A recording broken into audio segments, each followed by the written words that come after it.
I'm still alive.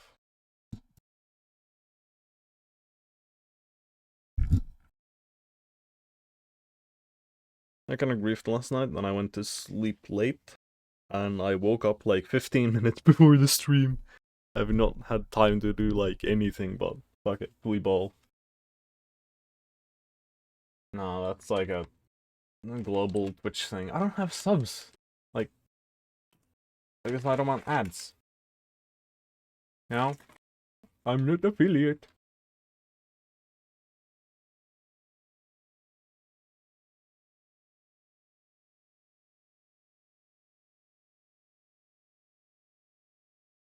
I'm thinking. Thinking.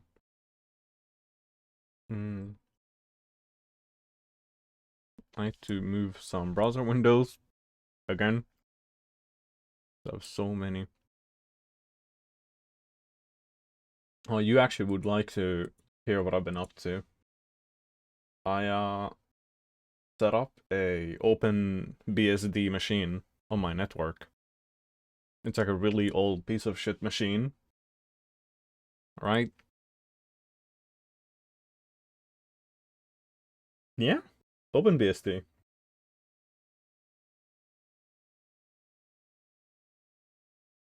It's like one of the most security paranoid operating systems. Gotta love it.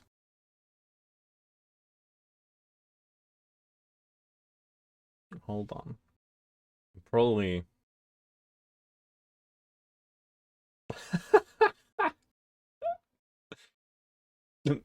impossible. That's it's impossible to do. You can't. Right? Unless you go to fucking Mr. Amazon, Jeff Bezos, and be like, yo, just enable affiliate on this channel. Make them a partner. And it's like, sure. Then you could. Hold, let me open up stuff. And also, I can make this visible. Oh, I need to edit the goals. For now, I can hide those, and I can hide that. True. One thing that I was thinking about.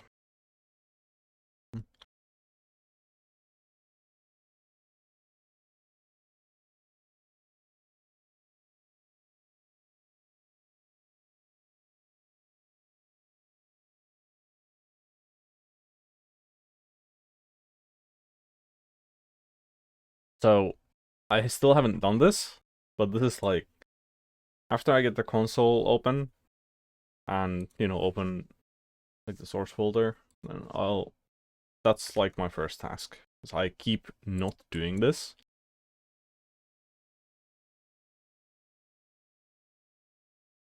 I have that open. Well, I'll think about what I'm gonna do today in a moment. Actually, before the checklist, let me just get sidetracked and forget. I'll show the progress that I've been up to.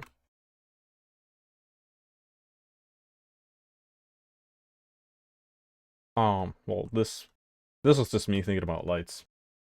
But you can see at the bottom there's a white rectangle that's moving, and if I have blocks, you see that we have a hotbar again. We have a hotbar! Yippee! Even the tools that were completely broken before, they're here.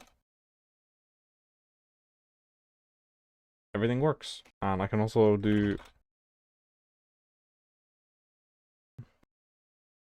not material. And we can have our ugly slime as well as theirs. Awesome, but it just works. There's still some stuff that I have to rip out from the code, like block material has functions for seeing what voxel is occupied in each position. I don't really need that anymore. And I'm probably gonna change the collisions so they're, instead of being voxel based, they're gonna use like bigger boxes like this. And you know, stairs would be made of like 2 boxes right? Instead of a bunch of voxels, just to make it a bit more efficient. And yeah, efficient and like easier to handle, I guess. To start thinking about what I can do with that. I don't know if I'm gonna merge things when I build a chunk. Probably not. Like this could be one big box instead of two little boxes, but I don't think I really need to do that. I can just keep everything as blocks. Because even the rendering, like I don't do greedy meshing. Like every block has a ton of triangles. It just kind of works. I don't need to do anything about it yet, so I haven't done that. Lol. But yeah, hotbar works. I need to do the display thing for the build tool, and also I need to make it update the world when I use it, because currently it doesn't. It does do the fill, but it doesn't show it visually, which is a bit meh. What else? Yeah, so I've been thinking about participating in the metroidvania month with this voxel engine. Um,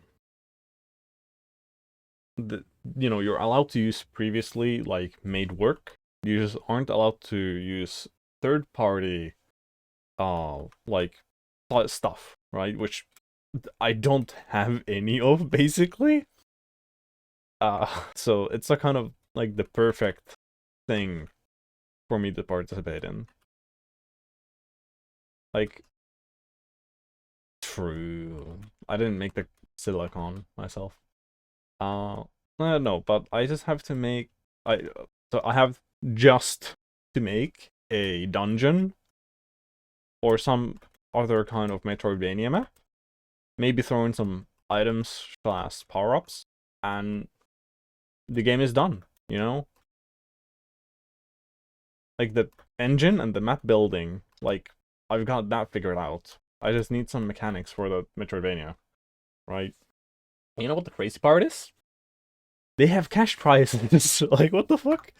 This just spawned. Like, oh, okay. I don't need this window anymore. I messed around with Tmox.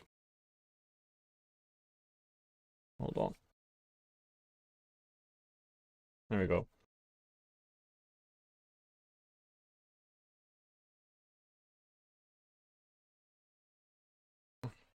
To write something down for myself.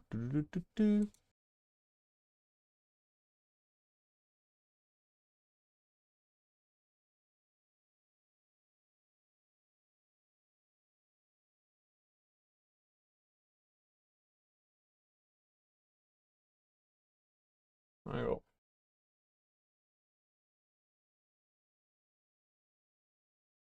Yeah, submissions due in 23 days. We have enough. Ooh. Yeah, theme minimalist. I don't know what the fuck am I gonna do. Uh, well, minimalist. I mean, I guess the whole fucking game is minimalist.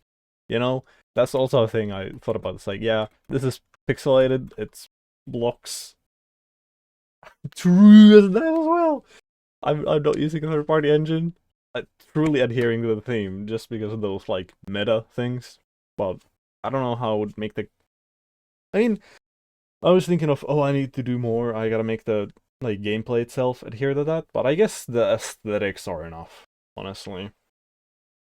I can just make whatever and it adheres to the theme just by fucking pure like coincidence that I'm building this kind of thing, right? It feels like the stars have aligned, honestly. It's great. Ah. But yeah, look at these fucking prices. 1,000 USD for first and second. 500 USD for third and fourth. And fifth. And additional 500 USD for the best 3D Metroidvania.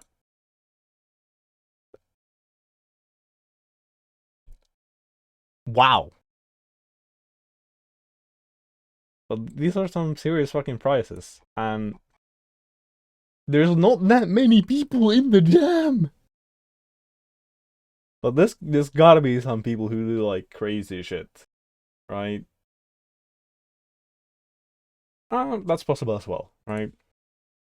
But but it's like I have to try, right?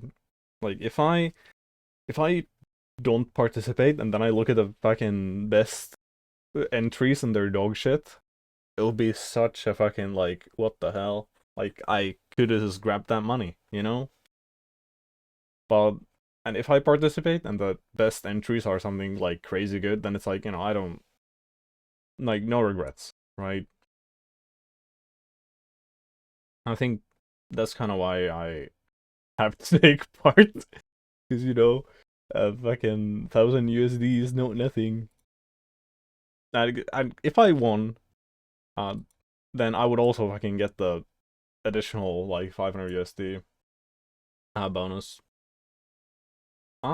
It's not, but it could be made into a metroidvania, right? They could definitely um like do a meme where they do like a little gameplay sample thingy thing as a metroidvania and then submit it. Totally doable.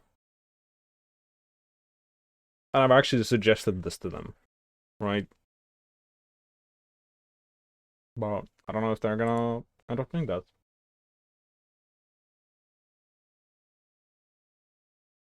Yes, playable prototypes are accepted. And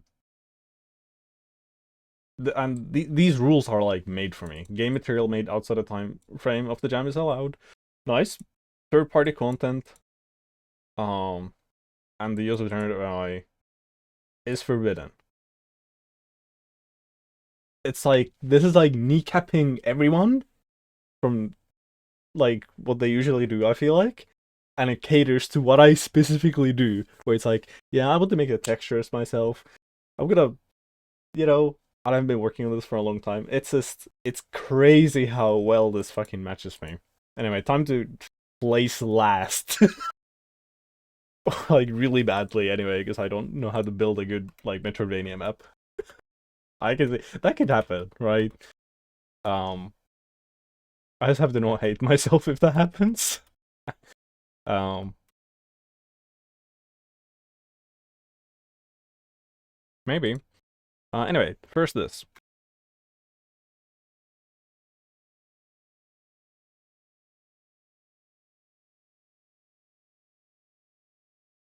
Uh, but I'm not gonna be literally last unless they remove some entries from there. There's like, I think there's like the two entries that already exist. It's like people submitting like unrelated games just for, I don't know what reason, like to gain visibility, I guess. Uh, I don't think I really have anything else than these two, so I'm gonna do that now.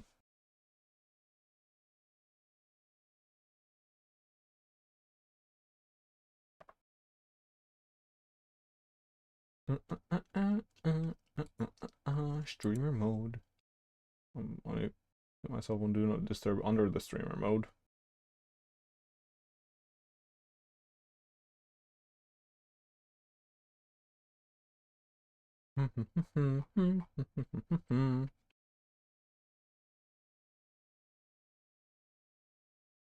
Then I need to ping the server.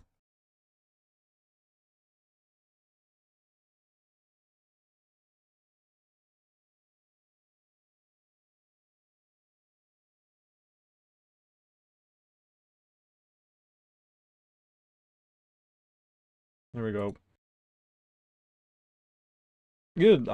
It's been exam week. Uh, might having might have gotten full points from a math exam.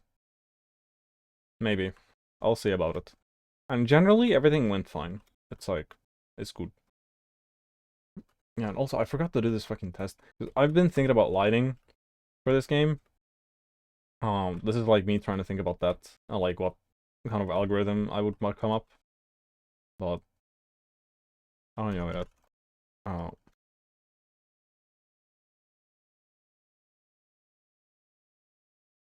Anyway,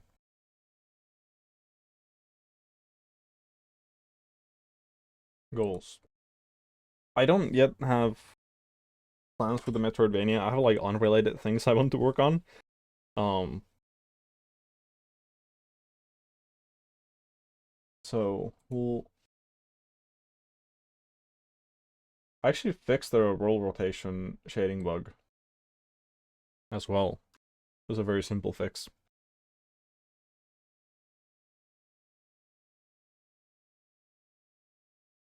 It's like it's the same vibe that I have with some like school assignments where it's like I don't want to start working on it yet because it's like an intimidating project.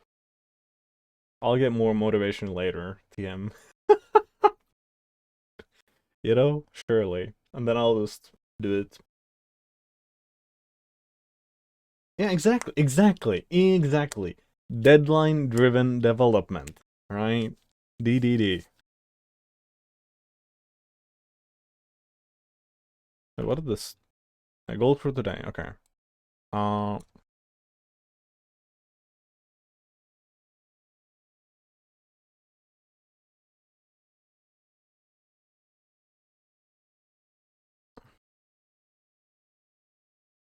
oh, I want to do this. I know it's dog shit right now. I don't need to do this, but it's I just want to do it. What else? What else?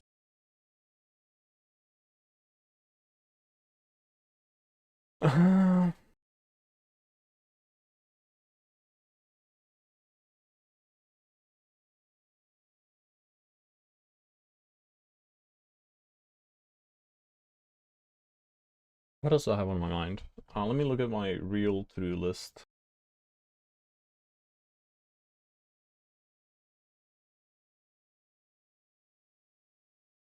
Oh yeah, okay.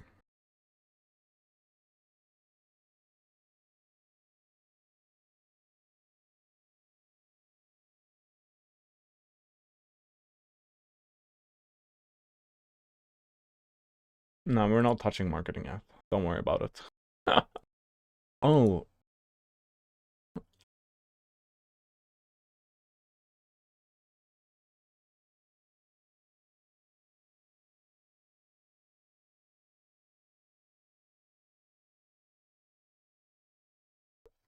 I guess I'll call it the fill tool. Oh, I have to do this at some point, but it's not important right now.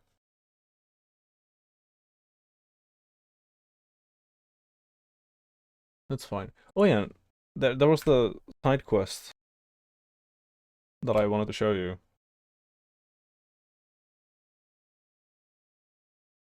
Hello. Hold on. Don't worry about it. This is not what it looks like. I assure you.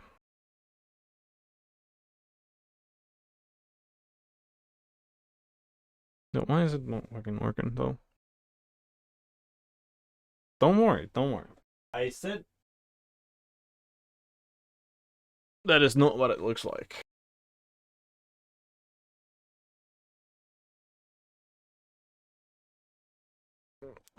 I'll to put your mind at ease. Well, I mean, you're gonna see it in a moment anyway.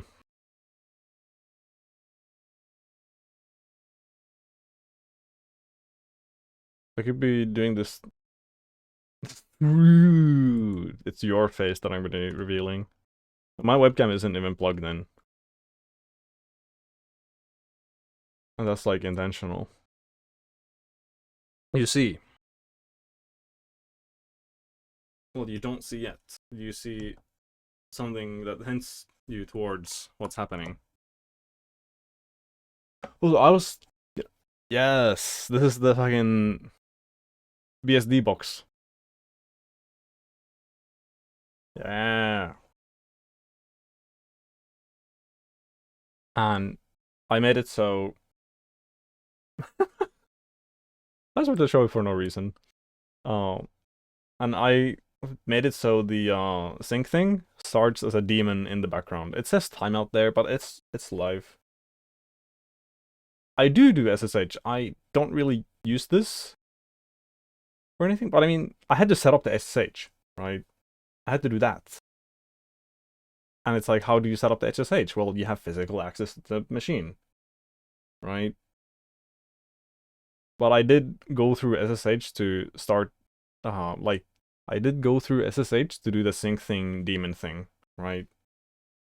And if I, like, do more, like, set up backups with RESTIC, then I will do it through SSH. It's a capture card. El gato. And the capture card, it acts as a webcam, right? Yes. You see, your computer has HDMI out ports. It does not have HDMI in ports, sadly, right? But like, I've been thinking about this. Like, if I had like stupid money, I would just make a computer with HDMI in ports just to have them. No, you gotta rotate it 180 degrees, so it's like upside down, right? Surely that'll work. Invert the signal.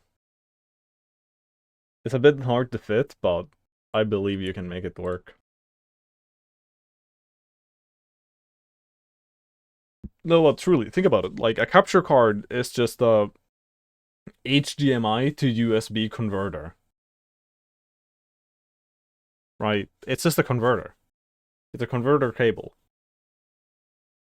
It's a bit fat, but you could make that into a cable. Holy shit, imagine that, though. That'd be such a fucking fire product. It's like, yeah, this converts HDMI to USB, so you can just view it on your computer. Anyway, let's get started. I need to put this into a thing somewhere.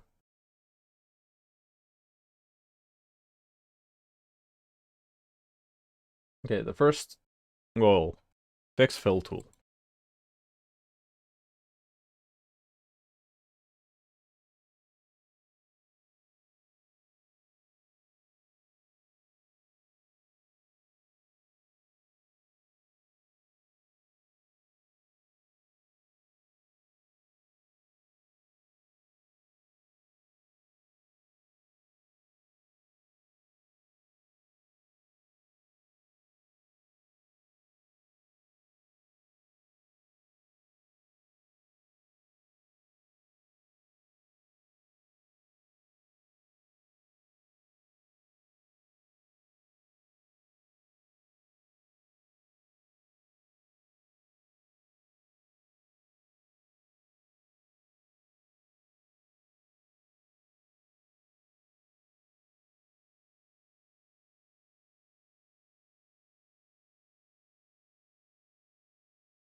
I mesh the world, and then I return that mesh. And it's not really the best thing, right?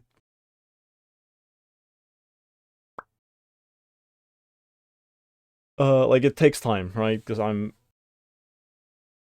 parsing an entire fucking world and then meshing that world instead of just like grabbing a mesh from disk, right? Or from memory. And I was thinking like, oh, how could I make this into a thing where like we cache the result of this or whatever? But or then do like compile time stuff where, I know what the meshes are gonna look like. Let me just automatically generate it during compilation. But I'm thinking, I could also simply just have a command to generate the meshes.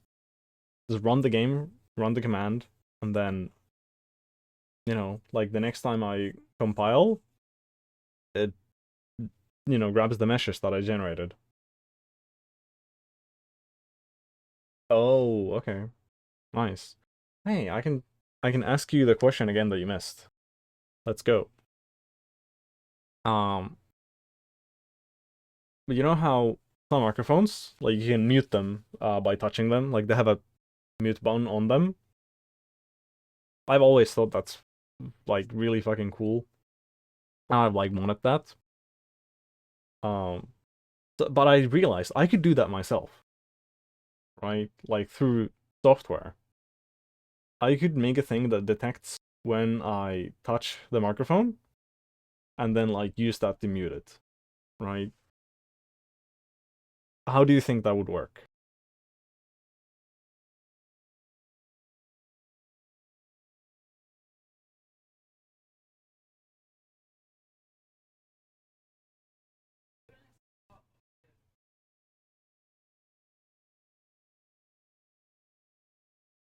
What do you mean by an inverted kill switch? That's I don't think I've heard that before.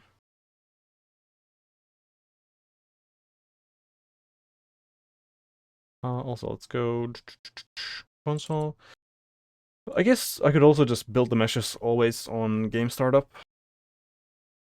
That's also a thing I can do. Yeah, I mean, kind of.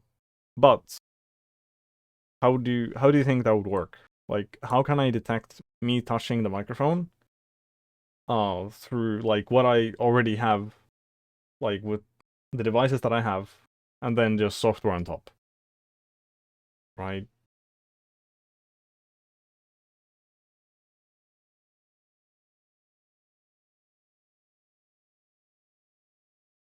Yes, exactly. I was thinking about this, right? And I realized an answer. It is possible. That's your hint, right? It's possible. There's no camera involved.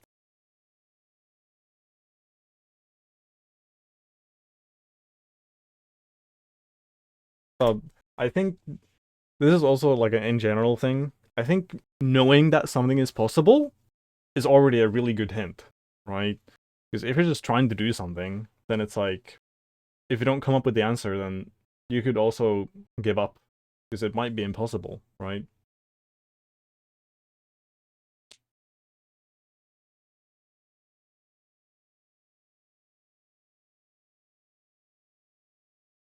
Are you ready? Are you ready for the answer?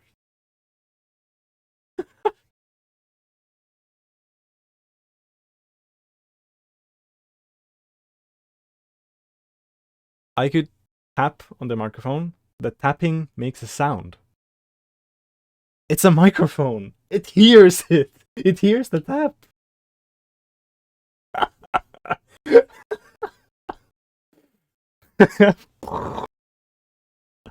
Easy. Easy. Technology.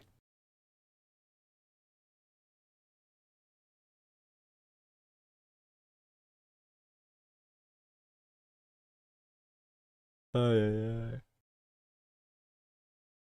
it's so easy.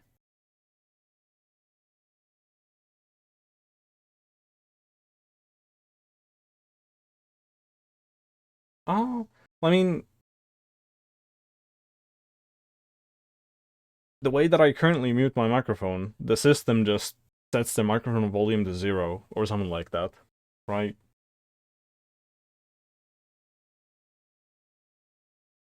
Like I literally would just have to detect the taps and then input the mute the microphone hotkey, right? Or like just set the mic volume to 0 or mute the microphone like system wide. That's all I need.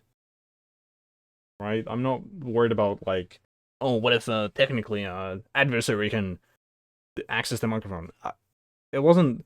Yeah. So it wasn't the kill switch part that I'm interested in. It's the like touch microphone mutes, right? Just in general, not like it's like a completely safe thing.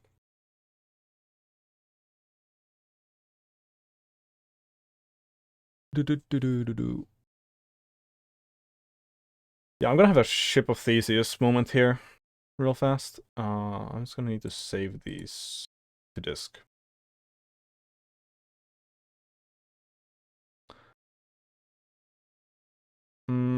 I need temporary code to make these meshes.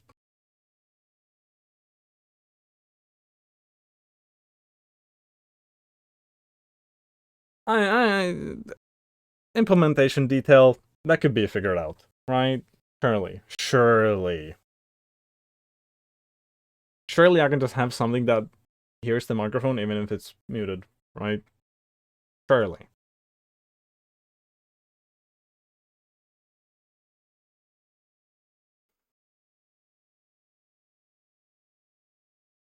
Surely.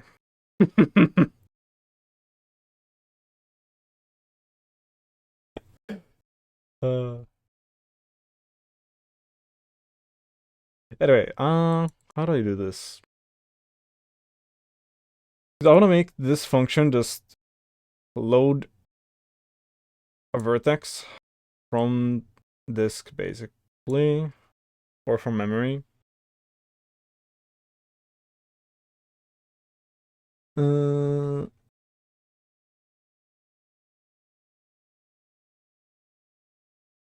okay, I know now.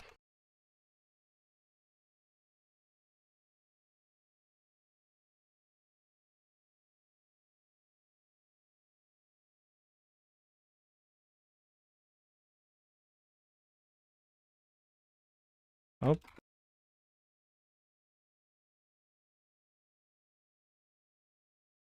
Oh, actually, I just realized there's something. It's not gonna work exactly like this. Just I'm gonna have tons of different block models and like block material combinations. I can't exactly do this. Okay. For blocks, I think still it's gonna be just this. There's just some that I want to like pre-make. Yeah. Okay. We go to the console and we make a command for saving the mesh of a world. Let's go.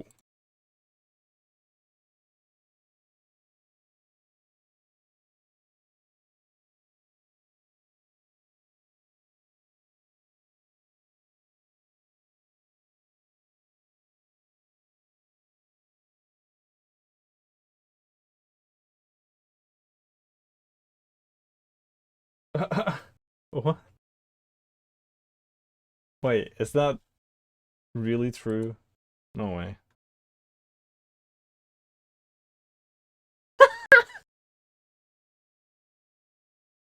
What? That's crazy.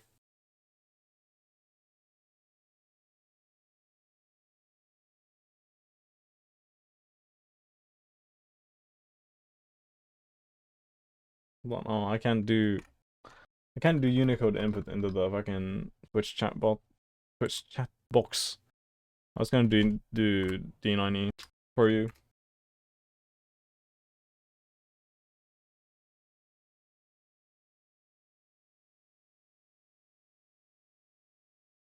Yeah. It's it just doesn't show for the sender. I remember Amogus, but I don't remember TM. Also, I need the fucking like sub emoji code.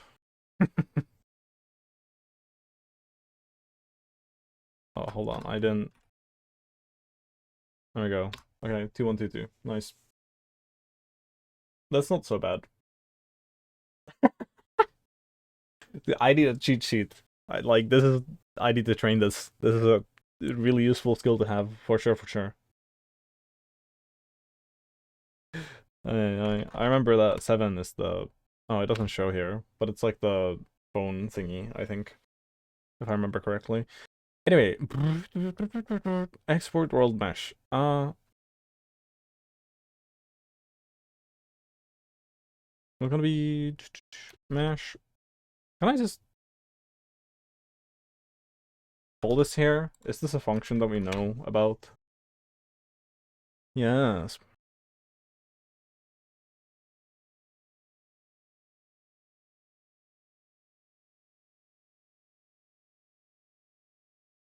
We know about this. Oh, also I can put the scale here. Da -da -da -da -da -da. I'll just steal this, thank you.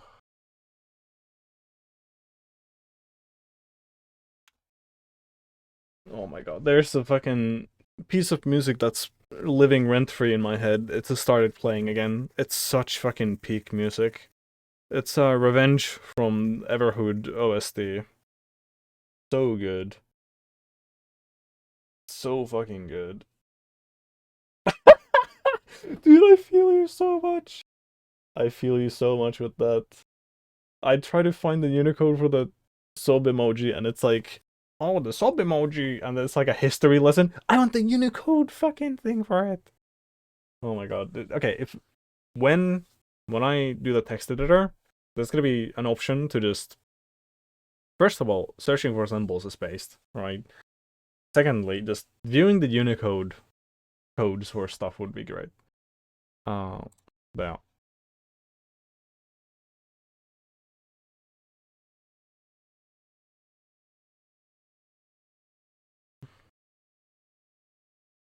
I think it's this. Let me make sure. I'm gonna put my headset on for a moment.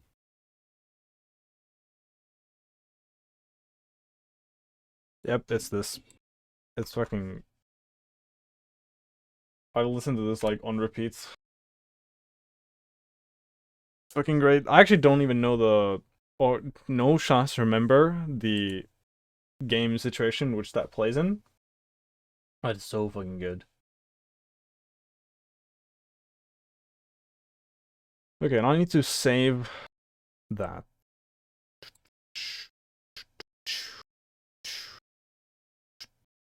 Oh, I can just cast it into a thingy thing. I think. Uh, I'll keep you there.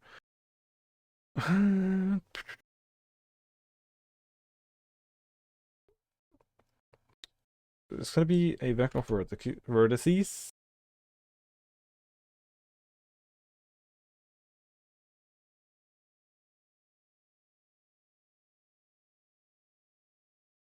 Like we already know that we can like cast it into a slice. Do I just cast it into a slice with bite muck?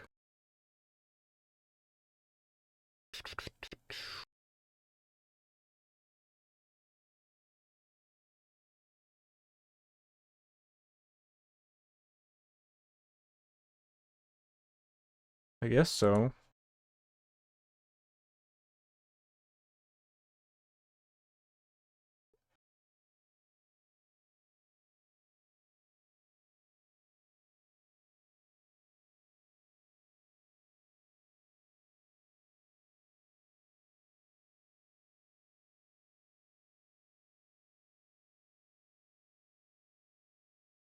Okay.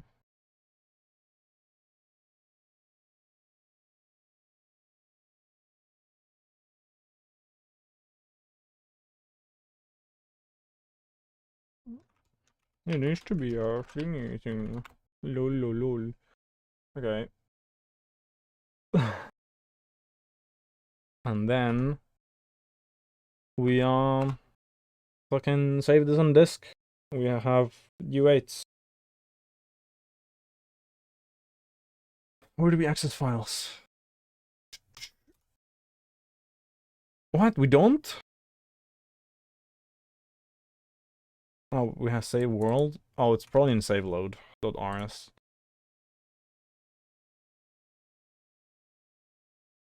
There we go. Also, actually, I just realized I have like an off-topic thing that I have to show you.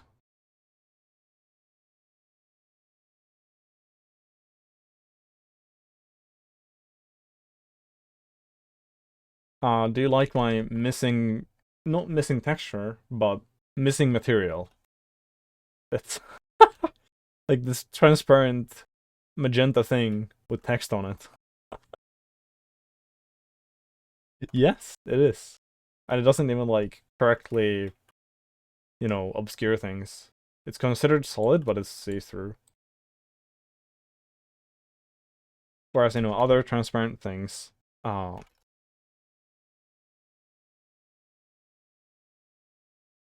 other transparent things, they behave correctly, and if you go inside them, well, there's some Z fighting, I need to fix that. But they're like double faced, whereas this isn't.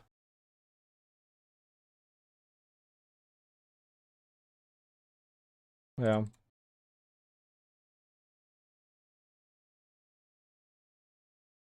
Yeah, but it's like, how to say? To me, this sticks out, right? Because there's like the whole transparency like pattern.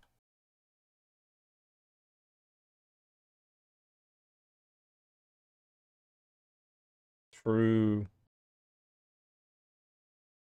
And I could make it animated if I wanted to, but I'm not ready to do animations yet. Anyway,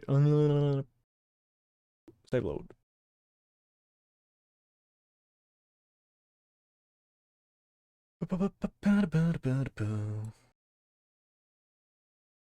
Yes.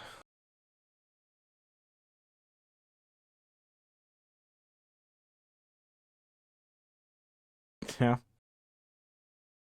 It wouldn't have to be like a seizure thing.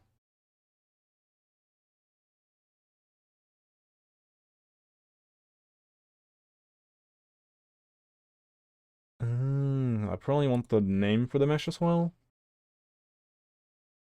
Export world mesh. I don't have a concept of a current world name, so I'll have to come up with a name as well.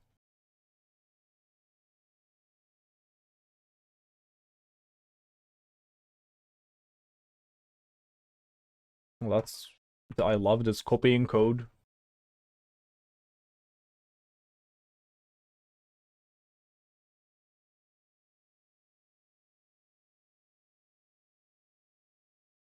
Damn.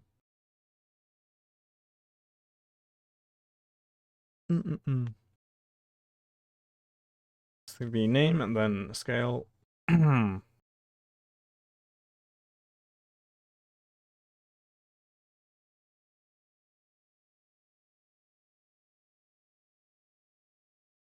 Create the file.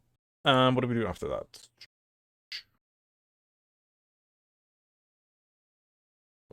I guess we just write the data.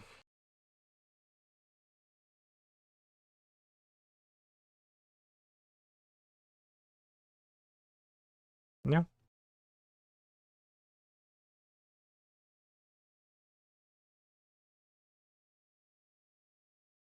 I'll do the file creation first. Oh, actually, I can parse the file name and then I'll create it. Just so it like fails as soon as possible. If it's gonna fail.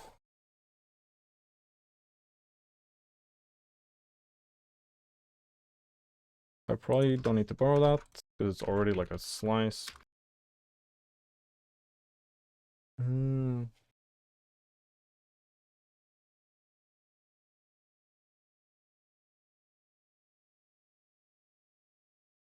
Doesn't want to do that.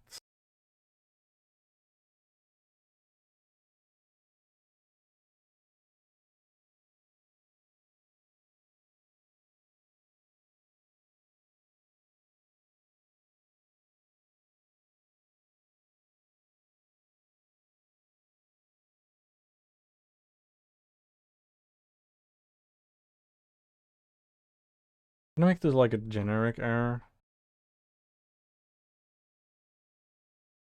I don't know.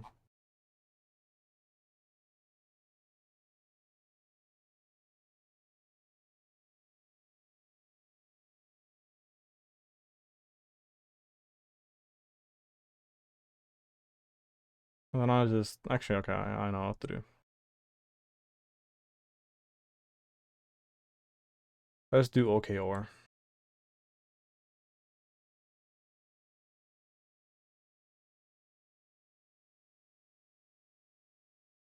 That's what I do.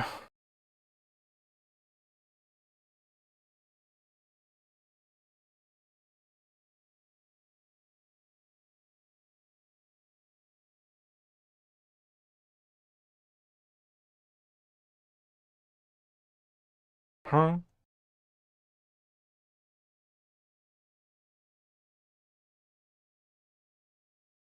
What do you mean there's no OKR?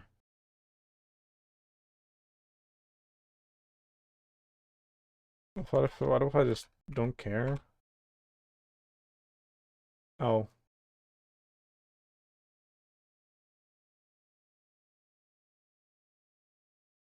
Is this not just like a thingy thing?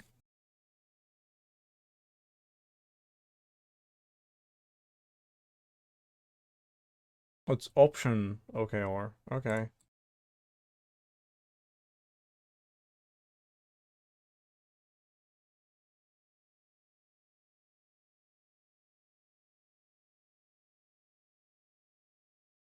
It's okay and okay, that's a cool uh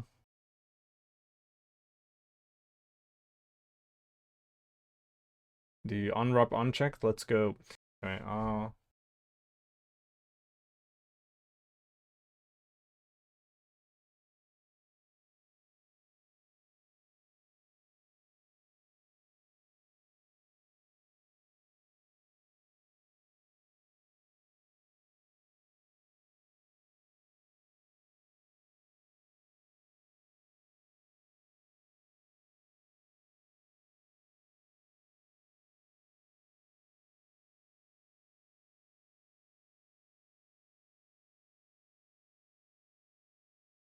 I could match it.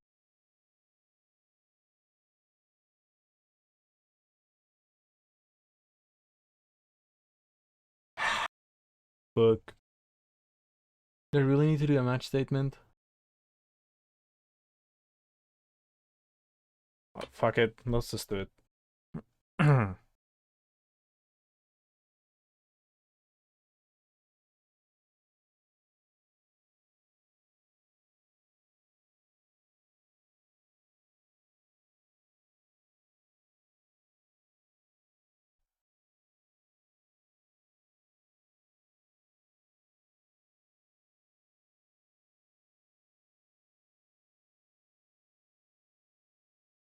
And then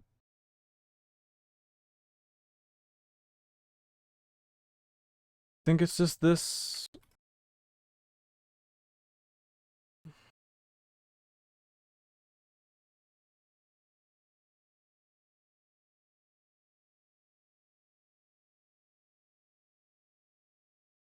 Okay. Yeah, let's do that.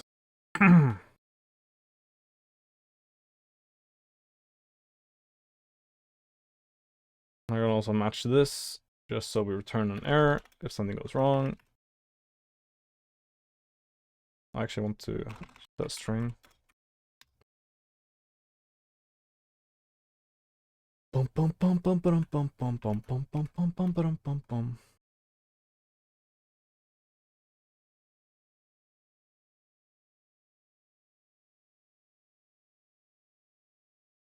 Don't do anything in this case. On error.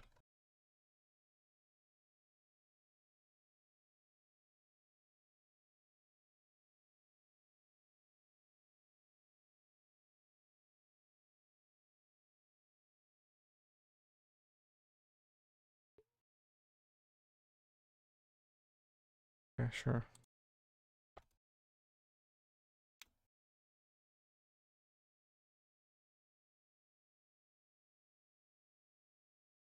It wasn't that bad. The match statements are like, you know, they take up some lines, but whatever.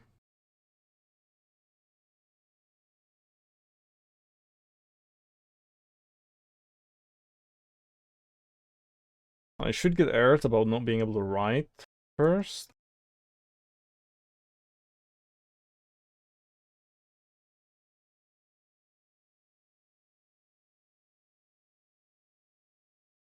I failed to open file. That's expected because we don't have the thingy thing.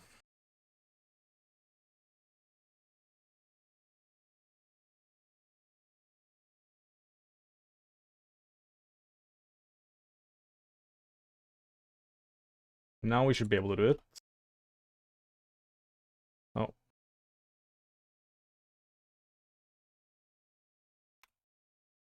Yippee!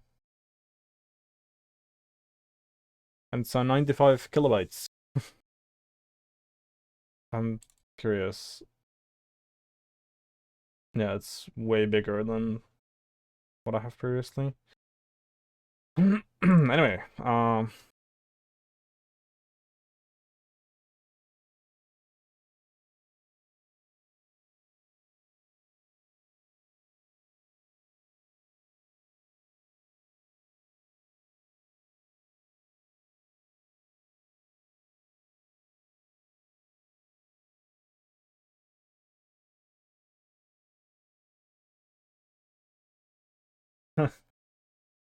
fair enough.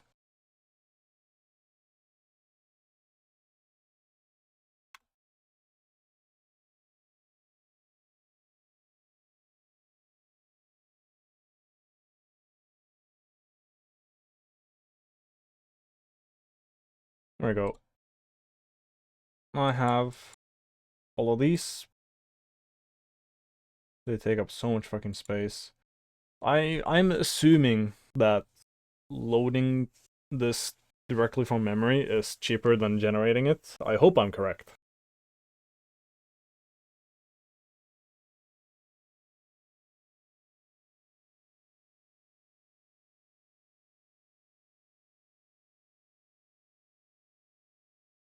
Honestly, this should be in the source folder instead of here.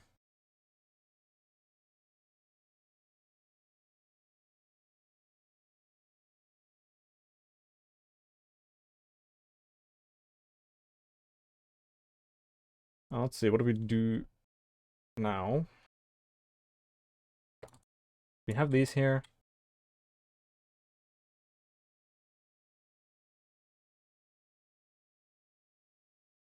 I go here.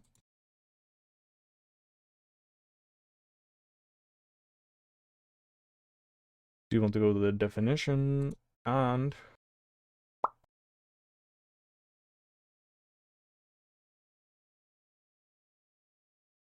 I literally just do this. Meshes. Then this is. Let me make the names similar.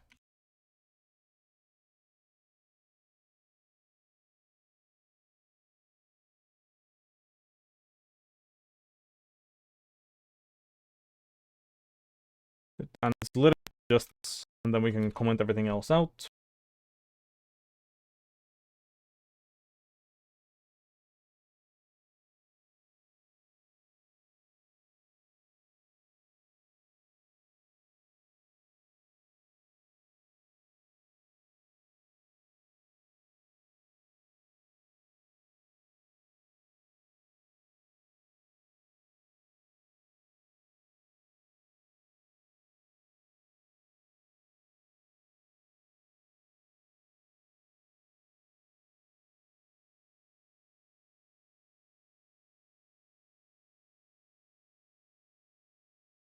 Let's see if it complains.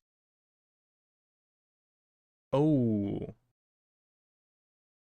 that's fair enough.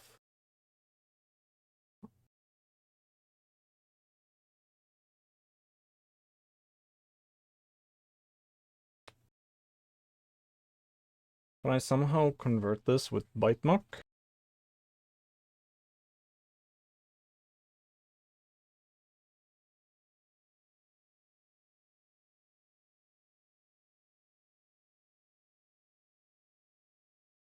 Bytemac knows what these look like. Surely it can convert them back as well.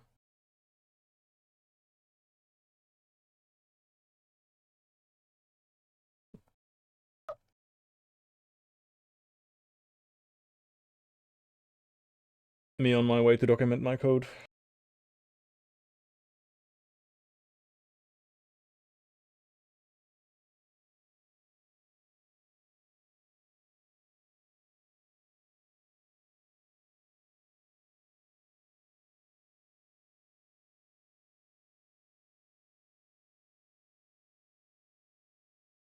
Well, unfortunate. Unfortunate.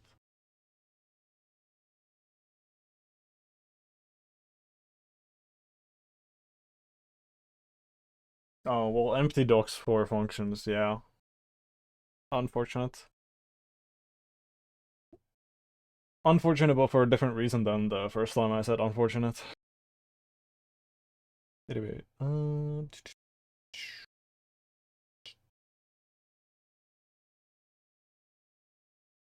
interesting. Anyway, what do we want?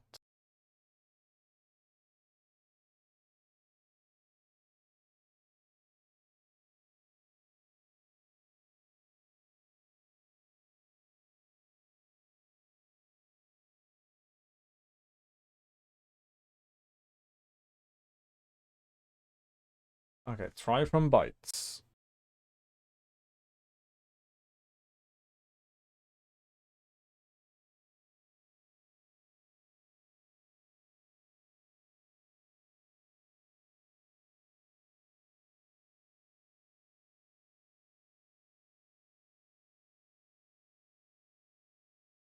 It should know the type because we're trying to return a vec of vertices.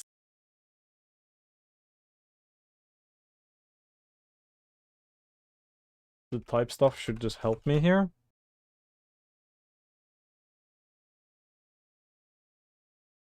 Okay.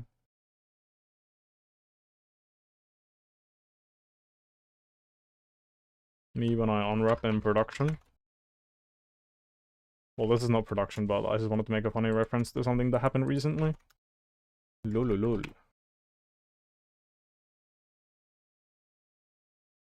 Huh? What? Huh? Yeah.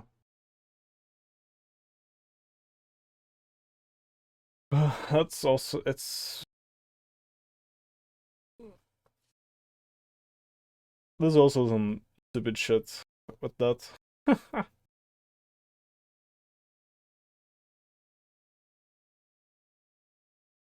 Yeah.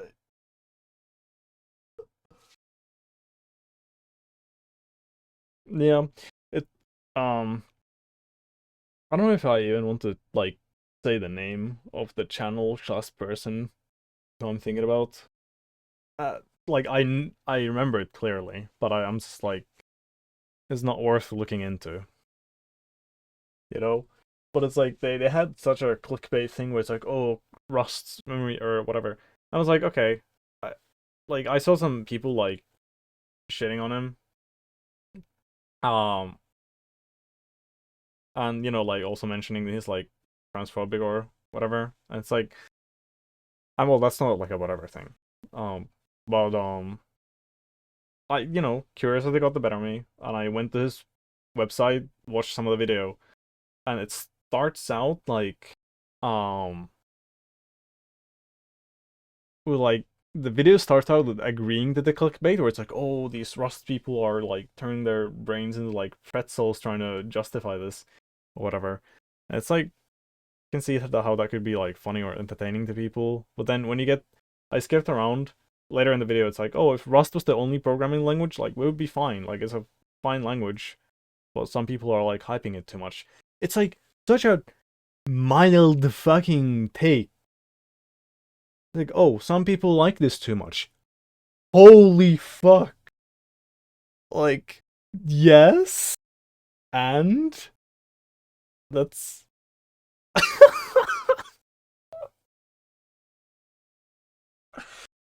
It's. like the whole charade is like, oh, like they make it seem like, oh, I hate this thing. And but if you watch the video, they actually don't hate it, and they're very reasonable person. Well, why the fuck do you try to make yourself appear very unreasonable in public then? You want the fucking hate, right? You're oh my god, it's so fucking dog shit.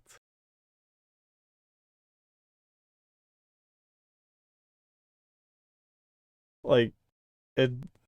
Just thinking about that, it's like it's an interesting behavior pattern to be in. Like you were so desperate for attention that you will just say shit. Like, okay, sure, sure, you do you. But it's like I've looked into you once. I see what you do.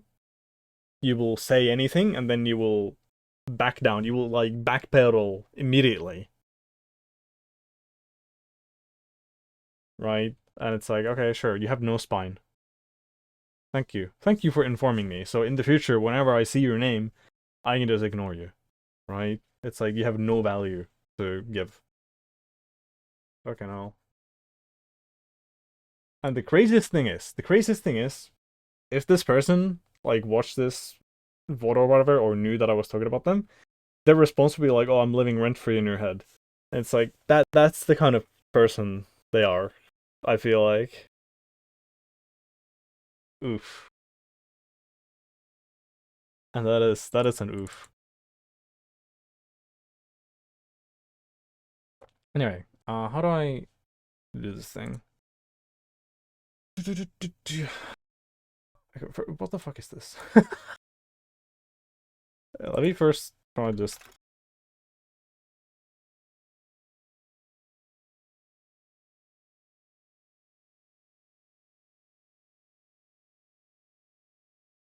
Okay, yeah, we need to do this.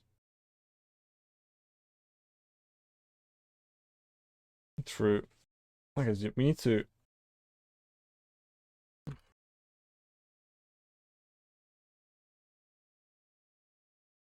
Do we seriously just need to put a star there to like uncast it?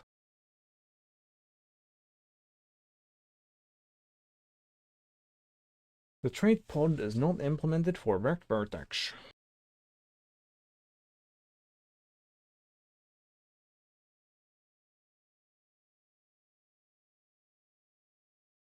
Hmm.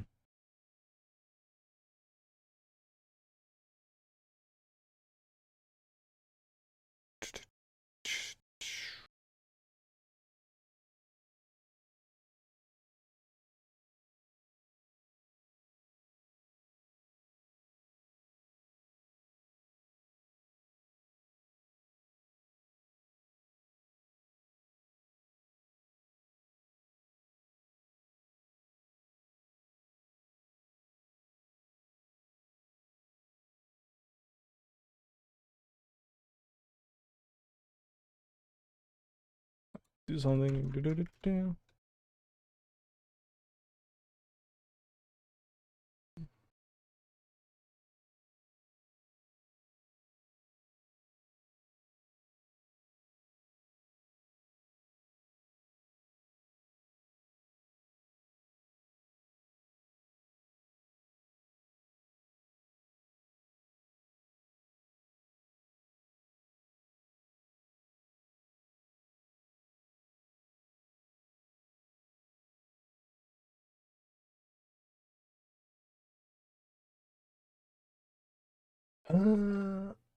Hold on. Trying to figure out something real fast. There we go. There we go. There we go.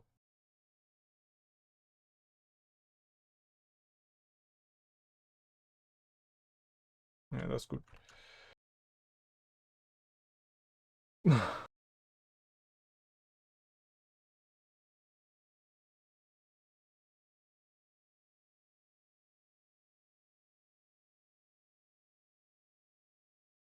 Can I call 2 back here? I might need some parentheses.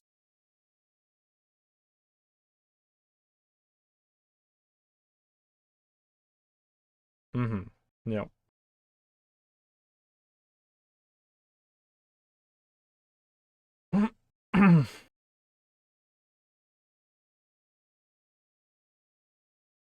It's gonna be a vec of vertices, I guess. It's gonna be a slice, really.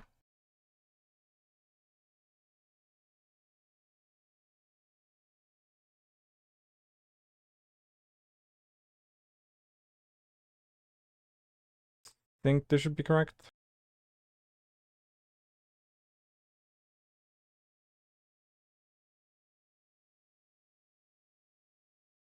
Maybe I just do it as vertex.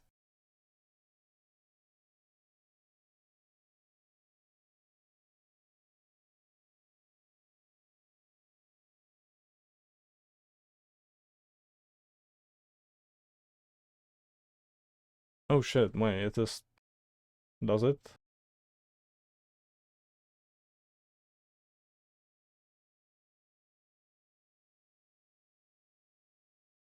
Oh, okay. So this gives a single vertex.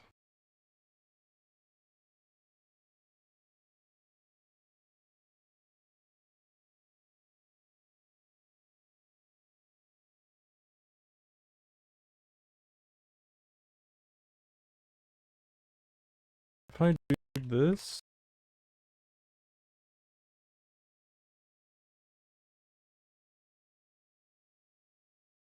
I'm about to make my own fucking save load code for this instead of using ByteMac, honestly.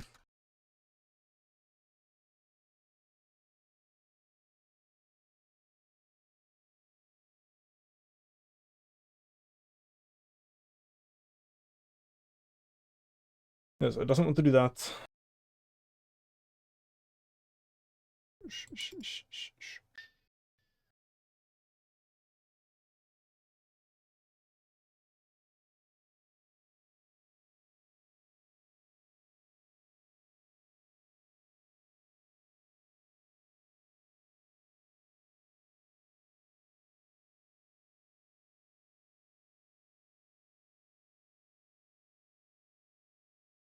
True. It's just, you know, sometimes it's just, that's what it feels like. Sure, fuck it.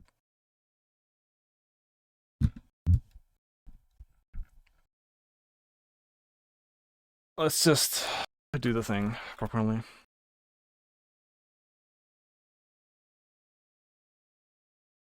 We're done fooling around.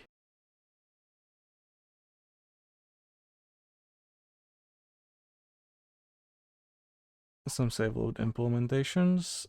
Yeah. I go here.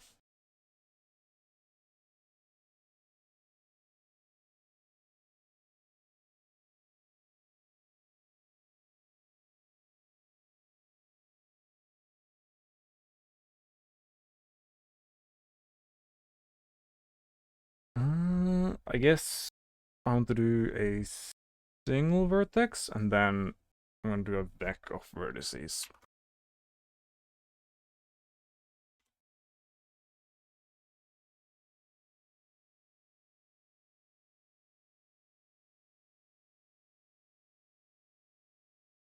I already have like a chef idea.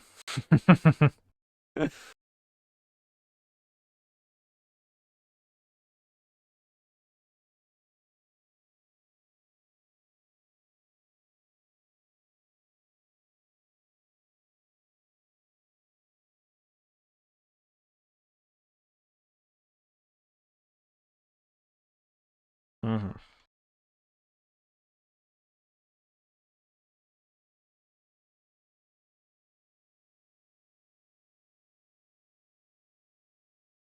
Dun, dun, dun, dun, dun, dun, dun, dun.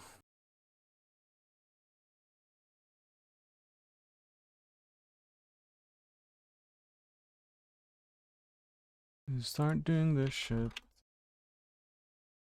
Oh, you're complaining.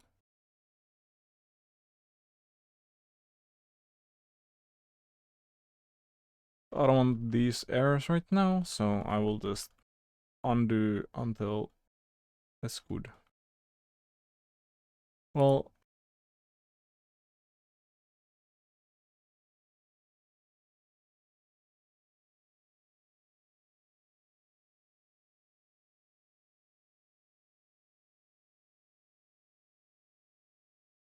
that's good. Yeah.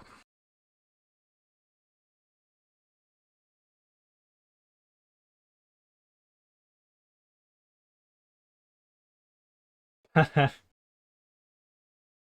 I don't really have a preference to that, I think. The only thing is that I like doing block comments. Like, this is very nice. But also, like, if I'm coding with Godot, I can just do Control K and it comments out a block. So, it's whatever.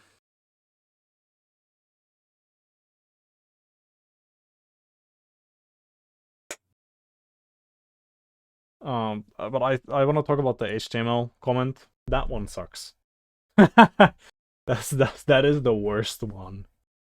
Or it's the only bad one, right? Let's put it that way. Out of the options they gave me, it's the only bad one.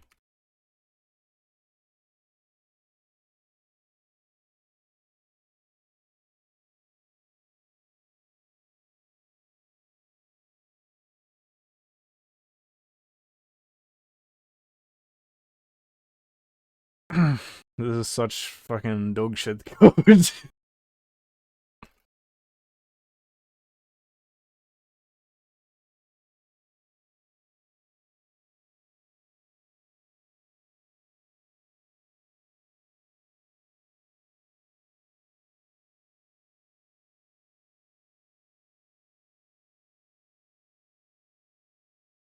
True. Well, this reminds me. Uh, oh, this is a great fucking article by The Onion.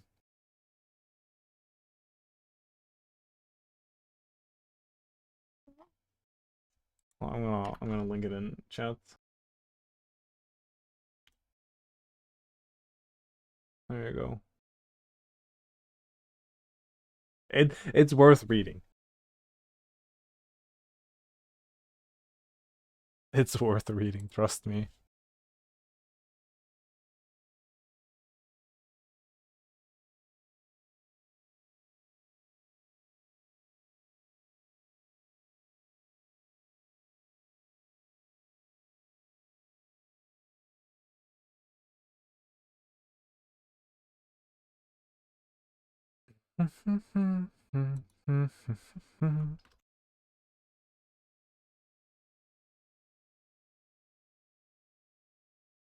We need a load function.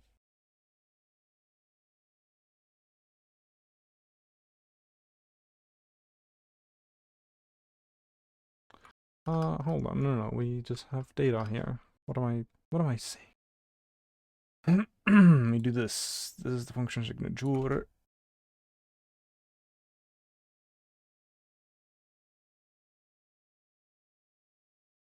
This is the kind of code that could be automated.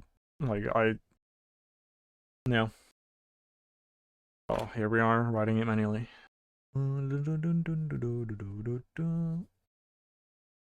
Let's do...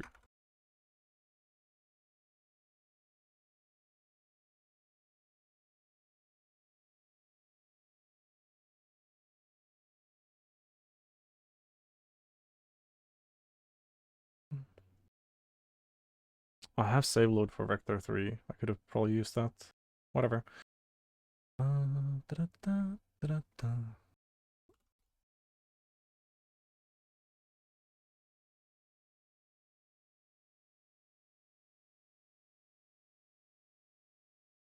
have 4 of these. Does it need to be in a slice? It does. 1, 2, 3, 4. There we go.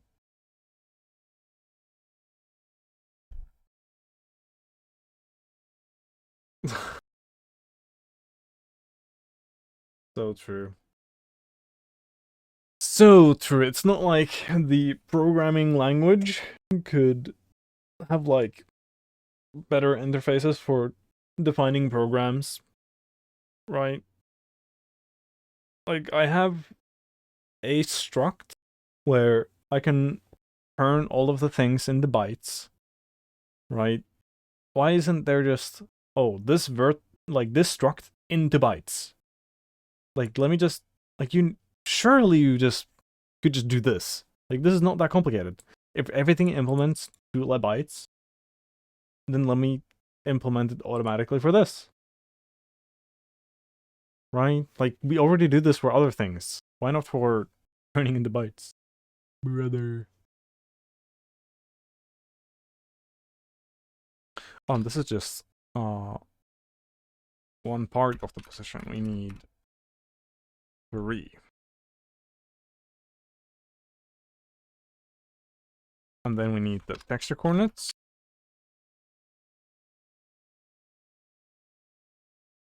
And then we need the layer.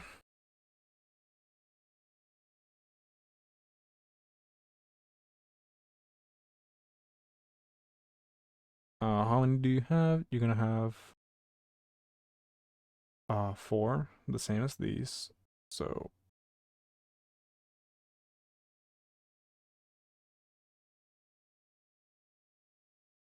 and then color, which is gonna be almost the same as this.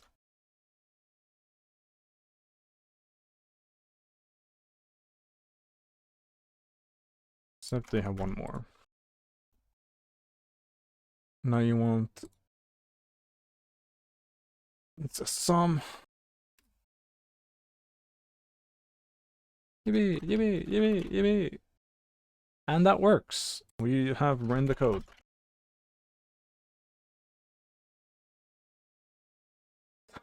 True. So true. Time to go to C just for that.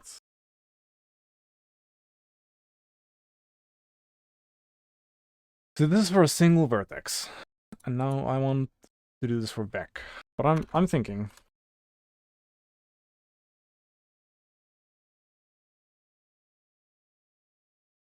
I'm thinking of doing this, right? Impulse save load for Beck T. Right? I could do this.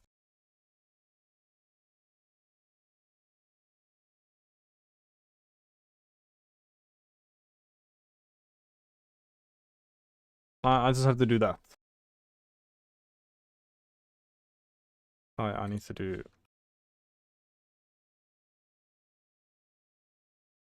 Ah. Ah. Oh, hold on, let's see. Okay, yeah. Anyway.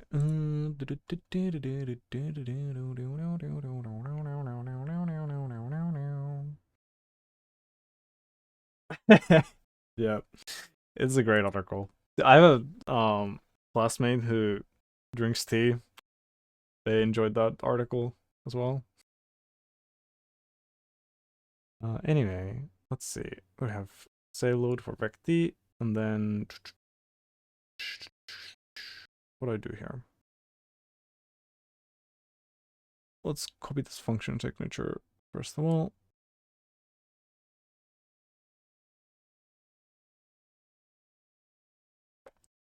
What we're gonna do, we're gonna just call save for every one of our elements.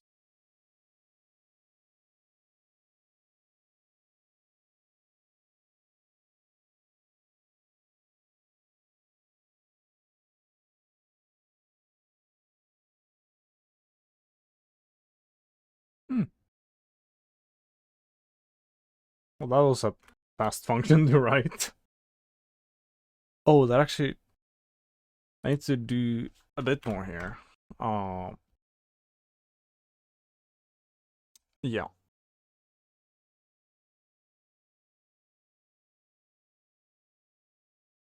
I need to know the length.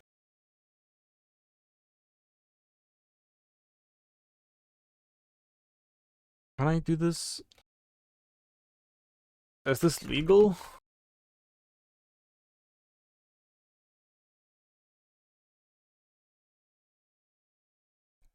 Can't usize be different on different platforms.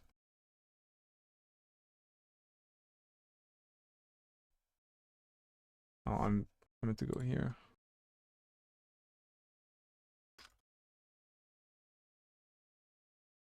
Like, isn't that a thing?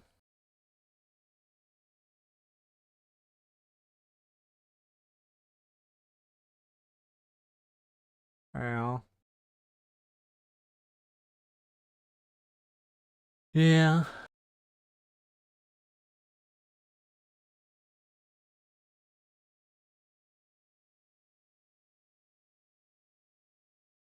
I kind of want to do this as a 64-bit integer.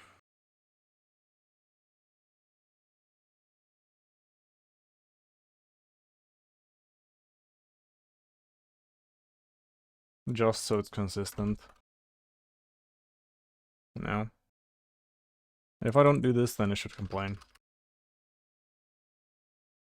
Yep.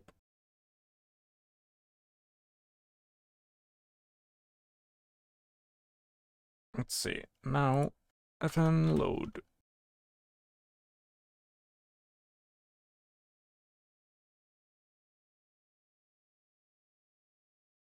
Unload data. Da, da, da, da, da, da, da, da.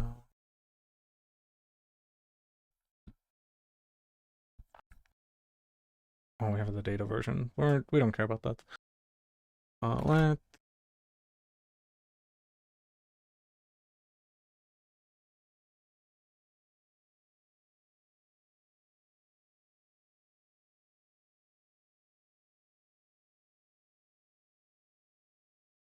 Then. Oh, I just copied this. Oh, but it's not quite this. It's close. I have to do twice this amount.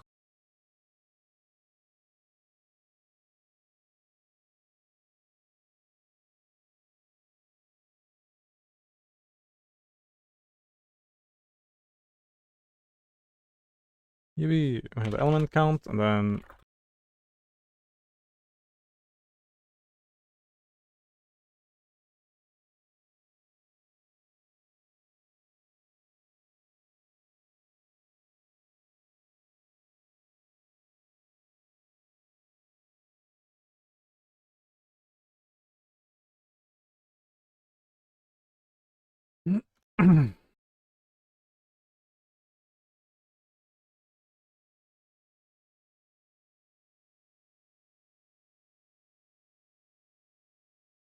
then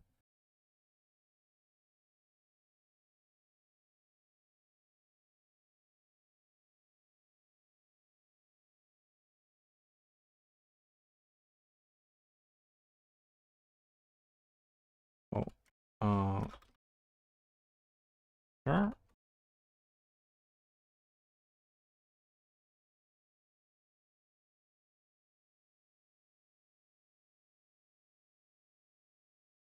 hey, look at that. So now I can save a vec of any type.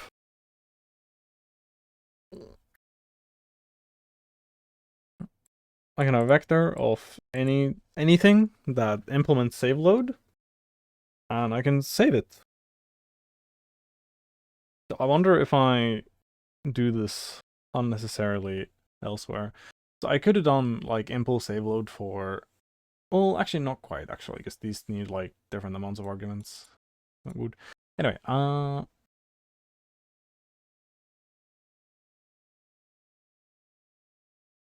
Do I do this manually somewhere? Is the question. Like,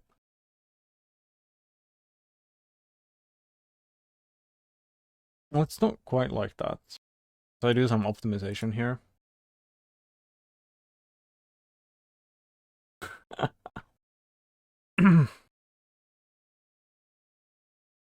Hold on. And this is just how I did it. I don't know what to tell you. We just need to get this many U8s. I don't know how to turn this into a fucking loop.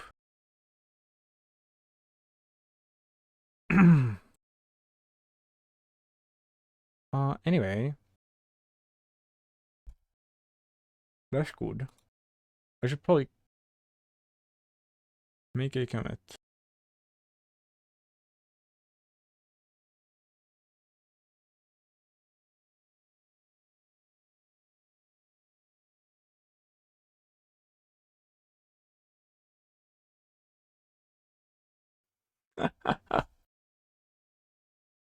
Fair. I mean, something that like that might exist, but this is what I'm doing for now. Also, the fucking topic from earlier about like a person just saying anything just to get attention and then backpedaling. When I was thinking about that, like earlier, like yesterday or the day before, I was thinking like, how could you make that into like a video game enemy where it's like something that just tries to grab your attention as hard as they won't necessarily harm you. They will just waste your time.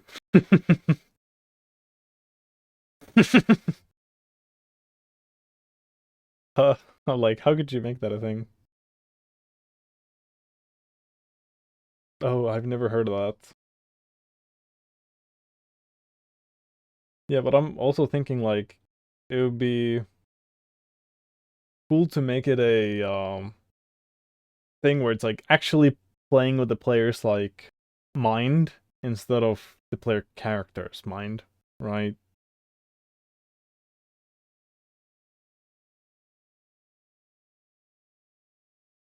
I think that's a good distinction to have. Yeah, I mean, like if someone like does a magic trick IRL too, then they're like playing with your mind, right? Um, and with games, like you can do misdirection, right? Like of course, in and since you're a programmer, right, and you control literally everything about the virtual world, like you can manifest reality as you wish. So your job then becomes just like show the player something that makes them behave in a certain way, right? Like you would have a hypnosis fish where it wouldn't pull the POV towards it, but it would just make the person want to look at it, like the player itself. Oh, magic as in like magic tricks, you know? I think you got that part. Yeah, I mean, maybe something like that, right? But it's like anything that makes the like player itself act in a certain way, right?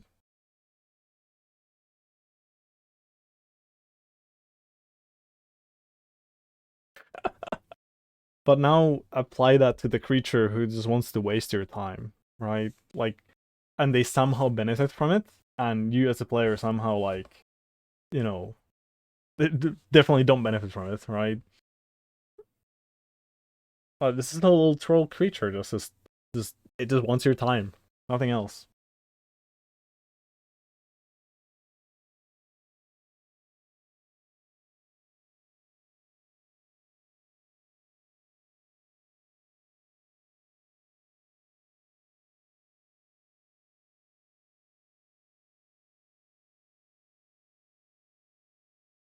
Oh, and this is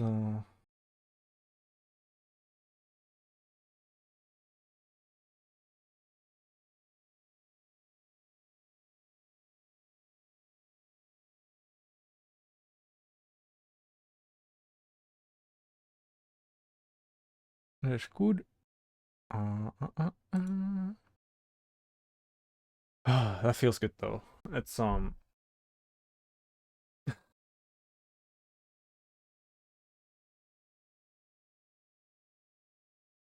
I just have to modify the mesh saving thing.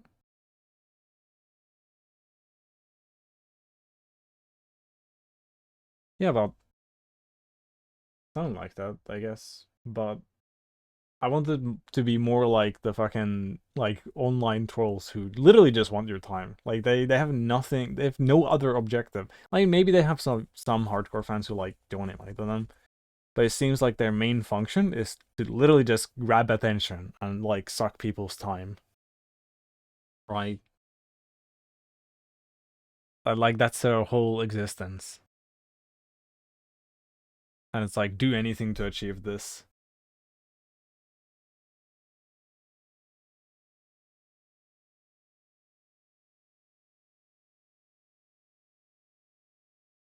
Seems like oh.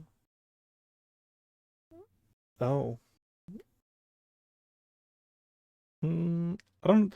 I think I have like a vague memory of hearing about that, but I don't know exactly. Want to go to console? Where do we have bite buck here? Where can I get rid of you? Goodbye. Goodbye.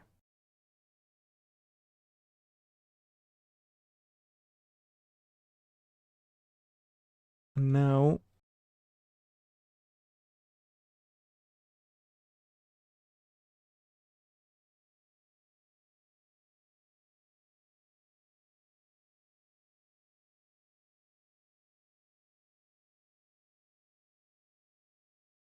Can I write directly from a Vec?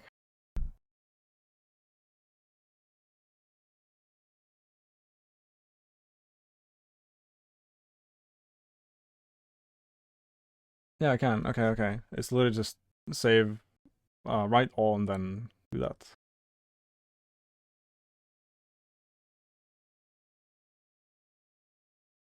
Dun, dun, dun, dun, dun.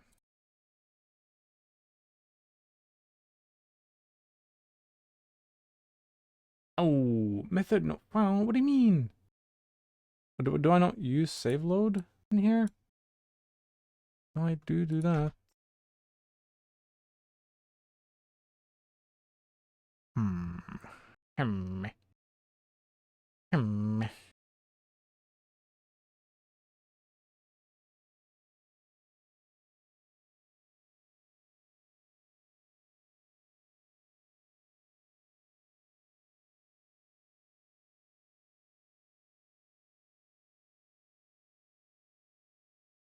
Implemented but not reachable. What do you mean?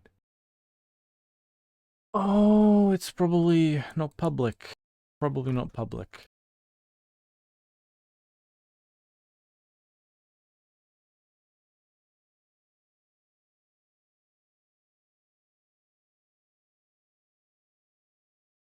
Damn.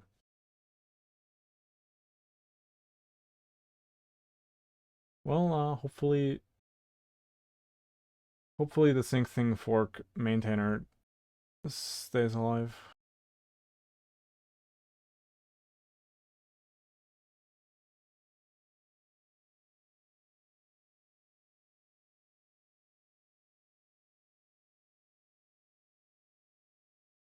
Research XXL. Interesting.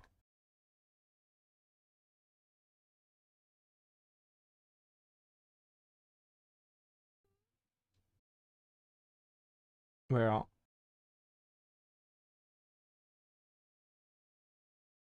I wonder how much funding this is receiving.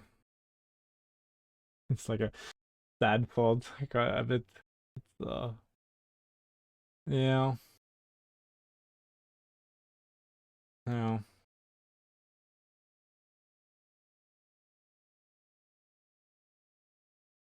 Waiting for the day that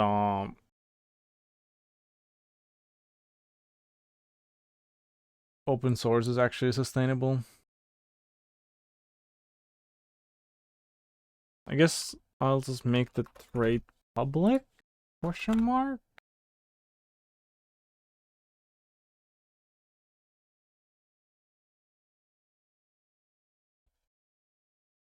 Do I want the trade to be public? Is there any downside to this?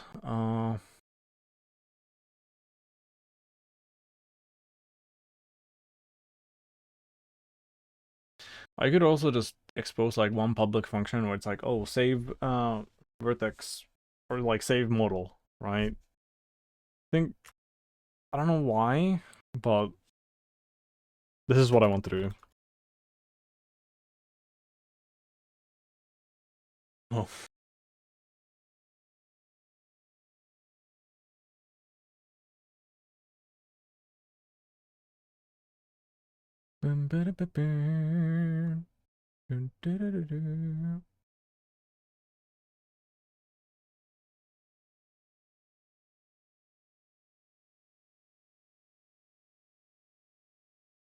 We're gonna have a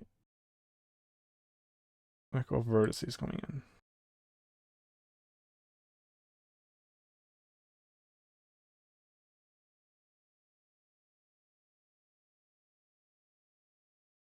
I mean, this might be bullshit, and I might revert this later, but there's just something telling me that I shouldn't just make the trade public. Just because like if I write here like vertex vec.save, then it's like, what the fuck is this? Right? Like, where does this function come from? Right? It makes it kind of like a whack-a-mole game where it's like, okay, where is this defined? What do you mean? But if I have that trait private, and then there's a function called save mesh, then you have a better chance of finding it.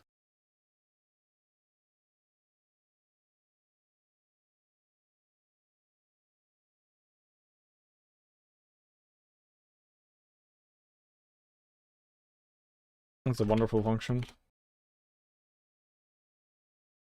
Oh yeah, and we need to I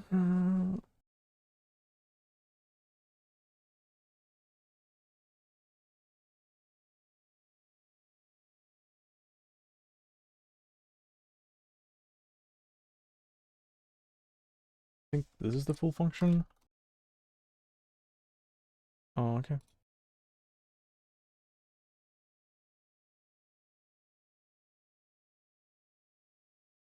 What?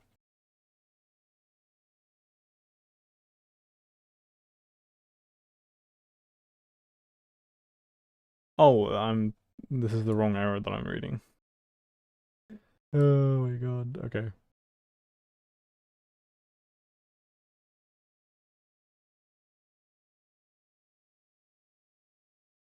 This.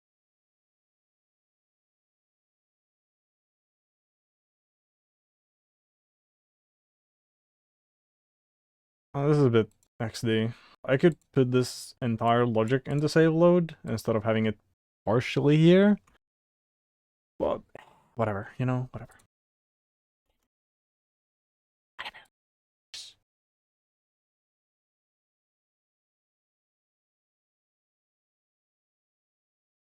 Wonder how big the files will be compared to the previous versions.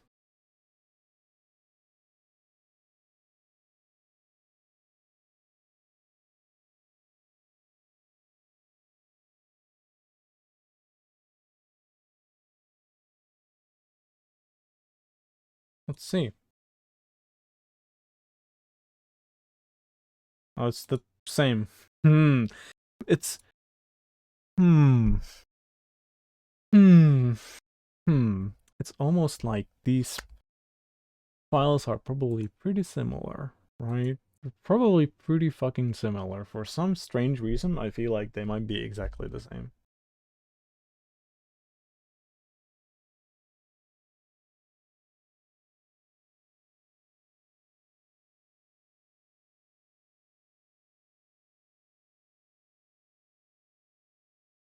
They're not exactly the same, okay.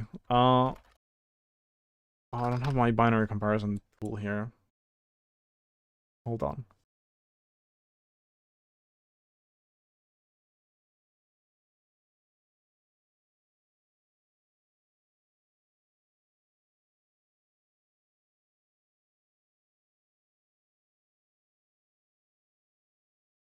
Okay, there we go. Binary comparison. Uh,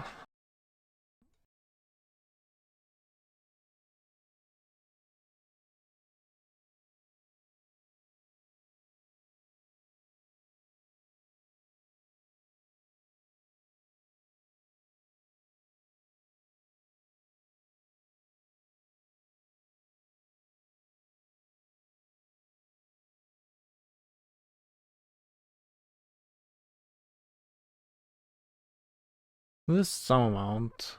Okay, so file 2 is it literally just the size at the start?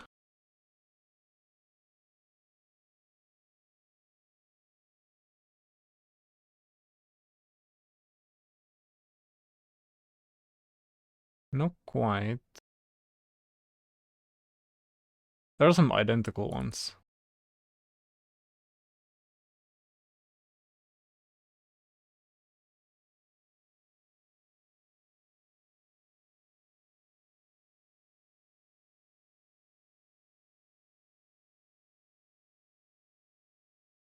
Yeah, I mean, I just wrote this fucking piece of shit Rust code because why not?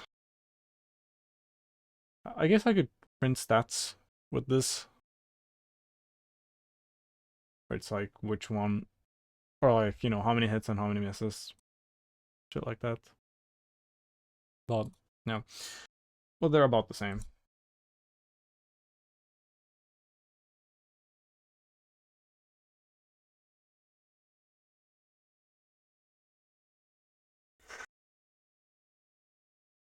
There we go. Oh.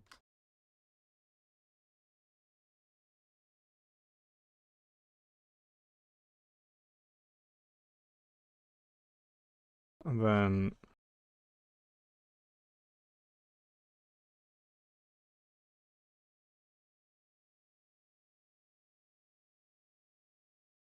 that should be fine. We don't need the test. Fill tool is here. Curve tool, we will use this.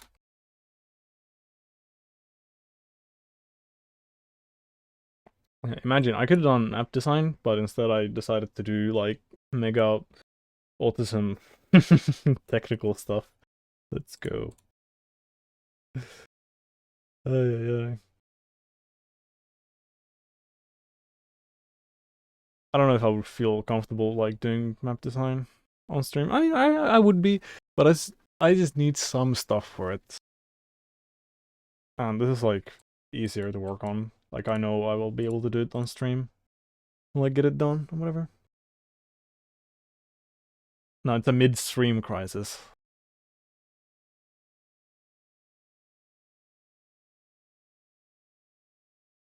Maybe, maybe. I could do a little bit of that. Anyway, I have the measures. Now we're gonna go here and actually find this.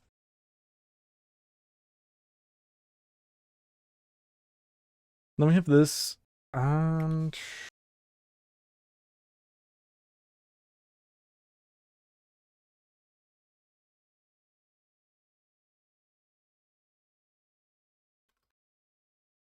this.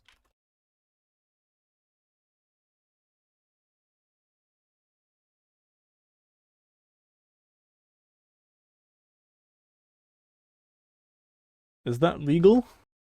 Am I allowed to just do that?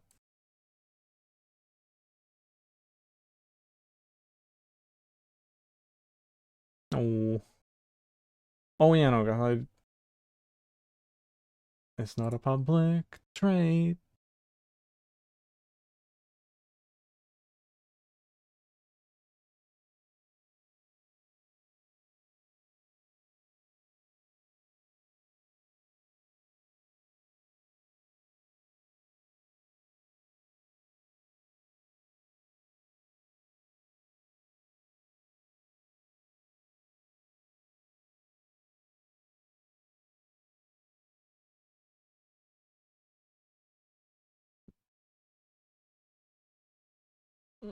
I'm just gonna give a vec of vertices.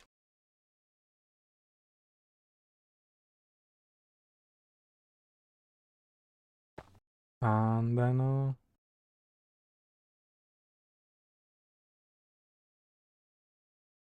this is U8.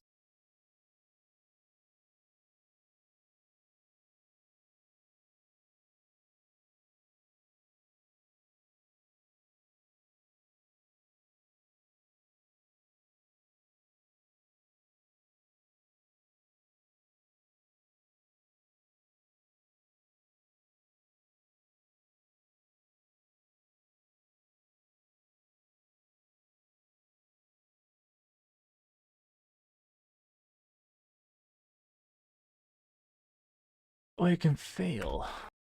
I guess we're giving an option then.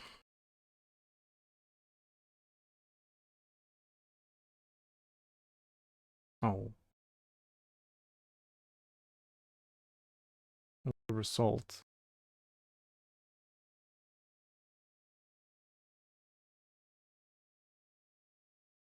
It'll work. I'm sure of it.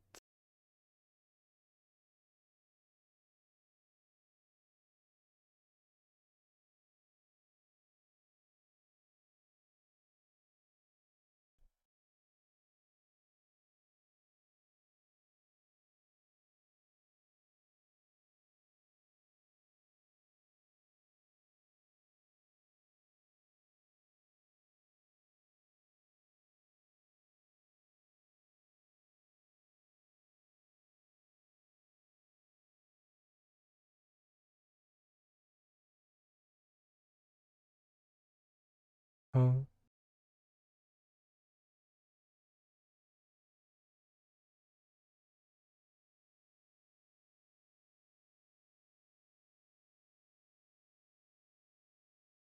Do you need this?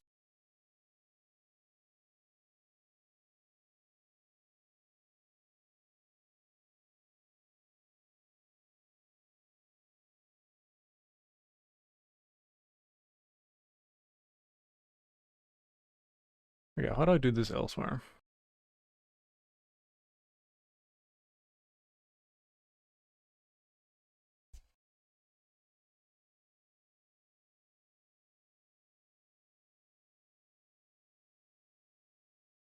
Voxel's load. Let me just give it the data. Okay.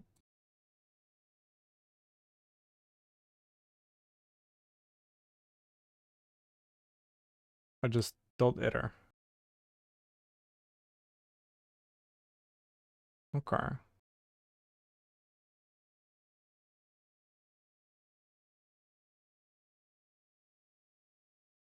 Well, I probably don't even need to turn it into a vec then. I can just do that, right?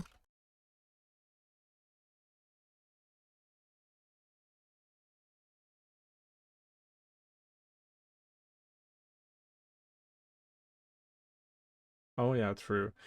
Yeah, but I mean, I might change. The plans might change.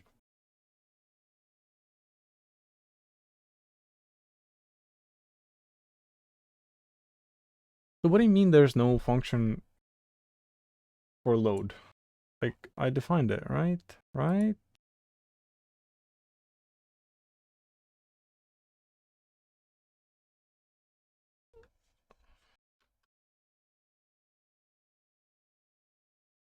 Like, it's right here.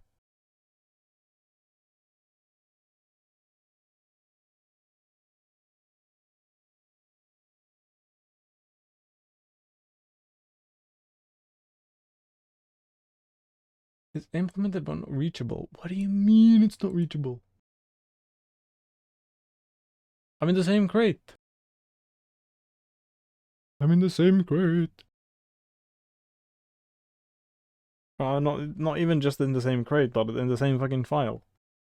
How is this not reachable?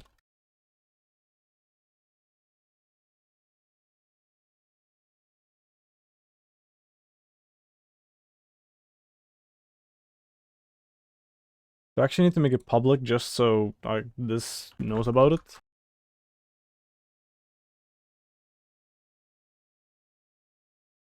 Okay, it needs another argument.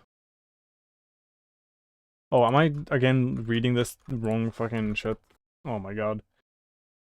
Yeah, okay. I'm reading the wrong thing. Fuck. Okay, that's fine.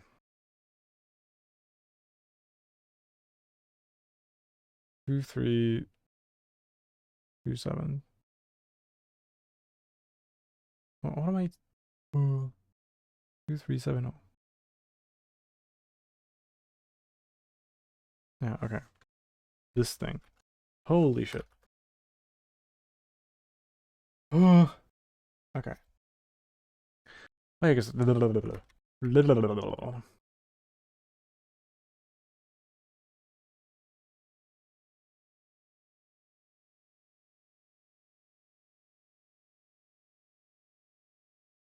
Okay, that's fine.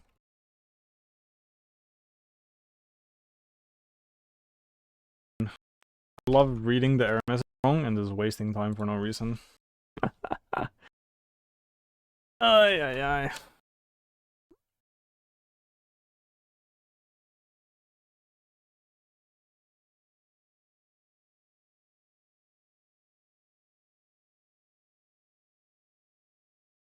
I didn't mean to do that.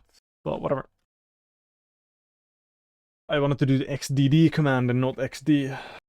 I only wanted to see if there are fatal errors. Yay, it works. We load it from the disk. Probably a good time to benchmark if this is actually faster.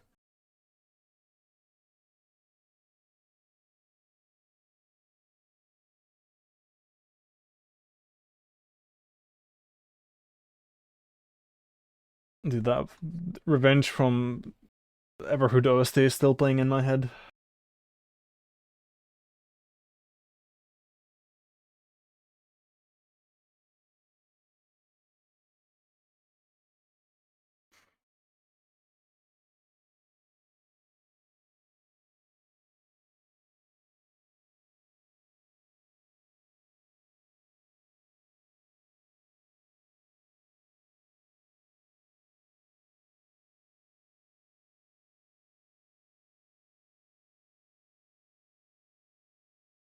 Start time.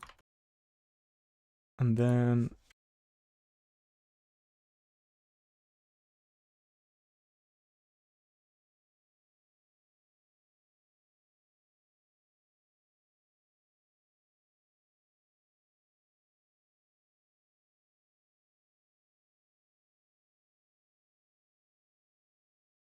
that's how you benchmark.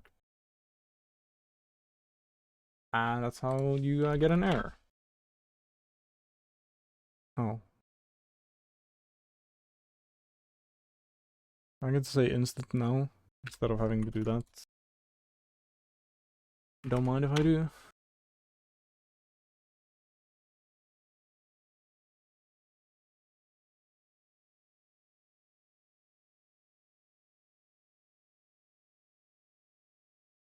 Was that all for fucking nothing? Let's go.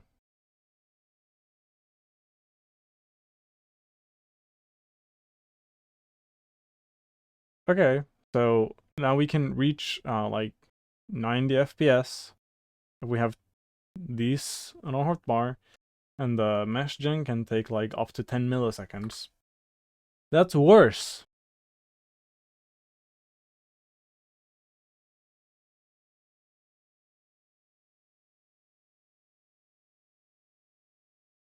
That is worse.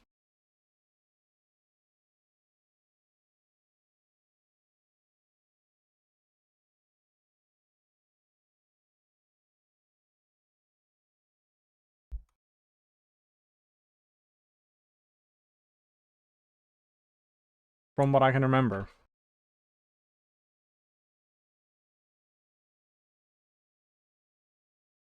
Yep. That's amazing.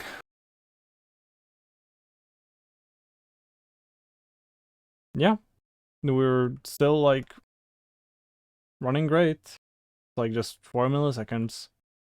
And we're every fucking frame, we're loading the world, we're meshing the world, and then we're sending it to the GPU.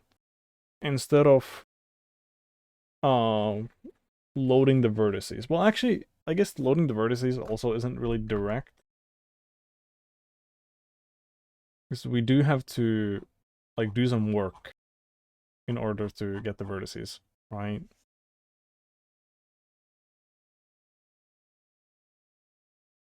Like we do this a bunch of times instead of the meshing code. I guess the meshing code is just faster. That's amazing.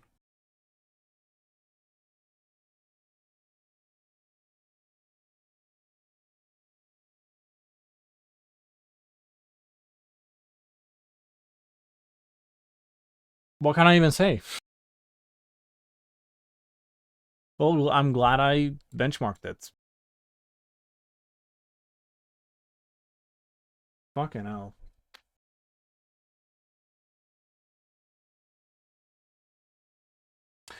But this is a really good lesson in why you benchmark. My assumption was that just loading the data would have been way faster instead of meshing the world. But I guess meshing the world, it's like I have barely anything in there, so it's quite fast. The real thing to do, I think, is to cache the result in the memory. Like I mesh once and then I cache it in the memory and then I can just load the vertices. Because then I would be able to have the vertices like in a vec directly instead of having to transform a array of bytes into the vec. God fucking damn it though. This is well whatever. I think the meshes are also bigger than the worlds. Lol lol lol lol. I was thinking, well, to be honest, yeah, I thought it would be faster, but there was a chance in my mind that this happens as well. Like, and if I take a look at the fill tool mesh, then it's like 311 kilobytes. And if we go to the saves, the position setter, this is 1.7 kilobytes. It's a lot smaller. But I guess we're not reading from the disk, so it's fine. But it's like there's less data to go through, right? Because it's way more compressed. Because it's just voxel data.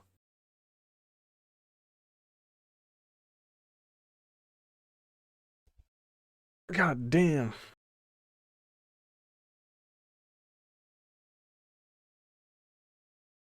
Yeah. Okay, I'm just thinking about this. I'm like, this is good to think about. Let's go to the mesh world. Oh, it's not here. It's in meshing.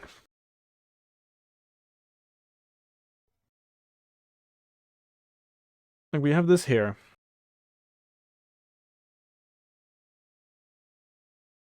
The mesh world takes the world. So, and for all of these, the world is like one. So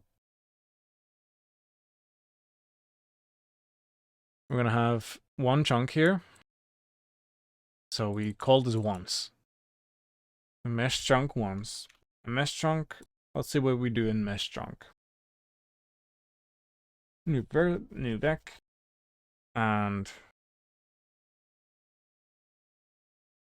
oh, I actually use vector creator here. God damn, that's interesting. Oh yeah. For air we do nothing. I mean, this might take a bit. Get obstructed faces, but it's not that much.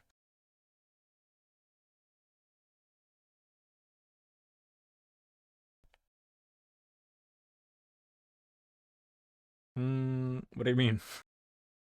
Well, the research that I did was basically finding the cheapest one. That's the research.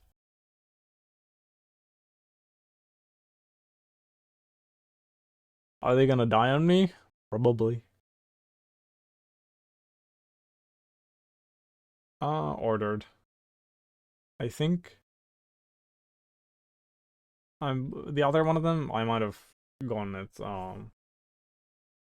like in person, but it's a Finnish company. Well, I mean, not a Finnish company, but a company that like operates physically in Finland, right?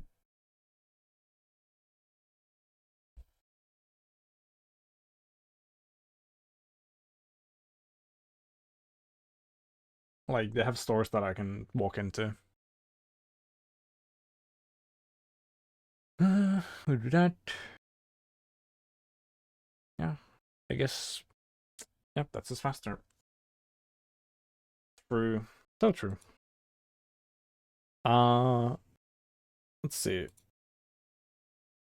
So we are gonna have these functions, but I want to have them in the like Git tree. I don't need to save these into the tree though. Actually, no, I do want to have them there. Actually, no, I don't need it that. I'll add these lines here as well, just like as a reminder of what I did for this.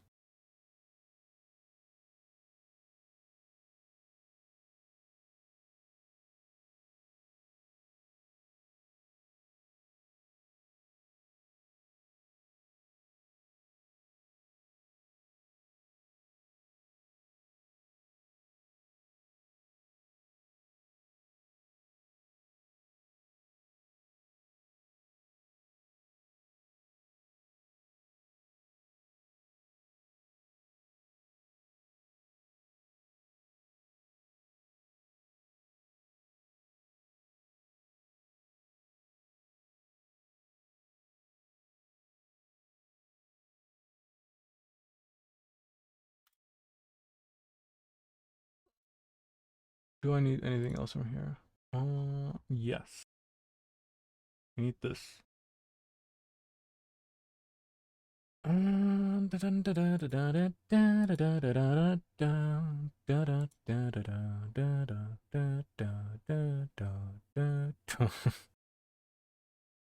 Not going insane, don't worry about it. And now I could rip out the code. It's in the Git tray. Let's go. That's all it's do.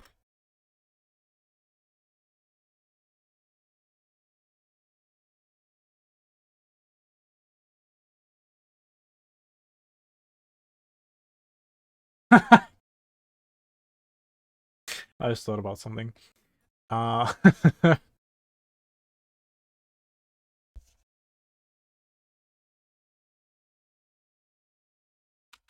I'll rip those out. And we also do not need this.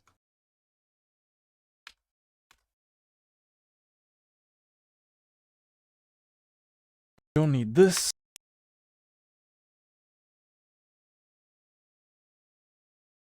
Yeah, don't worry, don't worry.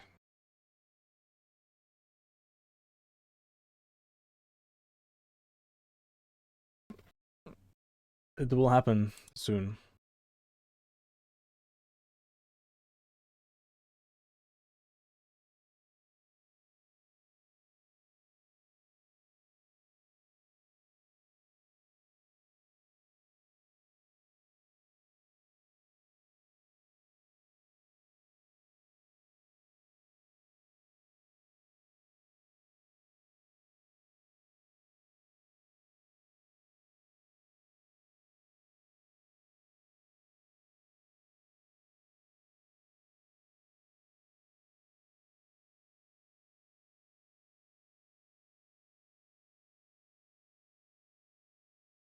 There we go. I think that's good. I can remove these.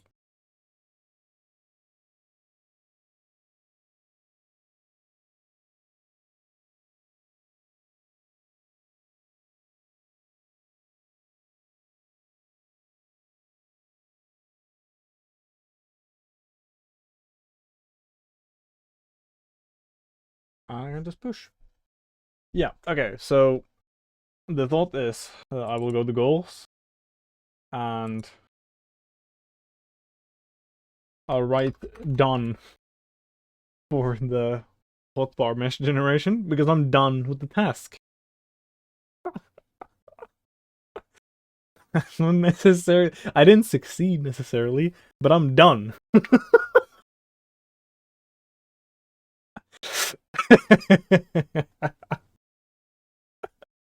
That was just really fucking funny to me.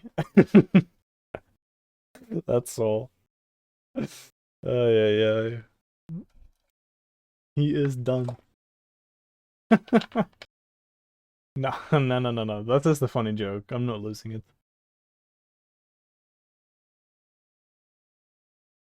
Don't worry about it. Don't look into it too much.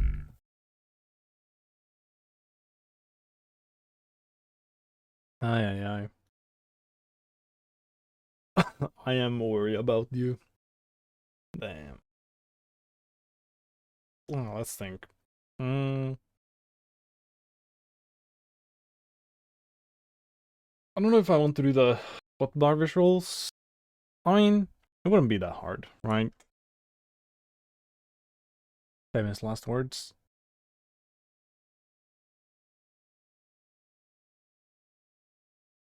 Oh, make quad. There we go. I just need to.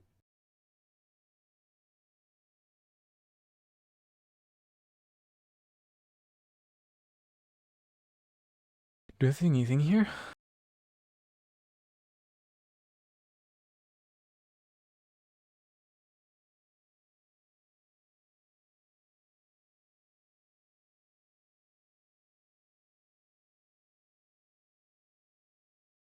The position is gonna be basically this, except it's gonna be just negative 415.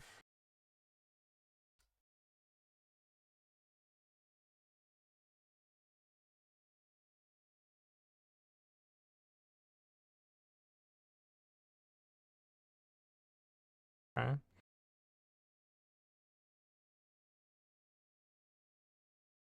That should be a valid number. Height is gonna be a bit offset. Plus 25. I'm gonna do like 20, I think. Also, yeah, this is gonna need. Let's do 5.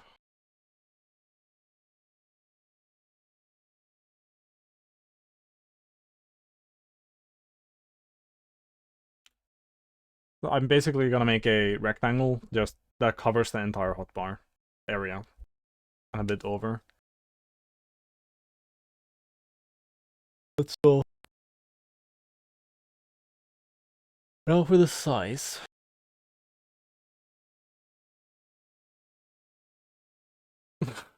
Yeah, I have nothing there right now.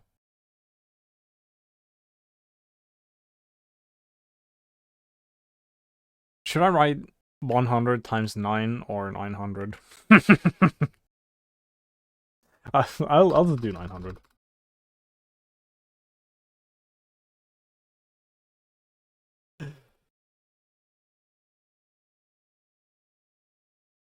And this could be 110. And then we're gonna have the same shit for this. Oh, the rectangle is white. Why is it white? Should be black as the color. Well, we'll see what happens. I guess I can just do this for now. For the color. For the color.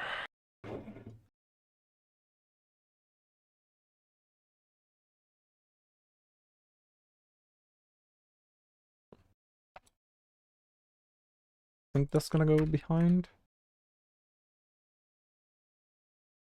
Oh shit.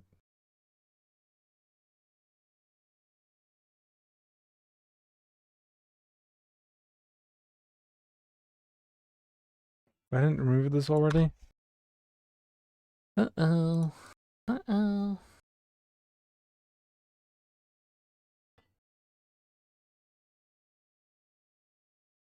Did I not test the thingy? I guess I didn't. The build is broken currently. Lol. Lol.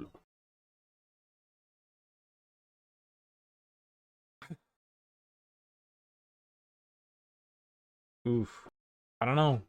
I don't know which one is better.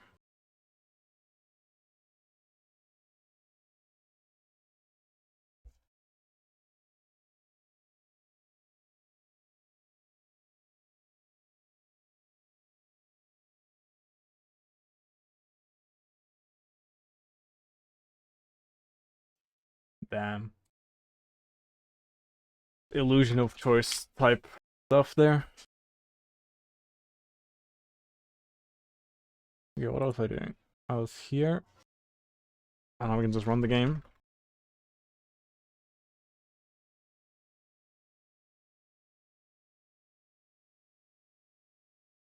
Oh, I want to remove that.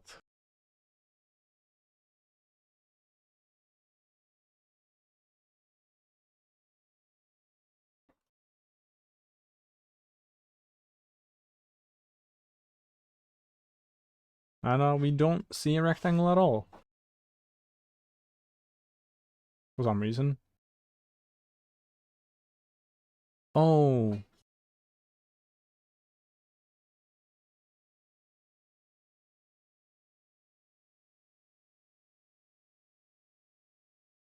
It's still completely white for some reason. Okay, let's go to make quad. What decides the fucking color here? Oh, we don't have the file open.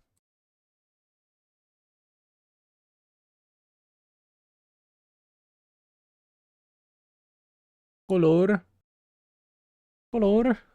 We supposedly passing the color. Why is it not being used? Hello.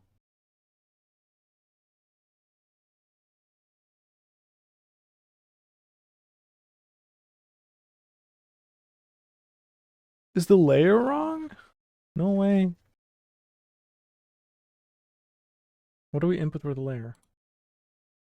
Oh, 0. So it's like trying to do text.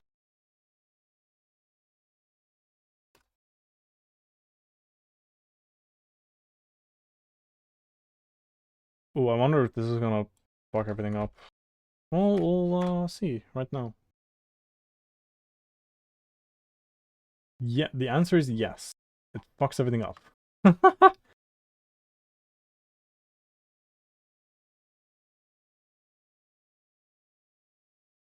I know.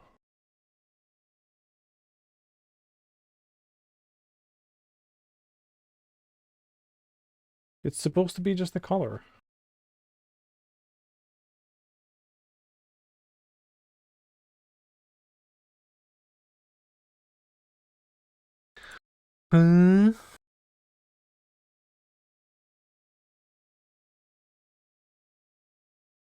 I guess I'm gonna do some extra stuff here with some.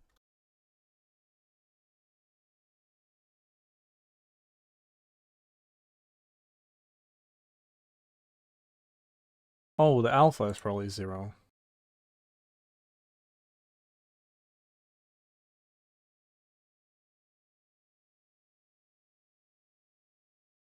No, that was the problem.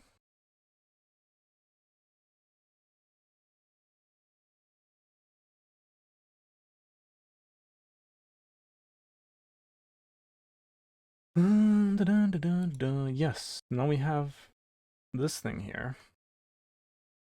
It's not exactly aligned correctly, but that's fine. I can fix this. I guess make quad needs to know if it's a text thing or not.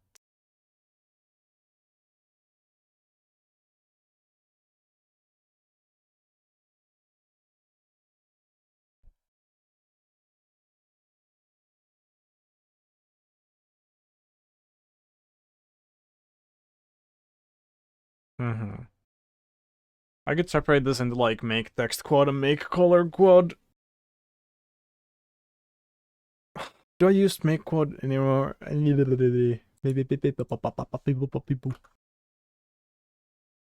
No.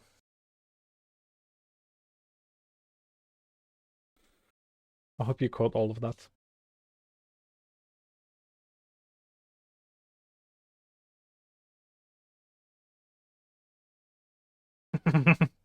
Good. Good.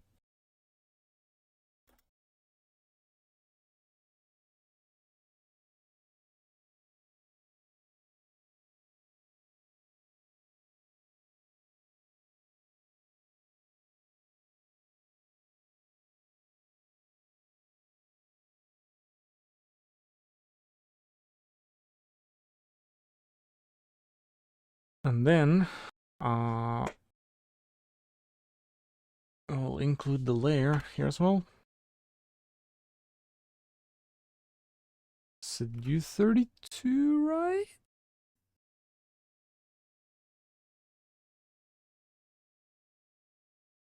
Yes, I actually remembered that correctly. Holy shit.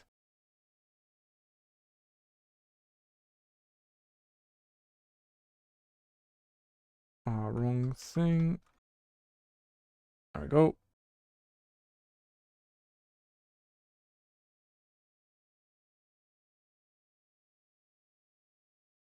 For text, it's 0, and for color, it's 1. But I don't want to have to remember that.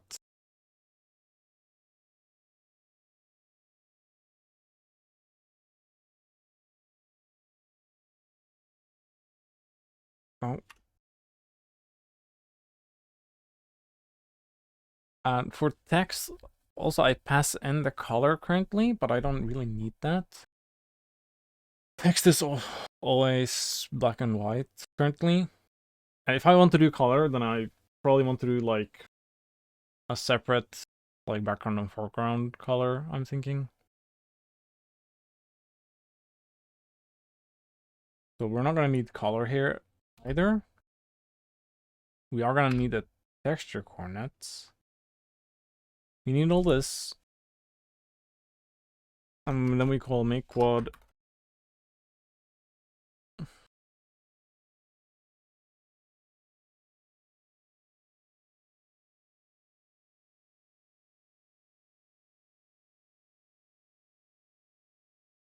and then color is gonna be basically default.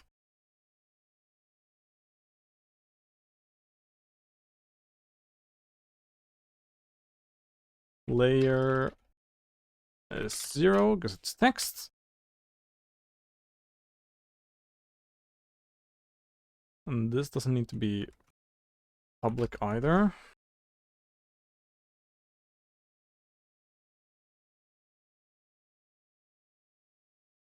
What are you crying about? Oh, yeah, everything is broken. That's what it's crying about. Let's comment these out for a moment. So they are not crying.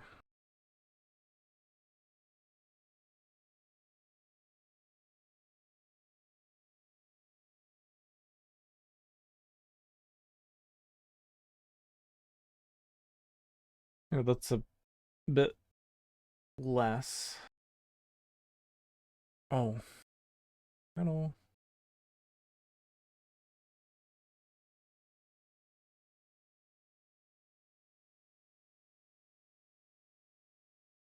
$141.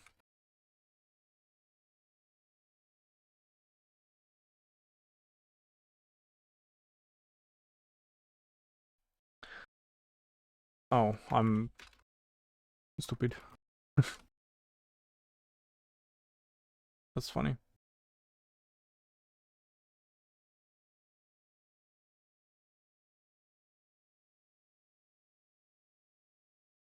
I'm not complaining about this. Okay. Nice. And then I want to make this.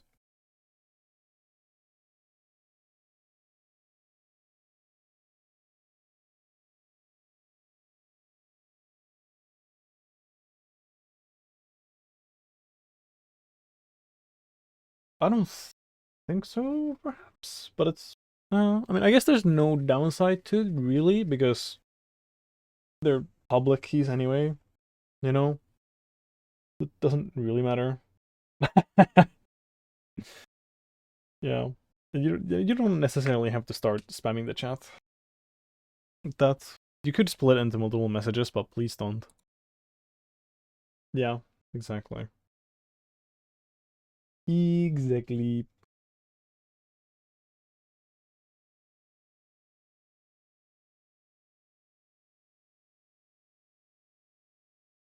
It's gonna be almost the same arguments, except we don't have texture coordinates, we have color.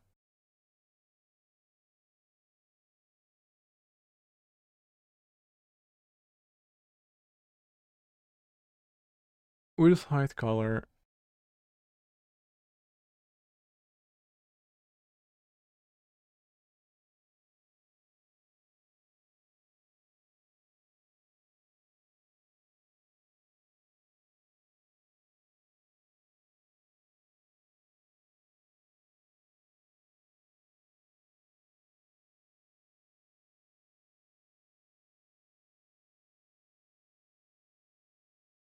I think these are still the same errors that I'm getting, so this function should be fine. Let's go fix these. Two.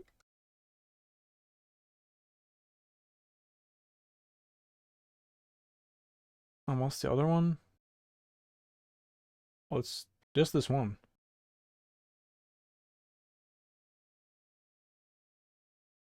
We shouldn't need this.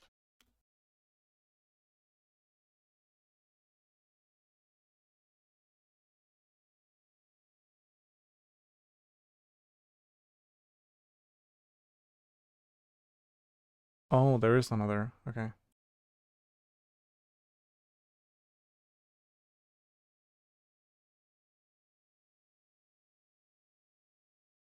I love inline comments. Okay, that just works.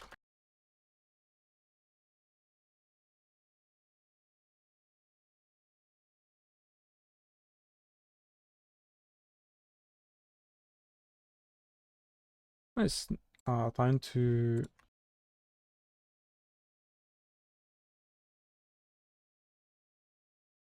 make this public. Anyone can make a color quad. Making text quads outside is not really supported. You're supposed to just call make text. Alright. Have a good feast. If there's like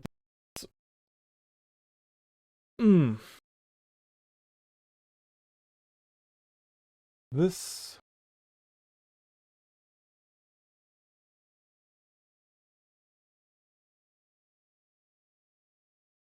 Let's see. Go back here.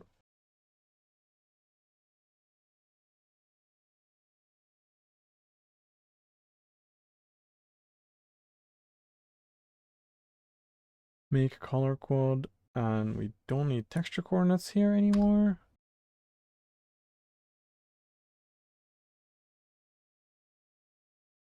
We do need the color.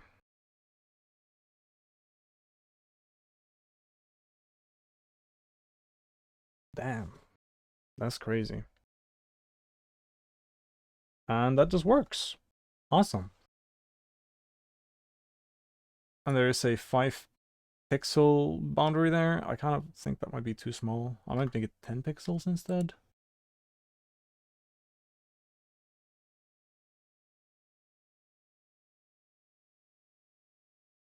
I make it a variable first.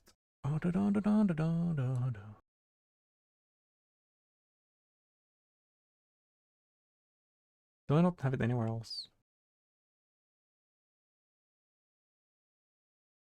Oh, it's supposed to be like 100.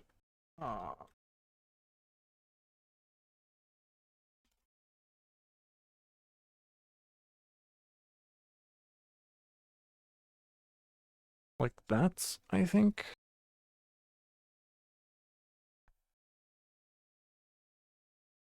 Oh, it's... Yeah, it's like that. And the width needs the same treatment.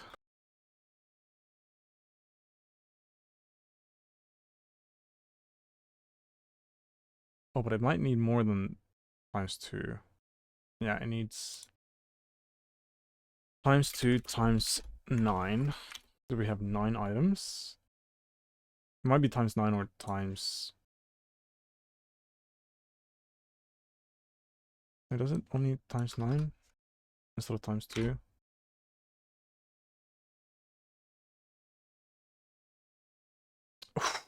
Blends on the edge.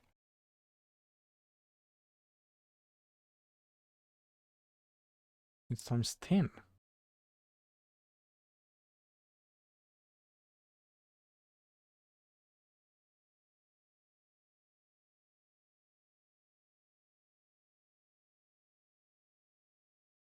I guess the same. Okay, well, this is kind of different. Um,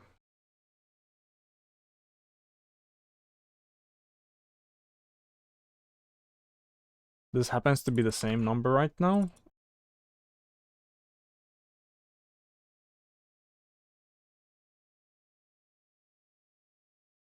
Needs to be this.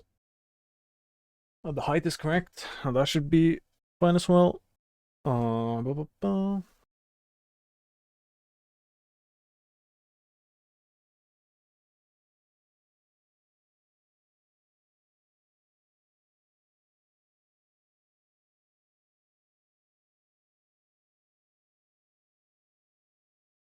Nice.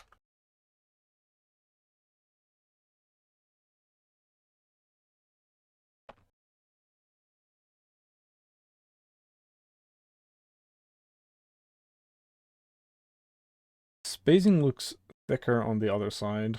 No. Or, oh, okay, this is the window size thing. I think it actually works. What's supposed to. Okay, nice. Now let's make the space between 15 just to see if it works.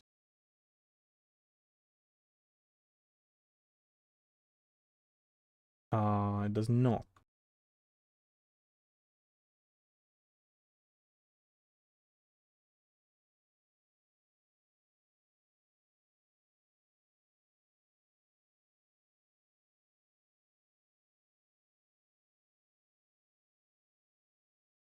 Oh, because it's controlled by that as well. Okay, okay, okay. I need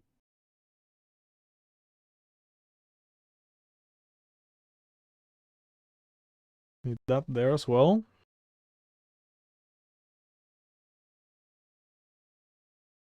Still not quite right.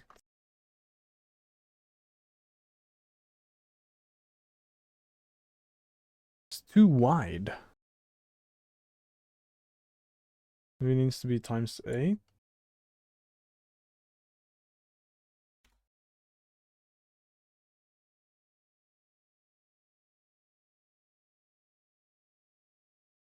Well, it lands precisely on the edge again.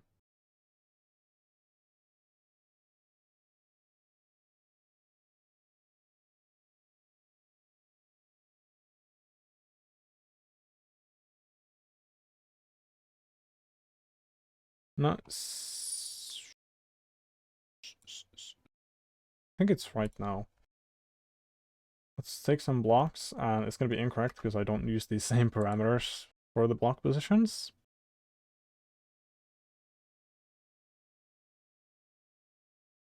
1.5 is still the same.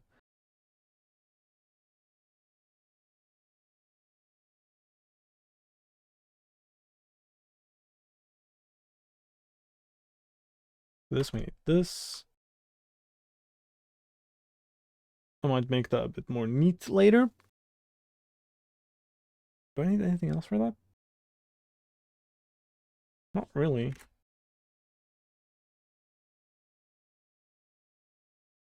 I mean, maybe, but I'm not really going for minimalism on that. I want this to be just easy to make. Look.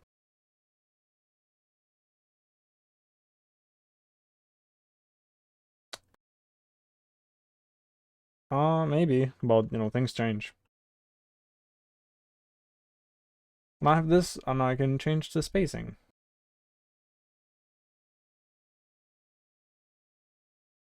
I don't like how the white box is like on the very edge of that, but whatever. Main thing is that it's adjustable.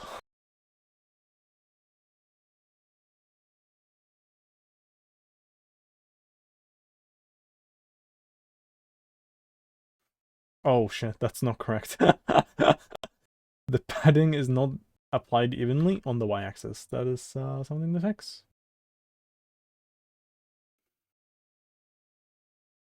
That guy looks funny though. Let's see. I mean, this is correct, but I just need this to be correct, I think.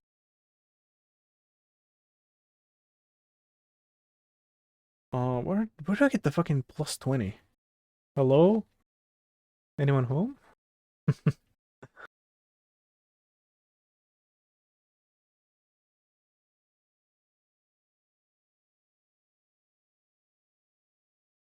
Hello.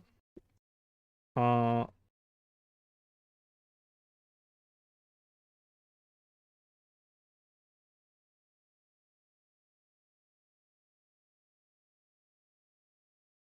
see.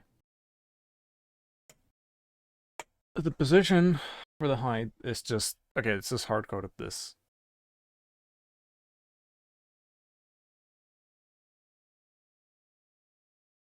We know we're gonna be here, and we don't need to change this at all. Oh, okay. I see.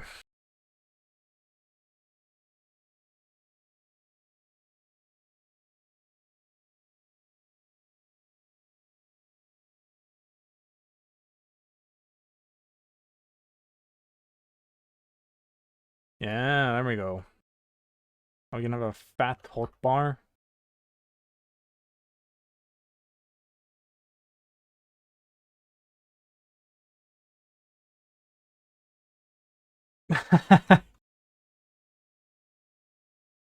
Suffer. Look at that. It's adjustable now.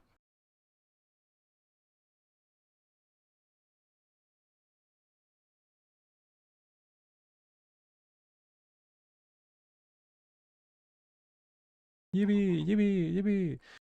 I don't know if I want to have this much space between the items though. Uh, like, yeah, anyway, that's crazy. You know how? Okay, what's your opinion on white space mattering in programming? By the way, like white space being meaningful.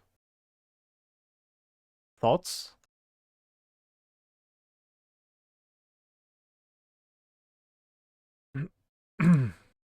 I have like a truth bomb.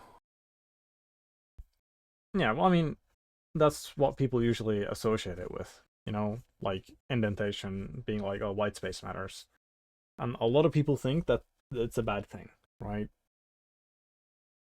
What's your take?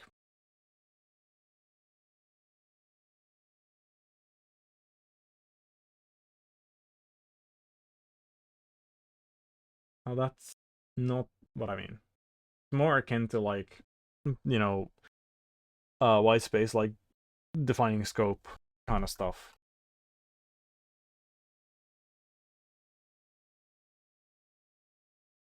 I think I'm happy with this so far though.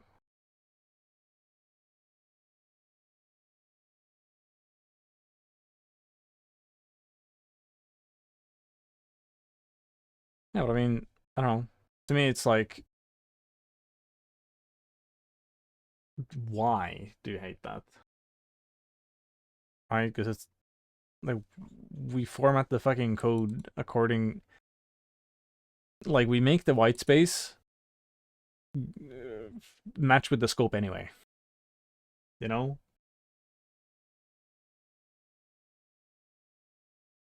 So it's like, meh, damn. But also the truth bomb. White space already matters. You know, we have spaces between keywords. White space matters. Python was right all along. GG.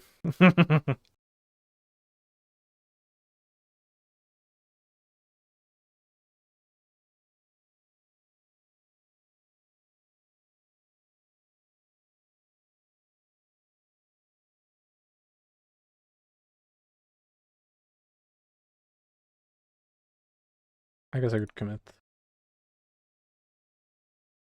Oh, that is a crime. Which line? 58? Okay, we don't need that. Okay. Oh, and there's gonna be another spot where that happens. 210.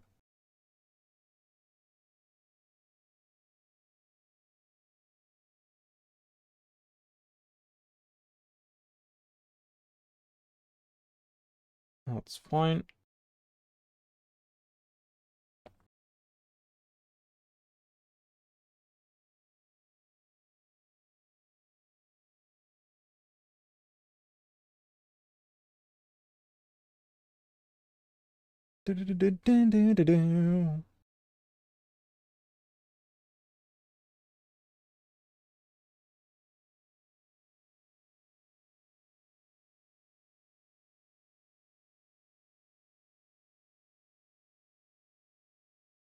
Yippee.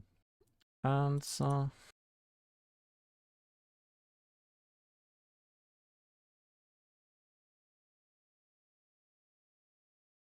Yippee. Improve hotbar visuals. Committed. And I think instead of also having the hotbar be like fully white,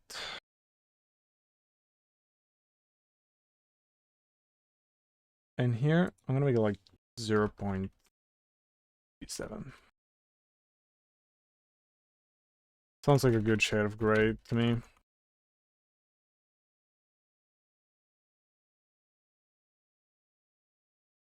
True.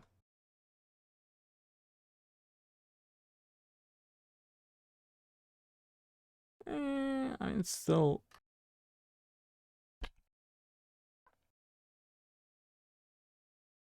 I don't like how hard this tool is to see with the thingy thing. What if I just make it 0.5?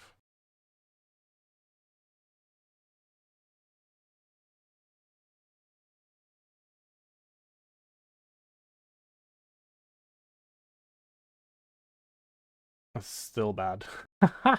Okay, I was gonna have it as white. Whatever. The real answer would be having an outline. But outline is not trivial.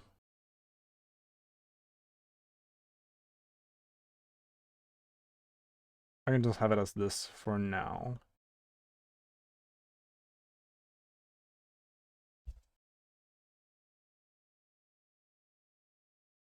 Oh, that's awesome. I don't like how it looks uneven.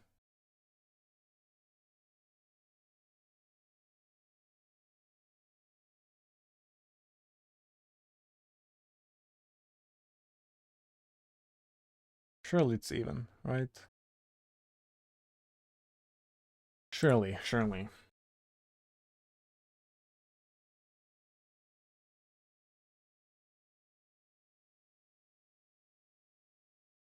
Dine. So true. Oh, that's done.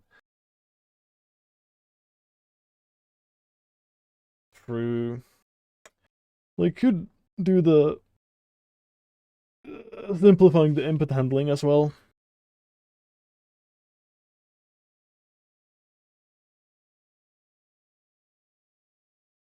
I don't need that. Okay, that's a...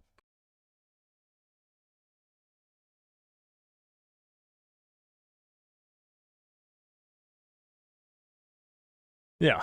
So, let's look at how we handle input.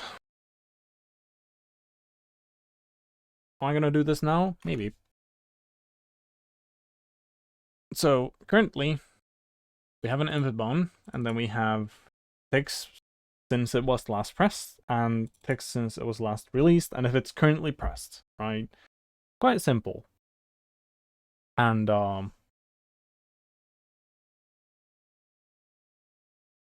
it's not that complicated, but if we go here,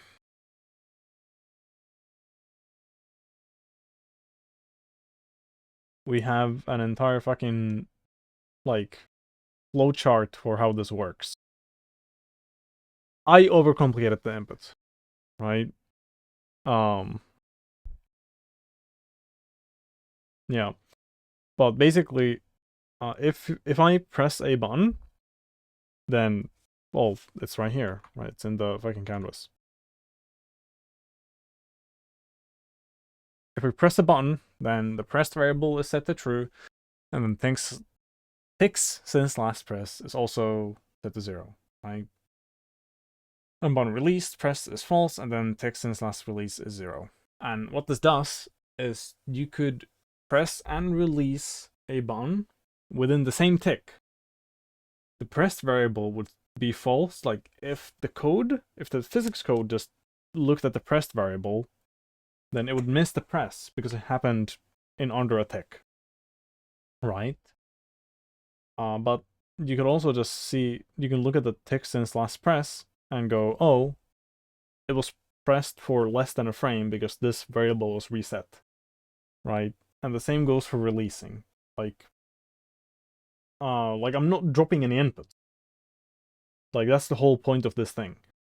No input gets dropped. As long as the computer registers it, my code will take it into account, right? And if we go into is pressed, we look at the boolean, and we look at the thing, right? And that's like very solid. Why am I saying that this is overcomplicated? Now I want to do this thing where I save input. Like I have input replays. And if I had simple boolean inputs, I would just save a array of booleans, right? And that's easy. Like on this tick it was pressed, on this tick it was released. Easy. Very, very easy. Very, very simple. But with this thing, the simplest form to like save the inputs is like how many times was the button pressed within a tick. And it can be either 0, it was not pressed at all. It can be how many times was the button stayed toggled, right? It can be 0, it wasn't toggled, so it either stayed pressed or stayed released. It could be 1, so it changed from pressed to released, or from released to pressed. It could be 2, so it was released and then pressed again, which, in which case, these both variables are reset, but pressed stays in the same boolean state. Or it can be 4 times, where both of these get reset to 0, and the state of the pressed boolean is flipped. So there's 4 possible states for me to save for the, like, every single input button. And it's like, do I really want to do that? It's like, it's so much more complicated than just saving a boolean for every single button. And if I save a boolean for every single button, then I can do like a funny optimization where it's like I just save a number for like how many ticks the current state is held for. And that's like a very easy optimization for like saving disk space and whatever, right? It's like a really good way of encoding. But with this, I could do that, but then I need to also save like additional data, and it's like, how much does it actually matter that I do this, right? The game is 50 TPS. You have like 0. I don't know, like 25 milliseconds. If you can press a button, faster than 25 milliseconds, then I could drop the input. But then I also thought about this, like, I could actually have my cake and eat it too, where if my input handling code recognizes that a button was pressed and released without a tick happening, then I can just make the button be pressed for 1 frame, right? So the input button itself would literally just have a boolean. Well, I mean, I'll also have this bookkeeping because it's good for like, jump buffering and whatever. But I would not do these shenanigans. I would do it slightly differently. And then if I want to encode the button state, I would just encode this boolean for every frame. And these would just,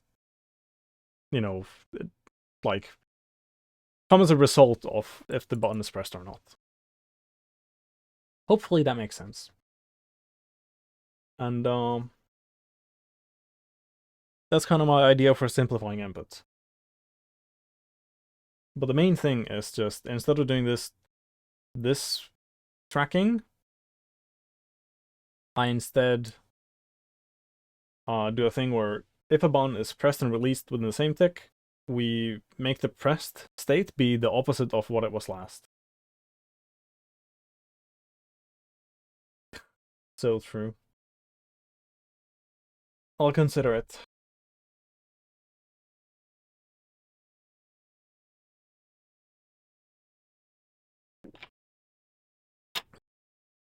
Oh, I hope that noise didn't come through loud through the microphone. Helps me like putting the cap back on my water bottle. Anyway. Okay, good. Good, good, good. This is what I'm gonna do now. Uh, yeah. There's some overcomplication stuff that I want to do.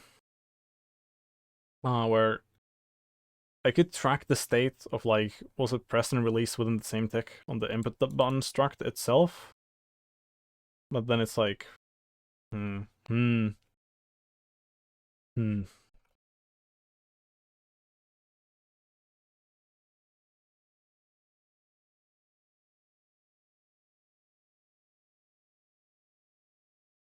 Let me think.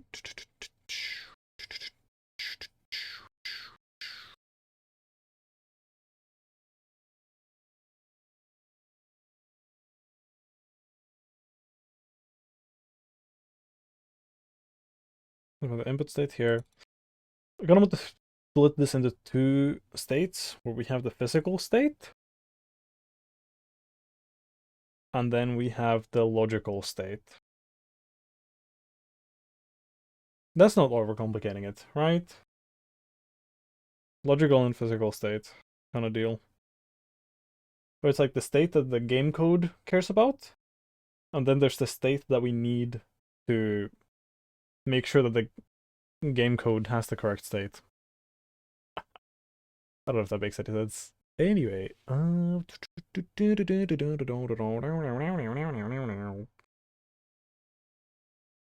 do I want to do this? We have these.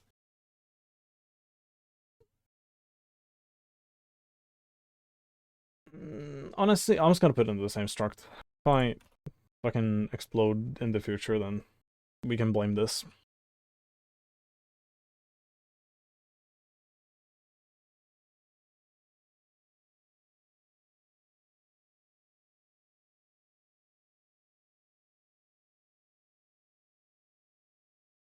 What I want this boolean to state. I only care if it's pressed multiple times this tick.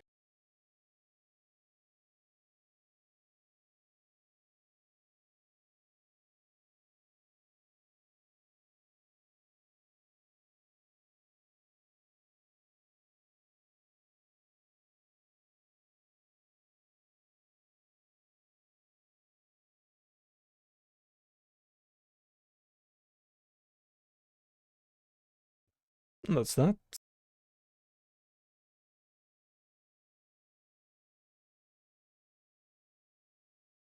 Ooh, this is actually not quite that. Let me think.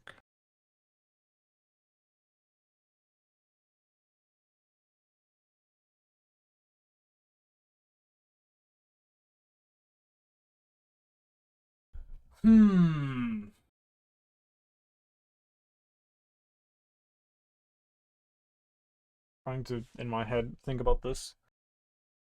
Oh, let's just fucking draw.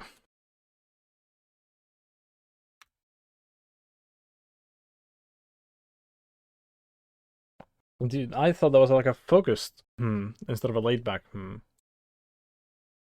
Should I do this in the thingy thing? No. I'll do it here.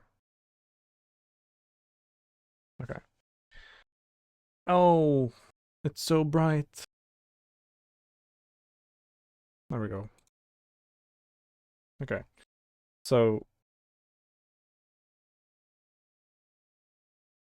oh, I leaned forward like with my desk. I'm not actually sitting right now. I'm standing up.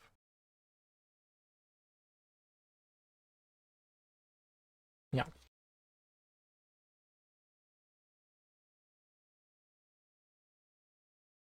Can I close this panel? Like, it's so big. Panel is so big. Like,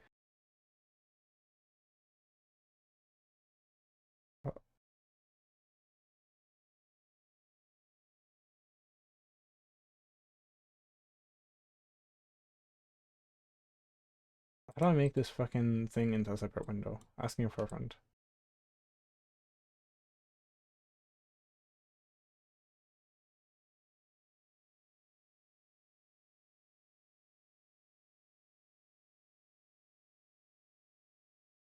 Oh, there we go.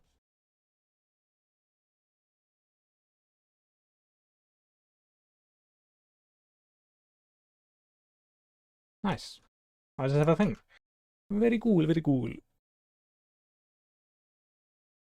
Anyway, so I have a button that's released, and if a tick happens, you know, we just have the button be released, and that's fine. And everything is fine. And this is just both the physical and the logical state.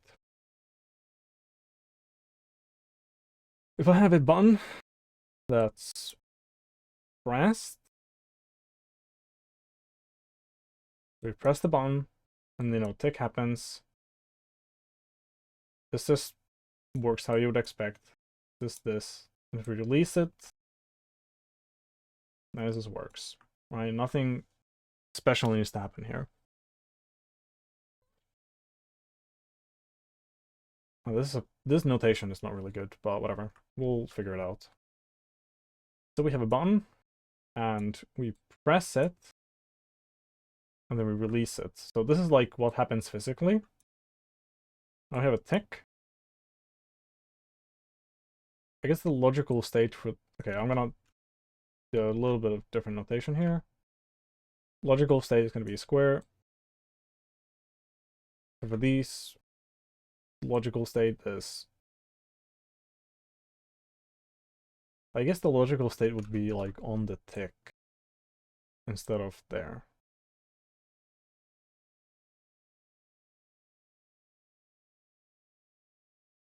And here, logical state would be pressed. Logical state is pressed. Logical state is released. If we have a press into a release, and then we have a tick,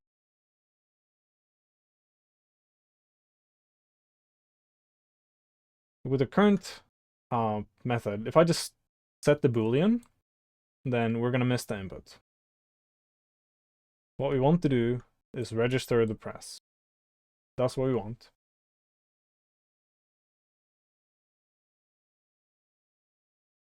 I could do the simple thing of just only allowing one input to happen during a tick, but that's not really what I want.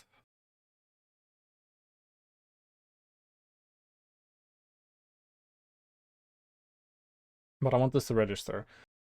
Well, let's just go with the idea. If this is true, then we just don't do anything, right? If it's already toggled during the tick, then we just don't change the logical state, right? So we have the logical state released here, and then we have logical state here, and then we set it, and then the logical state here stays pressed because we're already toggled. Is there any problem with this? I released, logical state is also released. Say that we press and release, just like before.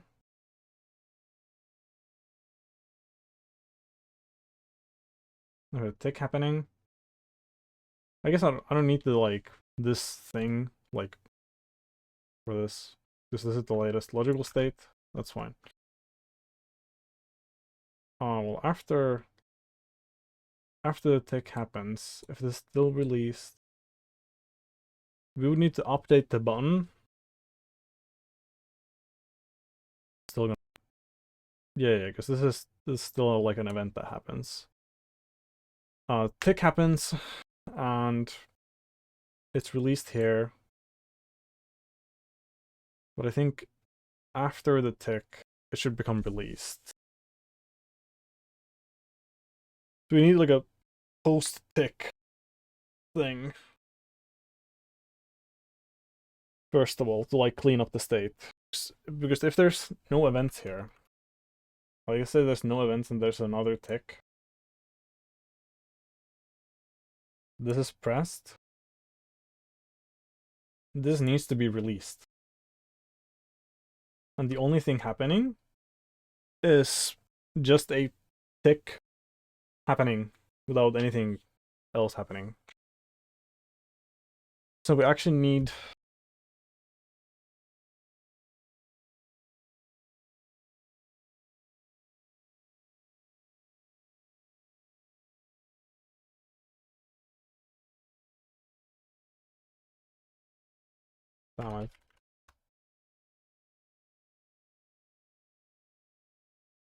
we need these. We need the physical press state and then we need the logical press state. I don't know if we need this last one. But basically what we can do is, yeah, we have what we would have here now.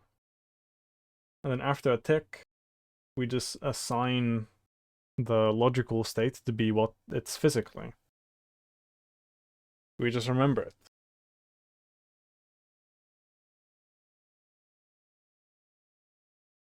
When do we tick the input? It's after everything, right? Right? Right? Correct? I hope so.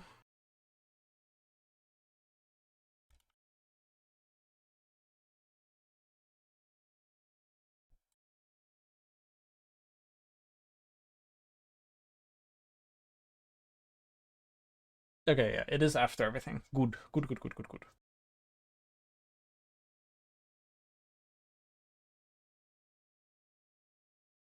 Okay.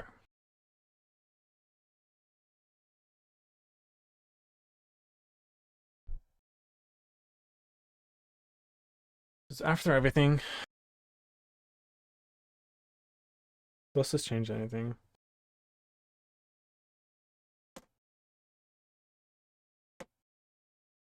Or is this just what I do?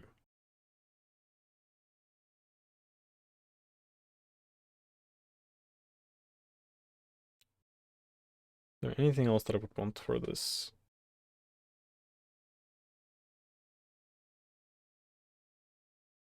Okay, well, I have kind of a scenario brewing in my head.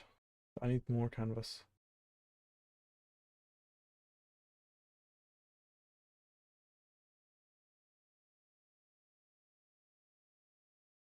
Please give me more canvas.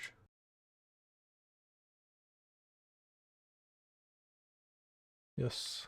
And then layer. Image size. There we go. Okay. Let's say that this scenario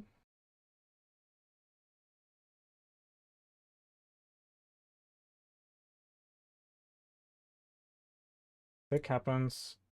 It's like I guess after the tick, this is gonna be old notation up here. There's new notation down here. Tick happens, and then this is gonna get set to released, right? It uses the value from here, but after the tick, it's gonna be released, right?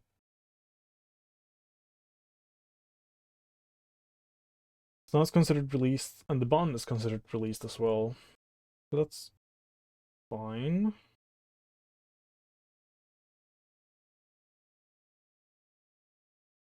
Is there any problem if it goes the other way around? This is pressed, this is released, this is pressed.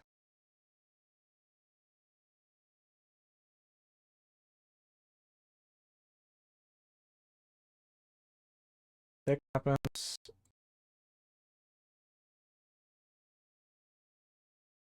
And then we set it to pressed because that's the actual physical state.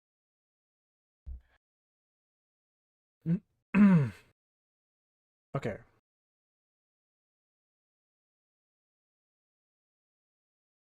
And we use this. And now if we release, that can be this. We press again.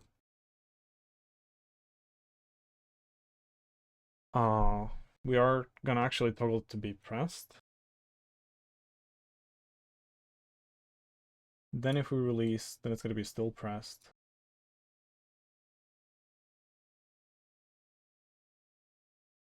Then we have a tick. And this is gonna reset it to this state, but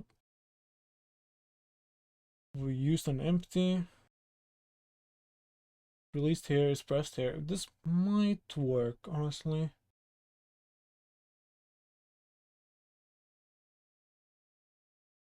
This might be it. We have these, and then we just only allow setting the state once per tick. And then on tick, we just make it be whatever the physical state actually is. I'm like so sure there's a problem with this.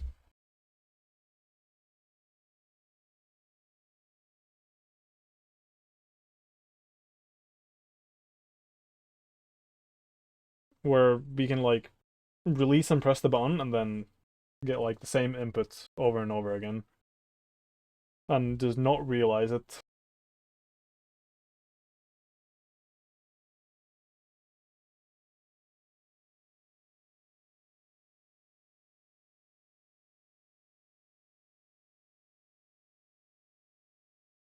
I don't think it's the case, actually. No, because if we release the button, then we always... Yeah, because these stay in sync after the tick. Alright, I'll just implement it. I'll just implement it.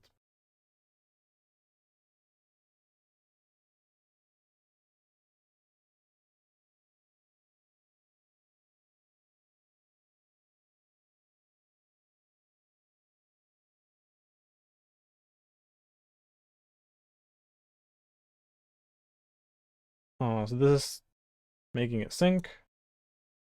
Doing this. And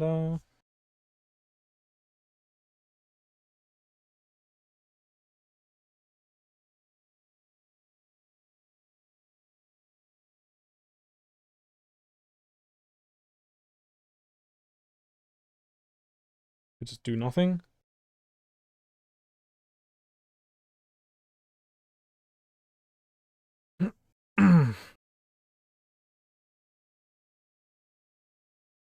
Oh, actually, we don't quite do that.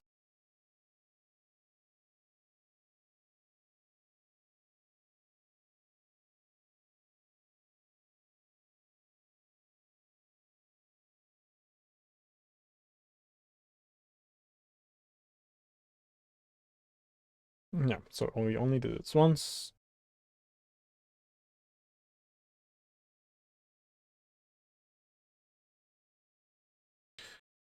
Oh, this is a bit... I can do this during tick logic instead. Or no, not really. Not really.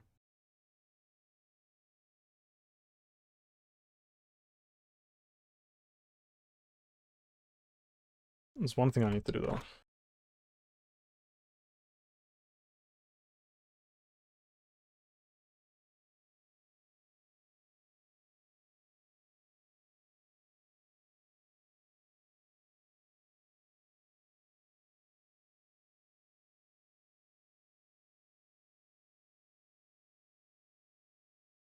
Because this is going to be registered as a press. This is going to be 0.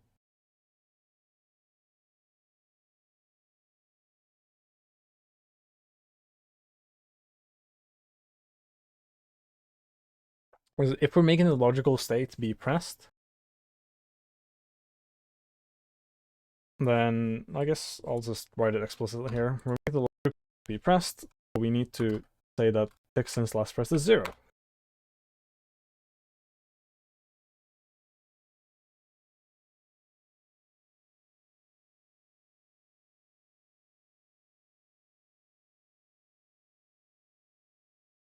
That's good.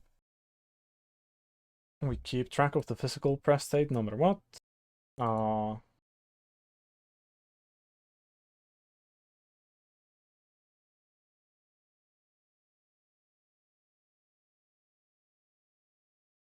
Nice.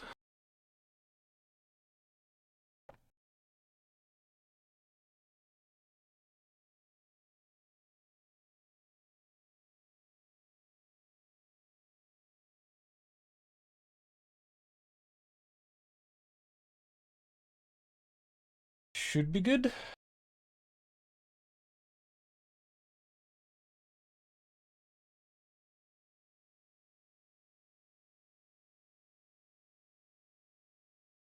Let me think. So, on the tick, if it's pressed, we press it, and then tick since last press is 0. And we say that we haven't toggled during this tick. We haven't toggled during this tick. We are pressed. If we release, then we register. Oh, there is actually the problem here. So this tick sees this thing, it's released, and no, but it actually works. Just if we pressed here, if we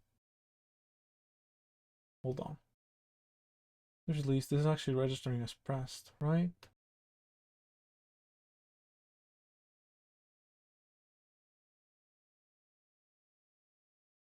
Released. And then the physical state is pressed, so we set the logical state to pressed, and then we release physically. So we release for real. And if we kept it released, then this would get a release thing. We press again. Register the press.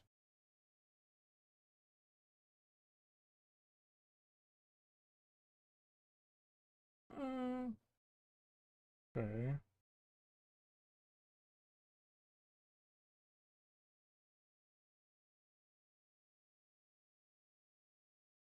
What if we just did nothing here? What would happen? Logical state gets turned depressed.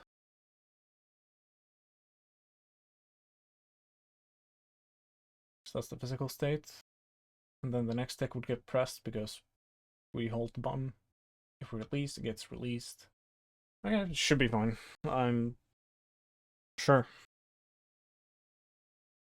Sure. I'll just have to test it in real gameplay. I could logic it out, but XD. And we're gonna get a bunch of errors. Oh, not a bunch of errors. This is the one. 3657 is pressed, and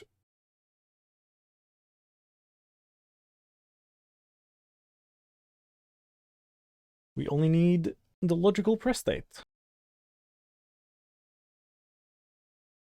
And it's just pressed this just released this. Fine. Well, here we just carry the logical press state and that's it. And technically that should work.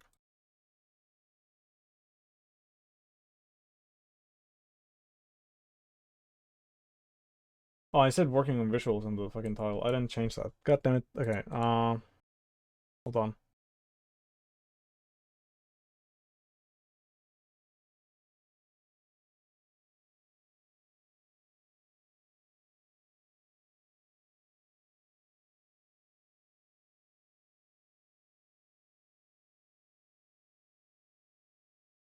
There we go. Let me just do that. That's a good thing to remember.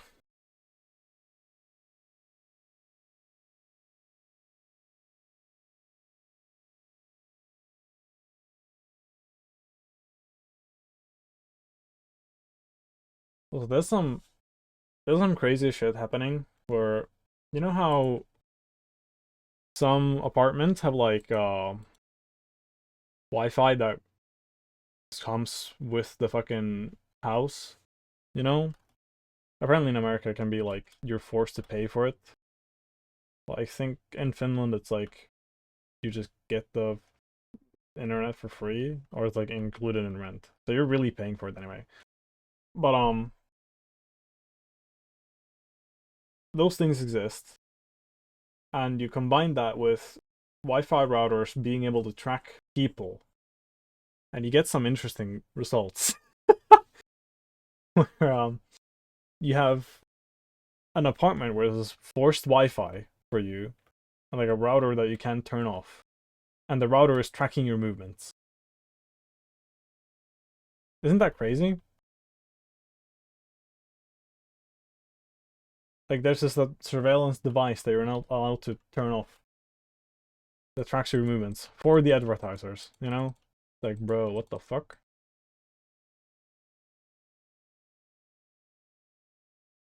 Like that should be just fucking illegal. Oh, did we not update the mesh? Or did I misclick? Hello? Left click? Right click? Boom. Okay. I just wanted to fill this area.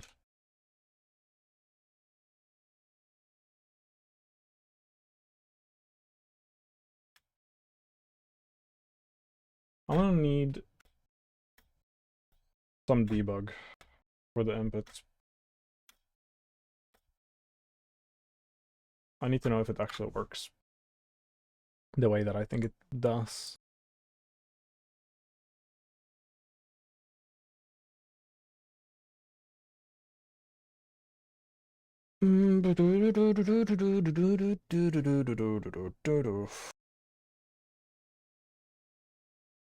Okay.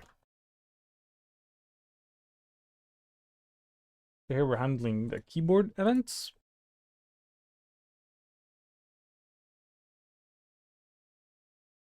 And we are not in a console. I was gonna track space.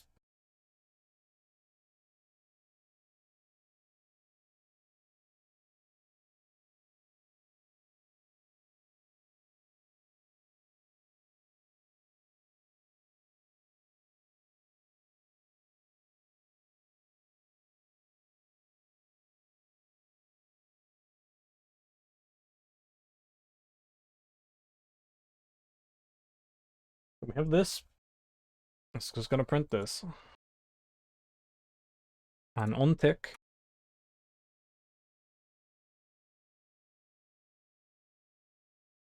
Gonna print.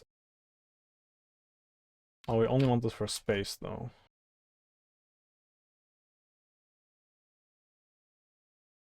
That's fine.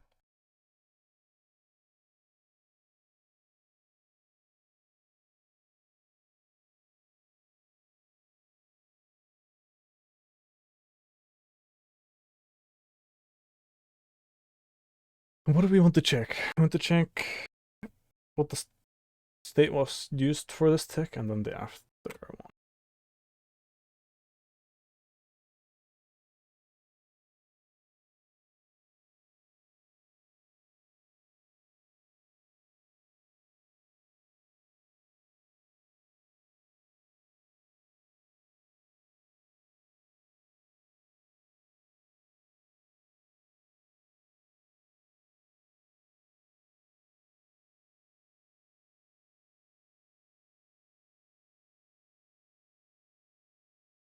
Yeah.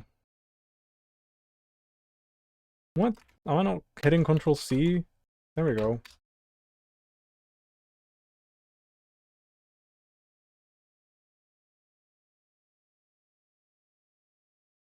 Oh yeah, it's called up, not space. So I'm stupid. I guess got spam the console, but that's fine. It's not even that fast. Let's see, if I just have normal events here.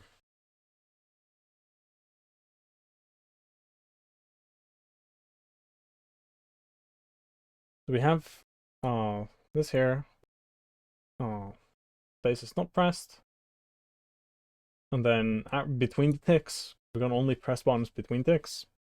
We press space, and then it's pressed for the tick, release, and then it's released. Wow. Let's try to press it a bit faster. So I'm gonna need, okay, I can do this. Let's see if that did anything. Okay, this is a press and release in the same tick. So the space has been released, not pressed, and then we press and release. And during the tick, it's pressed. After the tick, it's not pressed. And that seems like it's doing exactly what it's supposed to. And honestly, I think this is good enough. There's a potential, in my head, there's a potential logic error where if I do this quick press and then I start holding, it might be incorrect. It might not be, but this is already like, I capture sub-tick presses. That's good. That's fine.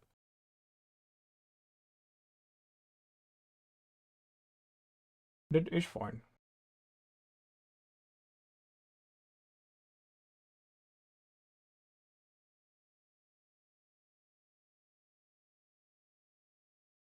I think I just call it a day for input.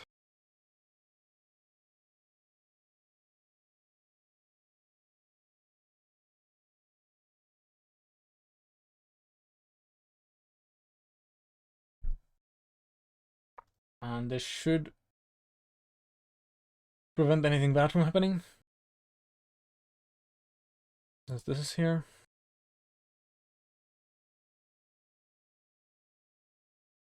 Yeah, that should just work.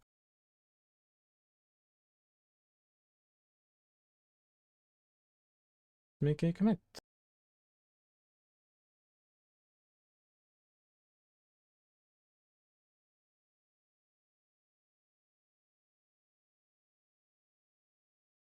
It's considerably more code, but whatever. Uh,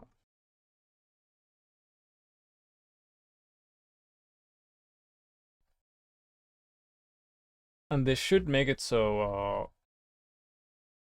we can do a thingy thing. So actually, I can test this with a lower tick rate. I just realized I didn't mean to do that. Leash.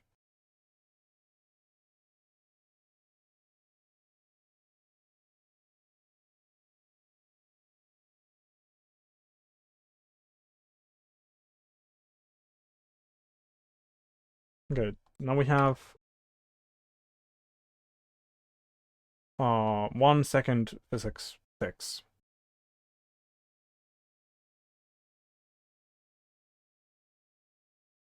I actually want the prints back.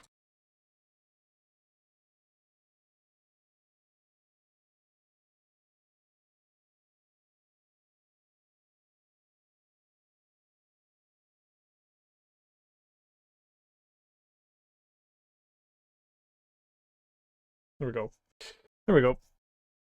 I can test this properly.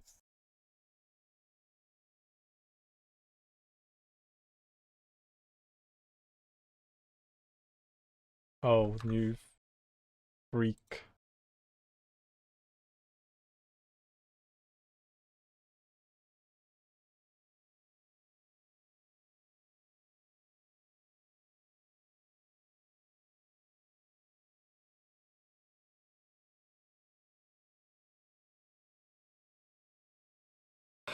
Do echo inputs matter in here at all? They might. They might. They might.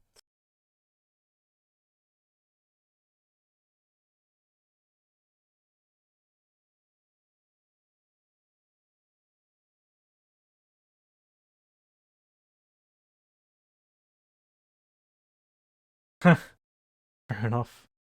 Yeah, cookies might not be the best food.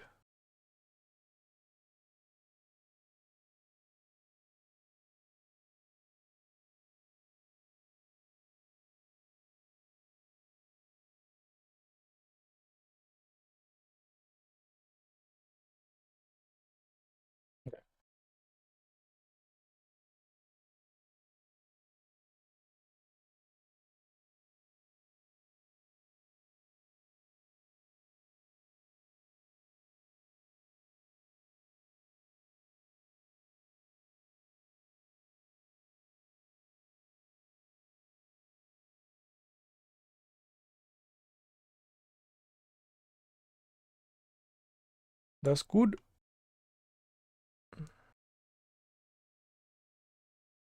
Now I need to do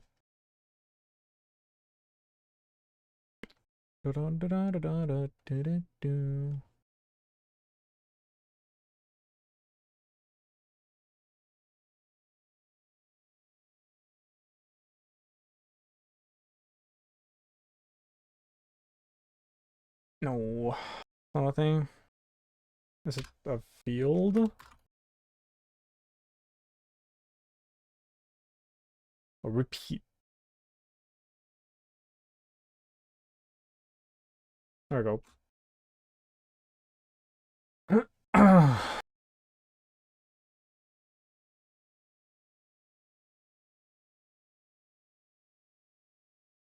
Nice. Now it doesn't do the repeat thing.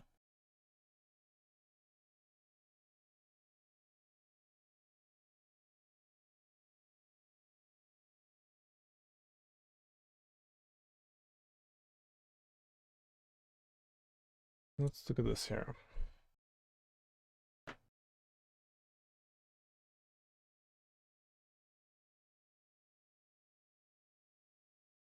So I released space. It's released here. I press and release. Press for the tick. For after the tick, it's set to be false. If I continue pressing, then it's press for the tick. Press release. Press. What do I actually want here?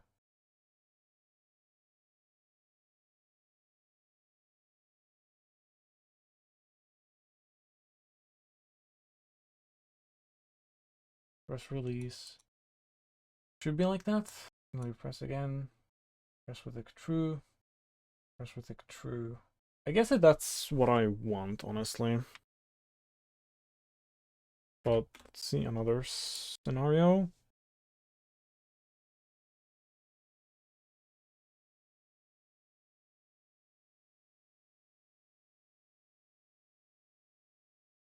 Honestly, that's fine. That's like basically what you would expect from input handling, or what I would expect. That's fine.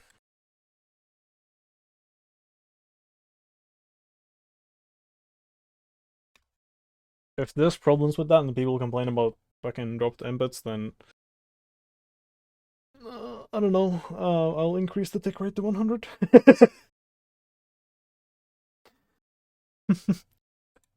Surely that'll solve everything. Yeah, but there's technically you can get an input dropped, quote unquote, if you press and release,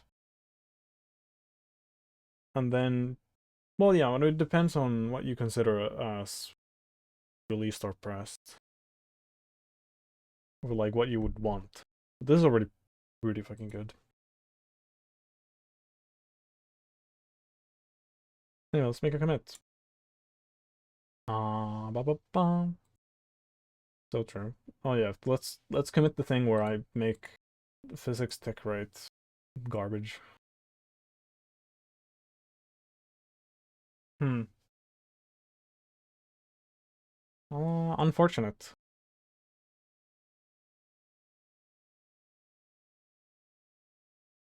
Unfortunado.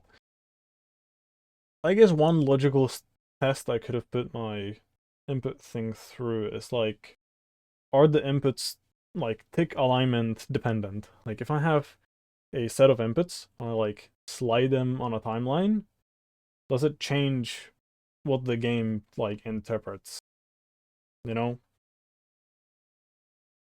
If it does, then it's kind of bad.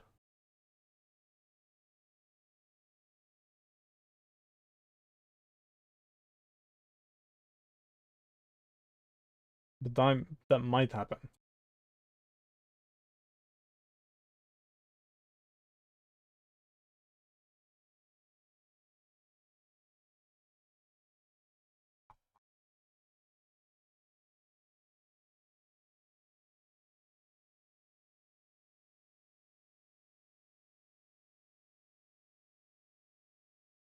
That's the thing, that's the thing.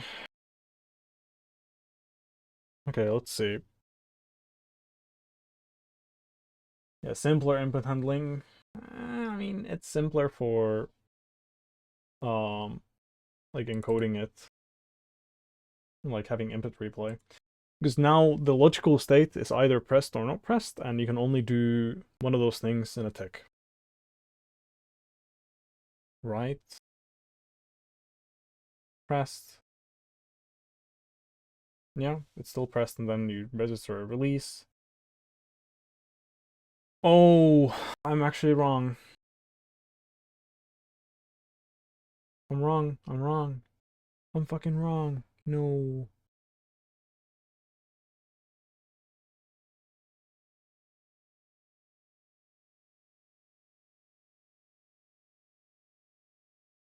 Just fuck.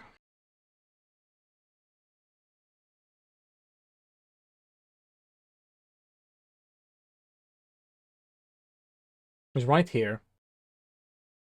When we see this pressed after the tick is false, then it's considered released. So the press tick since pressed is 1 and tick since release is 0. Then we press and release, and then it's pressed with tick again, but we basically set the release tick since release to 0 for no reason. Yeah, we need to fix that.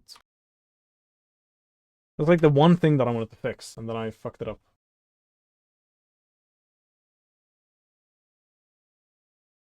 Fuck. Well, whatever. Oh,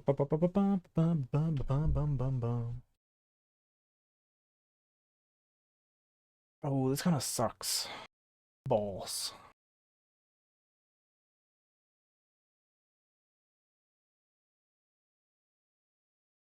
I need like a pre-tick thing.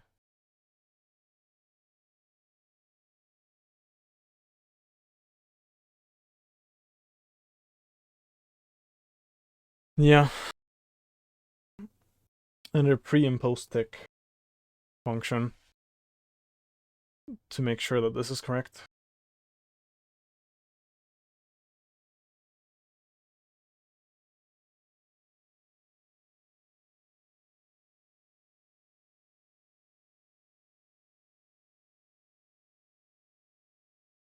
Pre-tick and post-tick. In pre-tick, we basically collapse the input state to whatever it actually should be. And in post-tick, we do cleanup. God damn.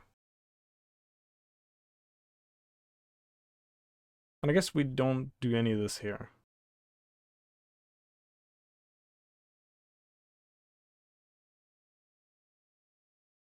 Yeah, we literally just do this. We do nothing else here. Right?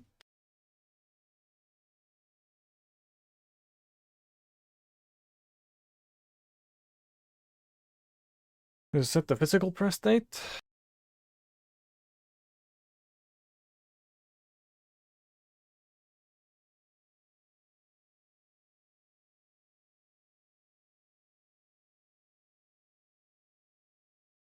I could have like a total count variable.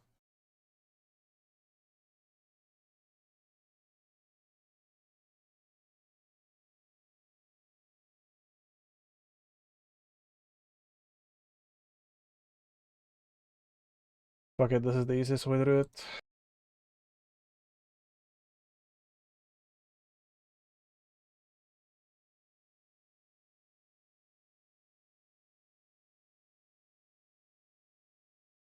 Still do this here.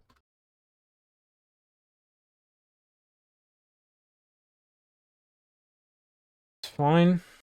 Okay, so now we have those.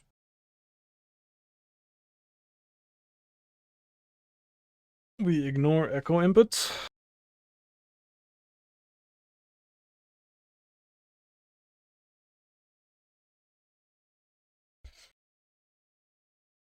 Now pre-tick.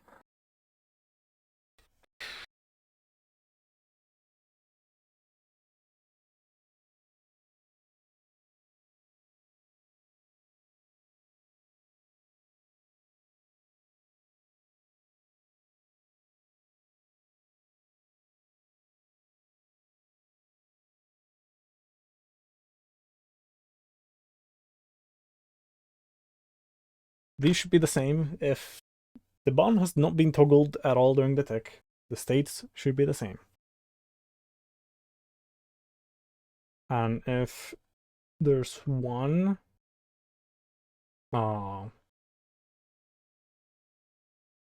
there's one toggle during the tick, and we just set the logical state to be equal to the physical state.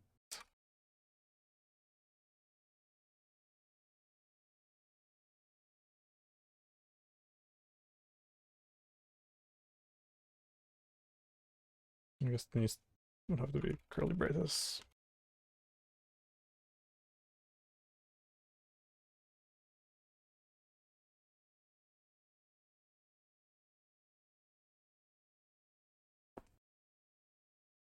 Or do we want to do this for everything? No, okay. If it's 2 or above.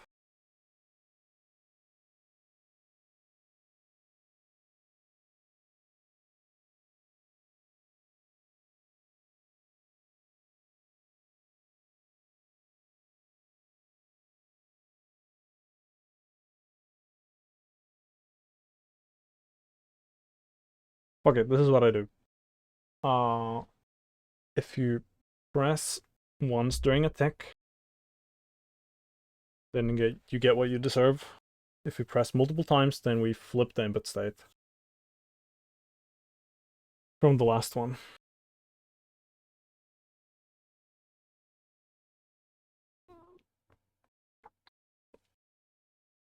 Yeah. Why they call why the D column?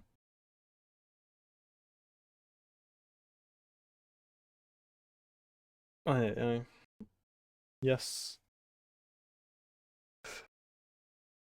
It makes sense in my head. It makes sense in my head.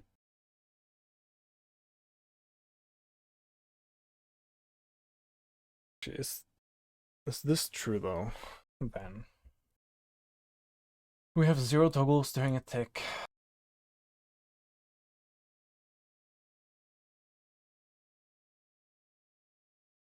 Yeah, that would actually now be not true.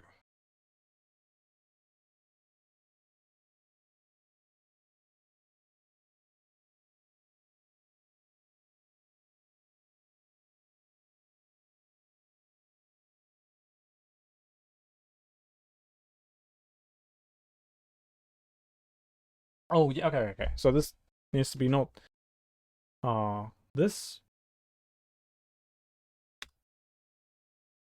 it's 0 or 1. And then we do this. So if you didn't press at all, or you pressed once, then the logical press state should be equal to the physical press state. Yeah?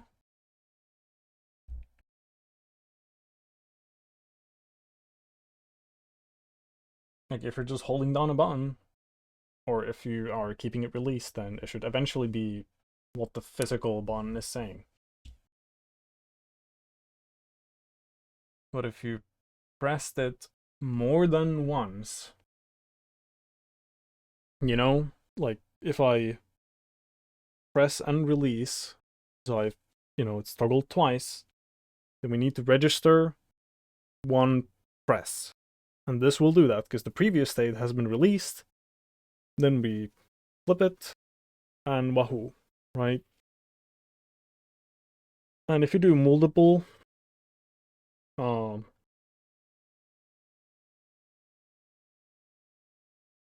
if I press, release, press, then it's still gonna be correct.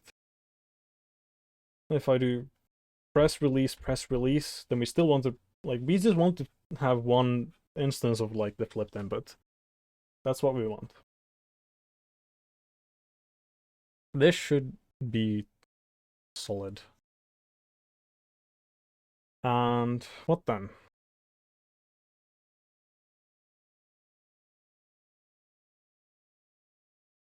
That's pre-tick. And then we want to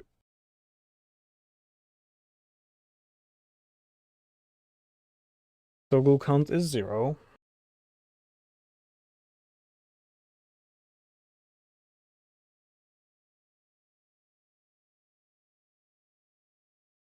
What do you think? This is kind of like collapsing the input into the correct state.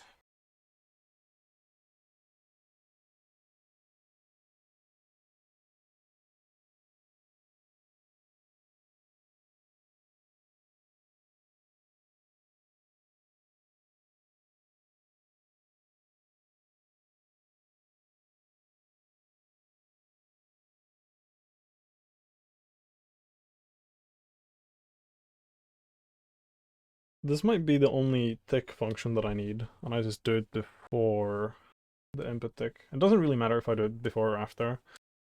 We'll see what happens here.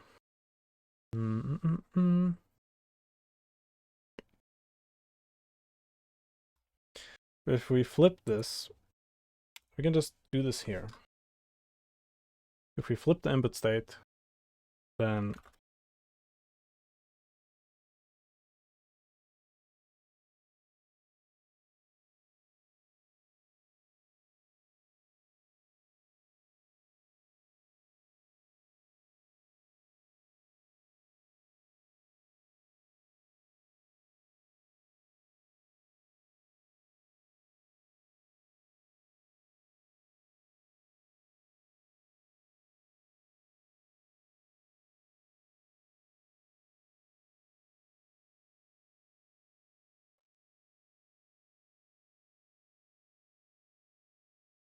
I might only need one tick function, yeah.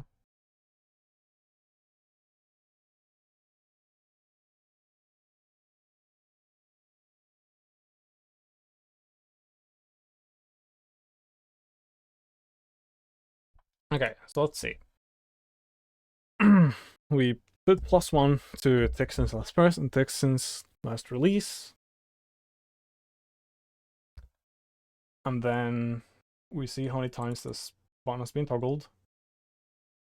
If it's 0 or 1, we just match the physical state. I think that's fine. And if it's more, we flip.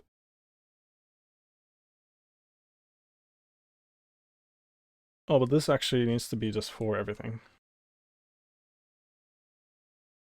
Oh, not quite. We just need different.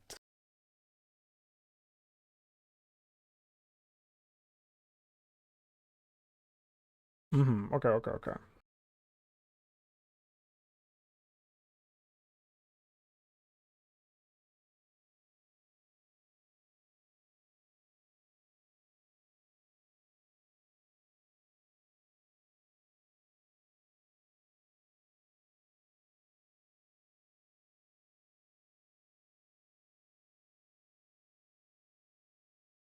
We do this.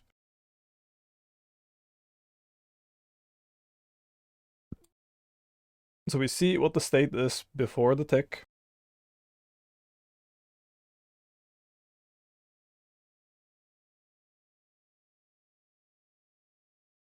And if our state is not the same, then we have changed the state.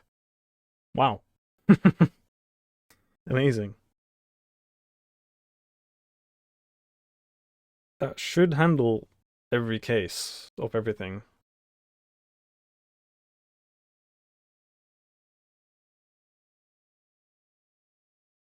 Thinking. 0 toggles. We just make the logical state be that. Yeah. Sure. Let's call it done. And there's an assert I could make. I guess the thing that I should prevent with this is that tick since last press and tick since last released are both 0 at once. That should not be possible. You should only ever have either a release or a press for a tick. So I can just...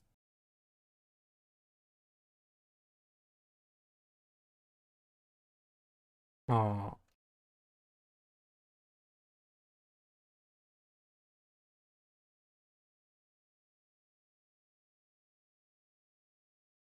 I need these parentheses here.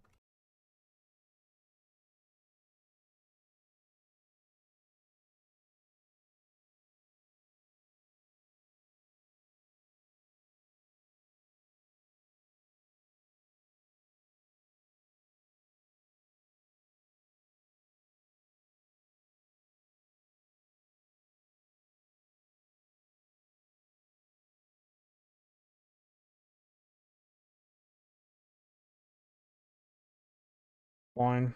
But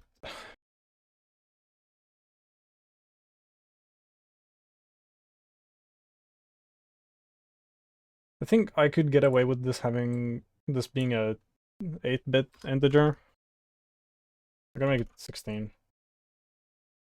Do you think someone's gonna press their keyboard key more than 256 times in 50 milliseconds?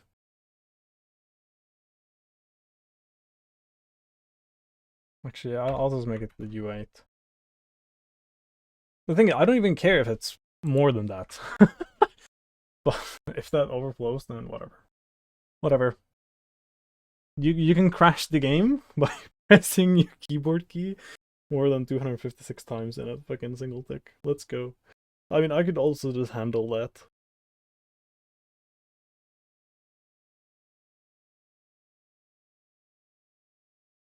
Hmm.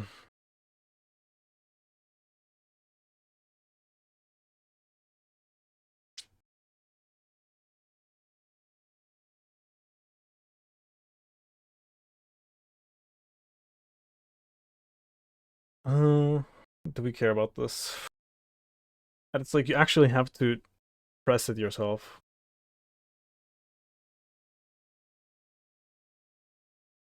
Fuck it. That's like such a nonsense scenario. But it is funny though. Okay, I'm just gonna.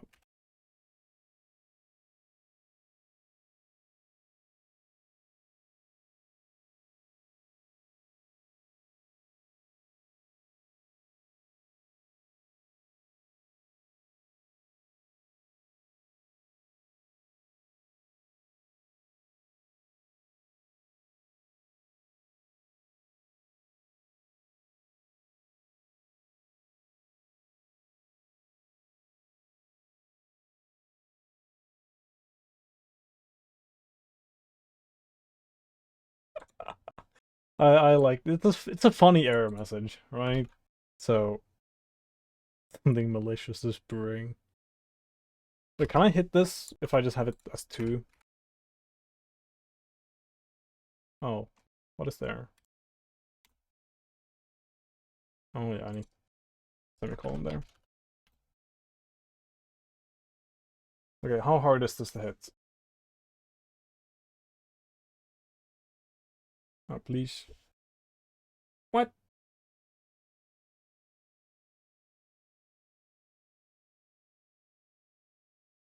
Oh, okay.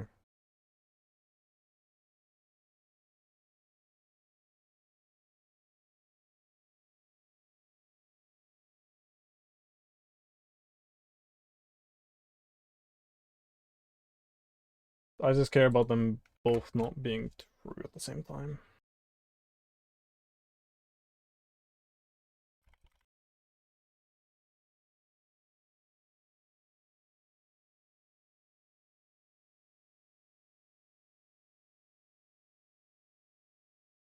Trying to spam a button so fast that it would register more than 2 presses in a single tick, but it's not really wanting to happen.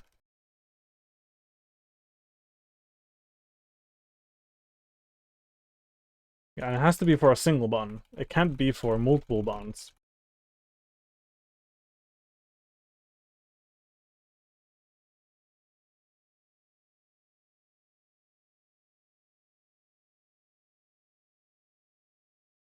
Yep, it's very, very difficult. Let's make it 200 and then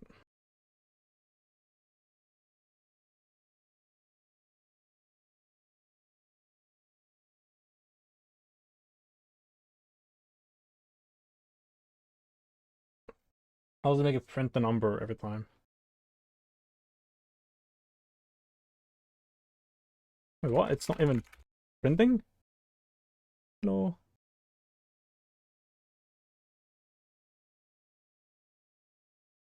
Why are you not printing?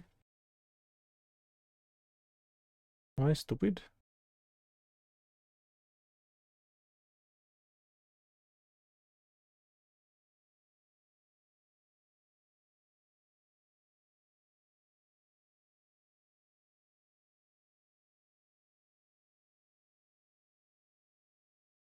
Oh, it's just not...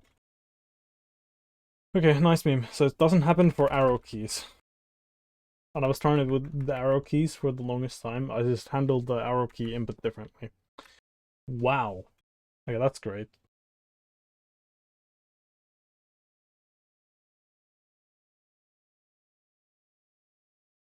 Still just one. I have not gotten a single fucking two.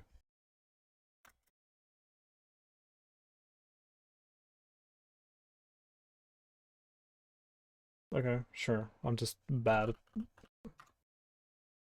Let's decrease the tick rate.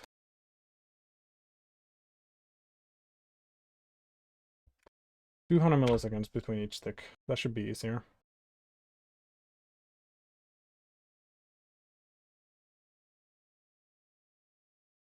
I can get it there.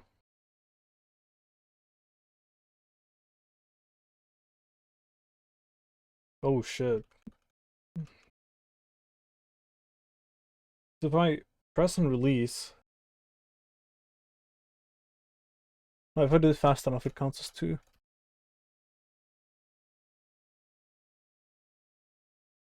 Yeah, that is possible. I'll be 200.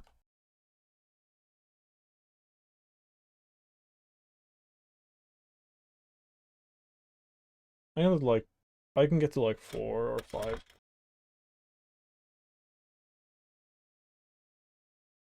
Max like 6. That's funny.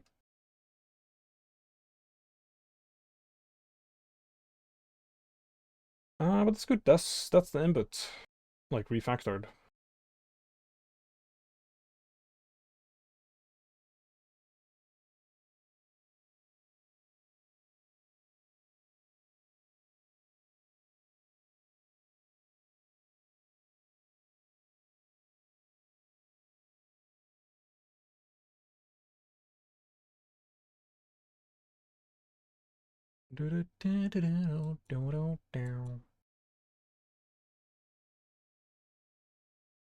It's actually interesting to see the diff here.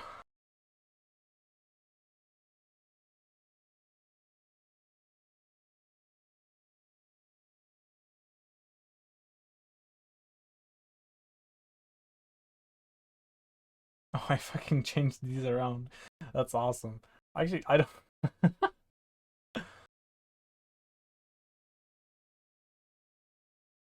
I can just discard those. That's awesome.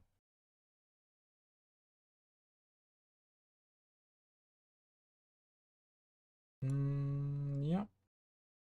Wait, that's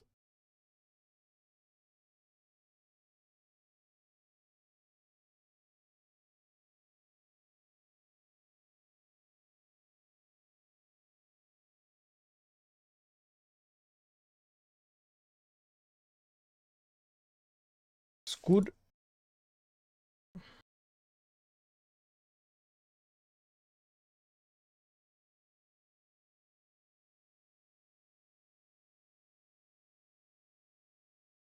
Wait, actually, hold on. Yeah, that's correct. Anything else?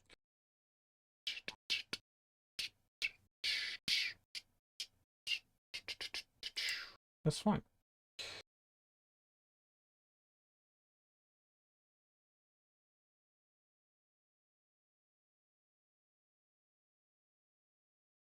Nice.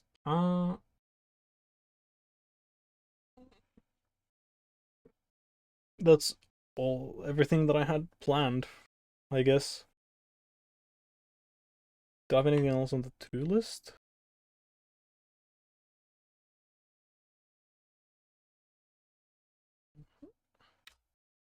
That's fine.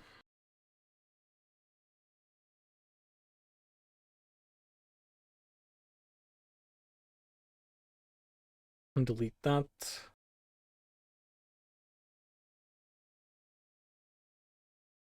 And that's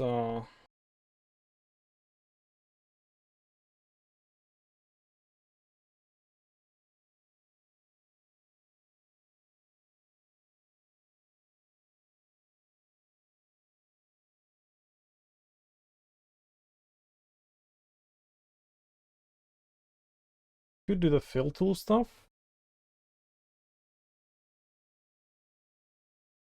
But meep. Meep.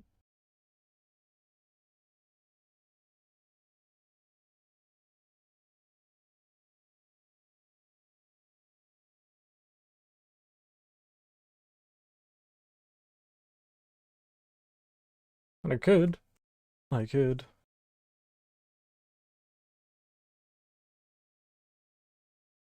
Let's see. Oh, I have this bigger area here already.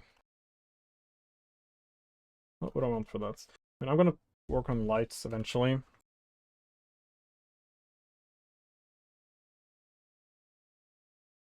Having a small starting room like this is fine.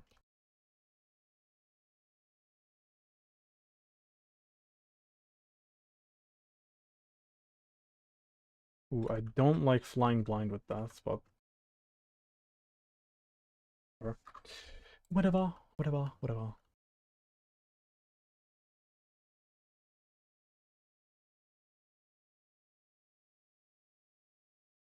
Yeah, this is a big doorway. I could make it smaller. Ooh. If I make it like this, then it's like, oh, this is for you. But if I make it taller, then it's like uncanny. You know?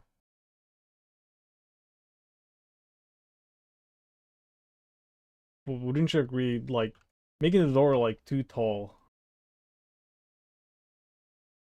at least to me, it gives slight uncanny vibes. I don't know why.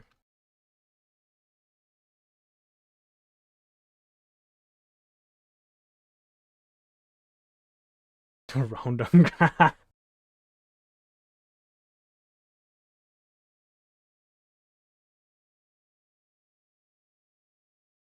Hold on. This would need to be bigger.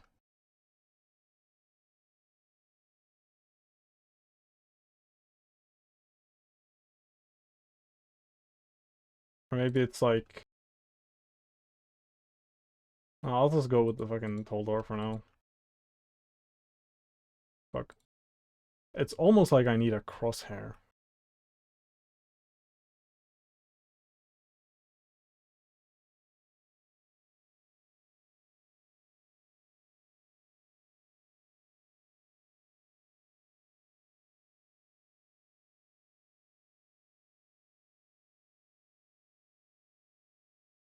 Maybe like toll booth. Where do you see the toll booth? Who who who hurt you? With the toll booth.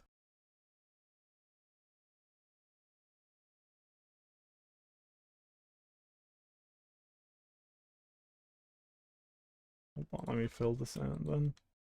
Oh.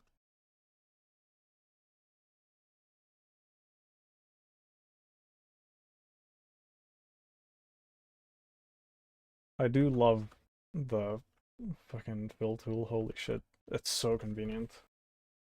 Like, if I didn't have the fill tool, I would have been like sitting around fucking like setting positions into the console or like clicking by hand, and it's like, no, this fucking click, click. Whoosh.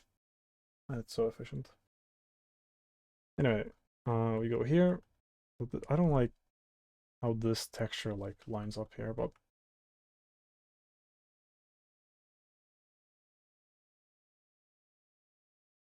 it's whatever. It's whatever. Where is it?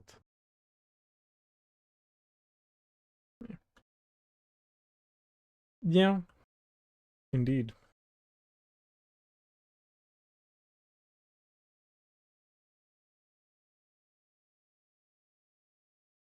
I have a pile of rocks there.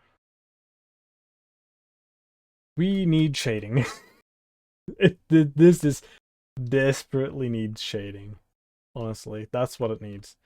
We need to have actual lights. Like, even just shitty Minecraft lights, it would give this so much fucking atmosphere. Like, compared to this. Right? This is just like, you have full bright enabled. Right? I mean, maybe.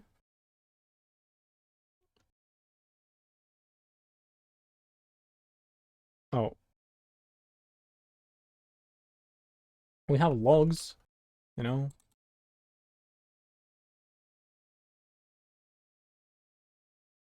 So true. Make logs. That's even worse. Let's go.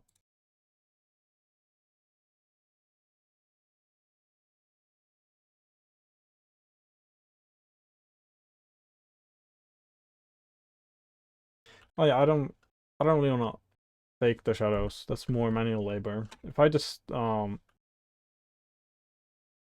implement the light system, then it's good. Like I can already tell blocks to be darker by just giving them a vertex color. I just need to set the vertex color, right? So I need light sources, and then I need the light system. I think that's gonna be for next time. But it's really good that I started building and then saw what I need, right?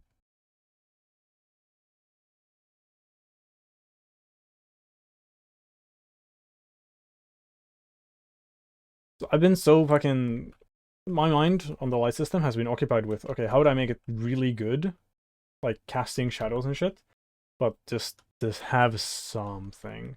Just anything. That should be the goal. Um, we can imagine that this is shadows, right? Use our imagination.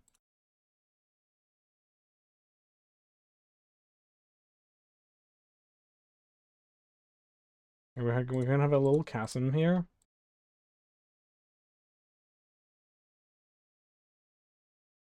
Right? Make it big enough so it's mild challenge to jump over. Right? Baby's first jump right here. But you can't make the furthest jump here.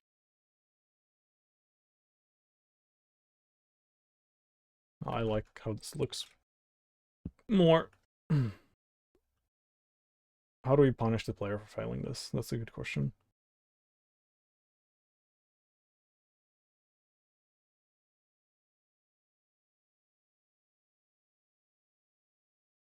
I don't know if I even want to have a death state in this game. Maybe.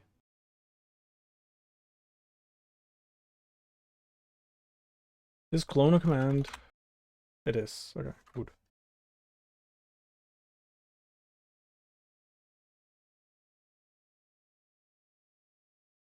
The fact that I can't see the selection area is gonna bite me in the ass, I feel like.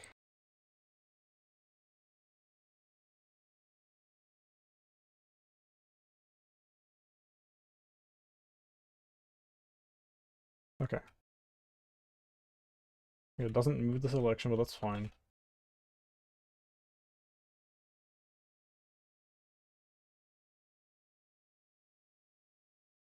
That's deep enough.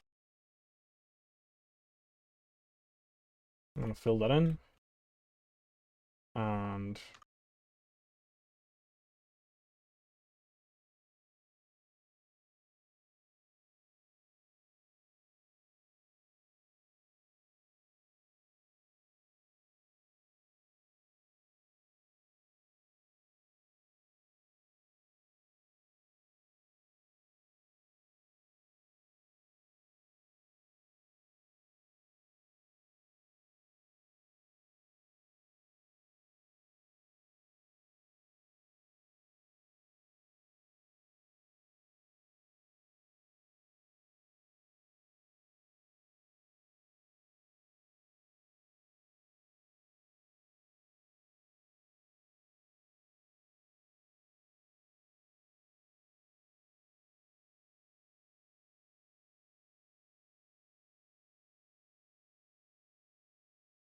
yeah, I need a crosshair.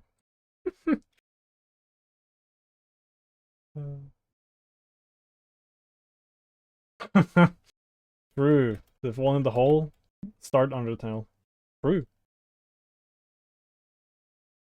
Oh, I need to...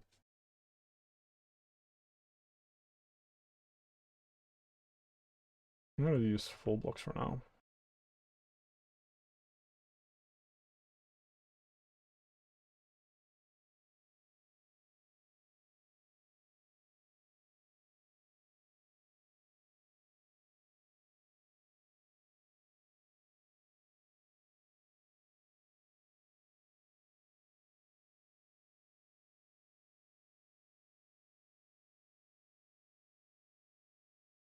Not really, and it's not even like centered, so it's a bit eh.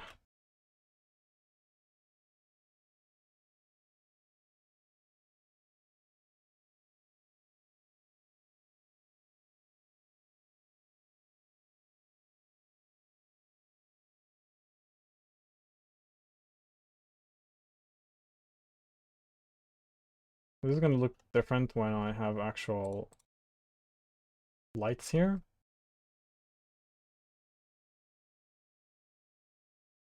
I think something like this is fine. It's like you can fail the jump. You can't climb to this side. You do have to make the jump. You can climb here pretty easily. Well, even here technically. Oh goddamn.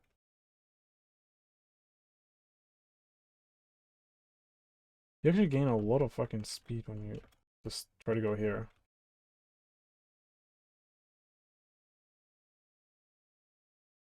Perhaps a bit too much. I'll need to tweak the movement later. This is a very, very easy jump. Yeah, I'm gonna count on the shadows like carrying this game, kinda. I mean, that's not figured out yet, right? That's the thing. I could make this side raised by one. Just for like a little bit of interest.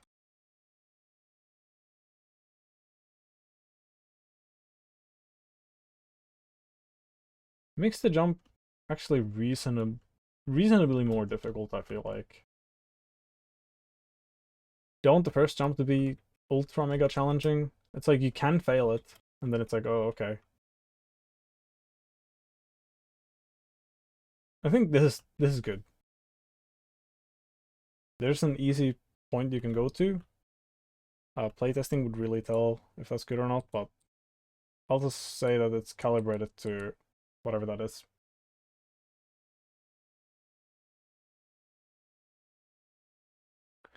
But also, it looks so much more interesting now that it's one higher up, you know? It's not just like a thing.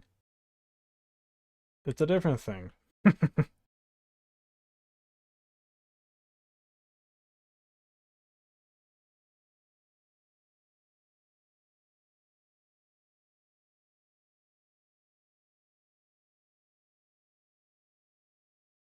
I guess I could continue this and like make the next area even higher up.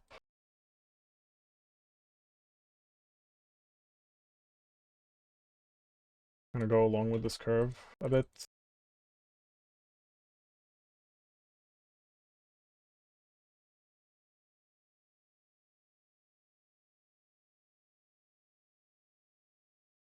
A bit cramped. Gotta raise the ceiling.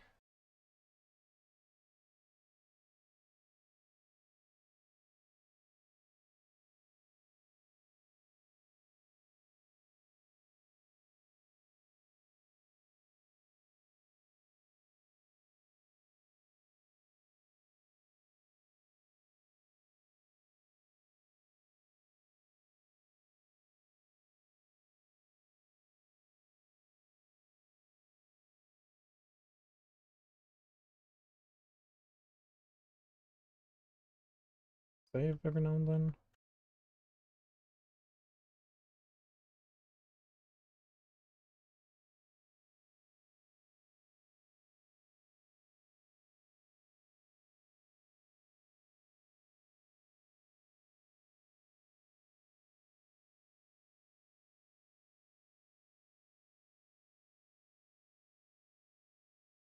Also trying to keep an eye for like where could I hide a secret? If I have something here. Lights are probably gonna help with this as well. Wait, am I? No way. Is this the negative side of the world already? Like, the raycasting is broken on the negative side? God damn it. Whatever. And you can... I think that's good enough for a secret. Like, you go here. is possible to see. But there should be something grabbing your attention this way. Probably just light. If I just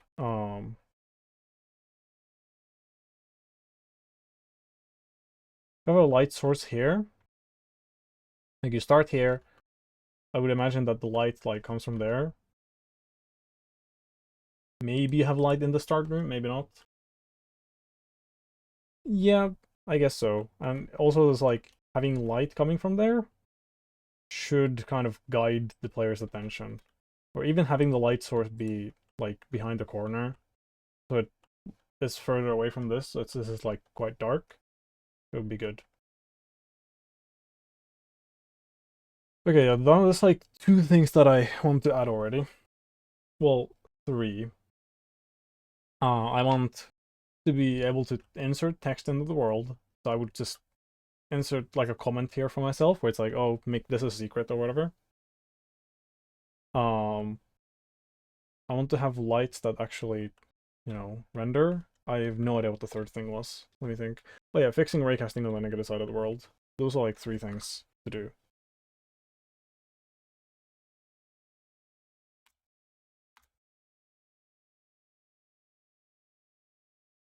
Um, Light, raycasting, inserting text. Yeah, those are the 3 things that I want.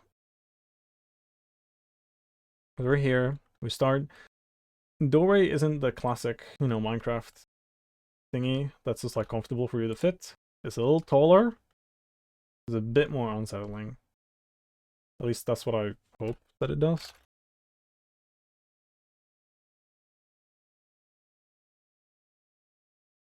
Ooh. That's slightly better.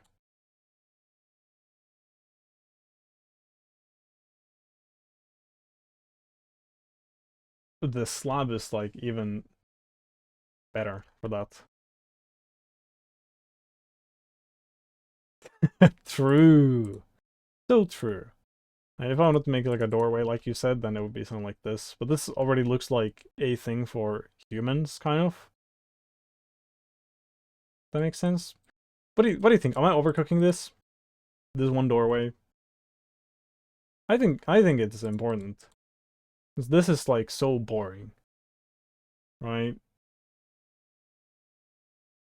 This is like okay. Like why is it this high? I don't know if I would think about that if I just opened someone's game. When I'm making it, I'm thinking about that.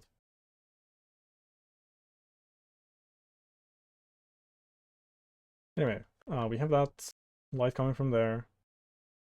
I'm gonna visualize this in my head. Light comes from there.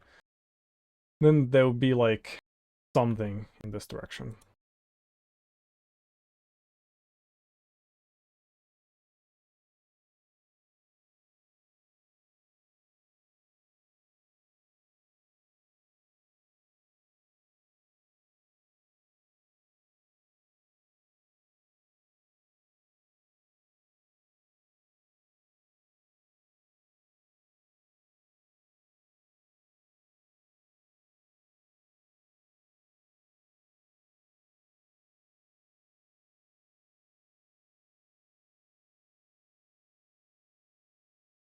And even for the parkour game, like I could have levels that are more like environments. And I think this is not bad for that. Like this is still speed runnable. You can play this. And it's not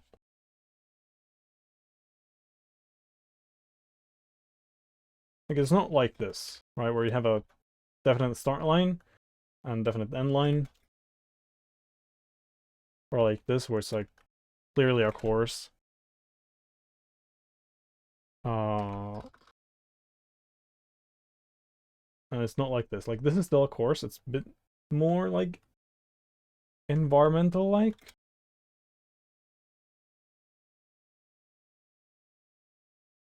But this is just something else, right? I could place a start line here, and just go through. That would be a speedrun thing. or make the start line be like in the center of this room. And it is still parkour, right?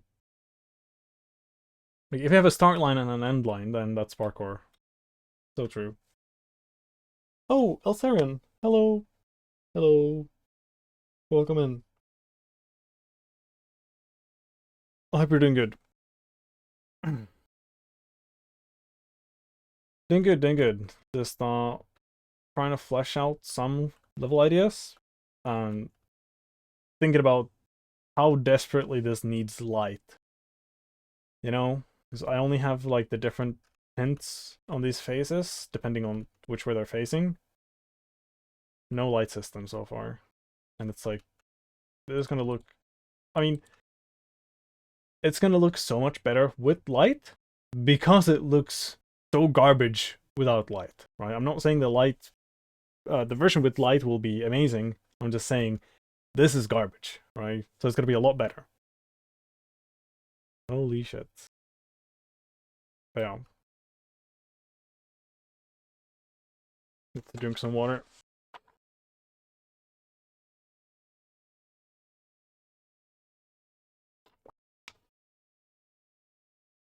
Oh yeah, yeah. Yeah. Yeah, you weren't here for the start of the stream, but it was basically just a lot of coding. I just moved to like the more visual stuff.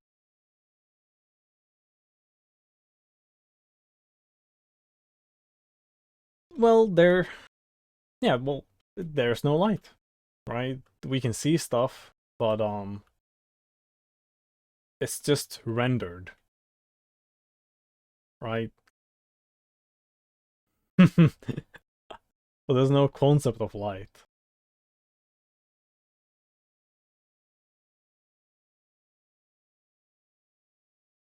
Oh, nice. Nice, nice, nice.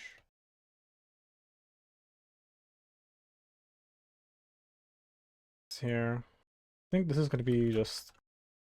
I want the hallway that turns, and the turn is like a hole.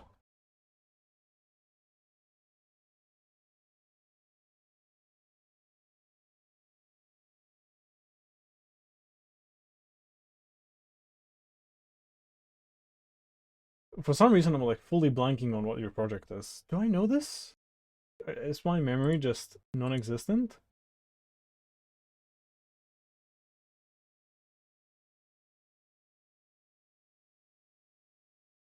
I don't think I've seen what your game is. Like oh, actually, no, no, no. There's some stuff. I was like scrolling through DMs. No, I've not seen any gameplay at least. Damn. I was like thinking, am I like a bad person for not remembering? But no, you just have not told me, I think, what your project is.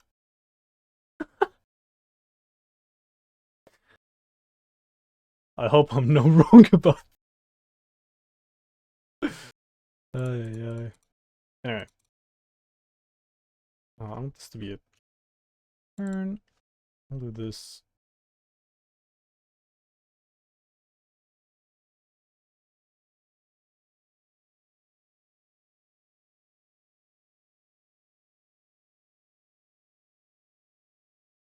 Bum, bum, bum, bum, bum.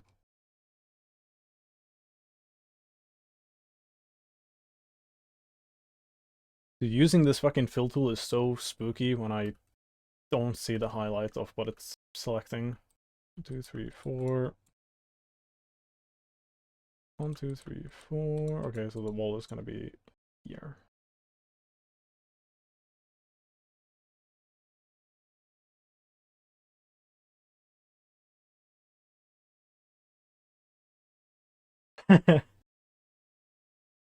Oh no, no, no, no, no, no. I remember now. The thing you were making, you did give me a video of like what you want for the movement, right? It's like tile based. So the only kind of thing that I have is you probably want something similar to that game, right?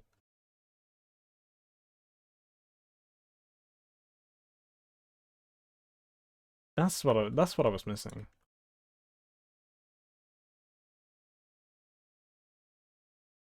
Okay.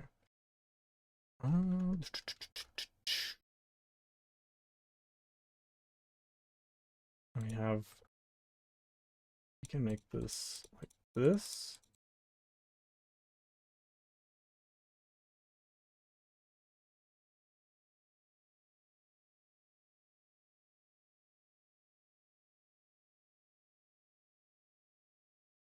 Still a very easy jump, actually. This is like not curved. That's not what I want. Make it this way.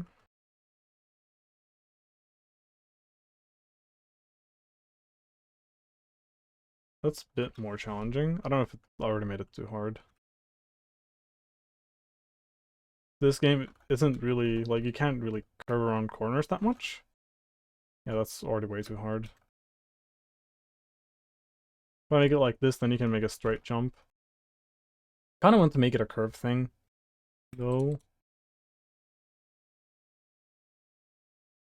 There you can actually see where you're jumping, and it's possible. But that's tough.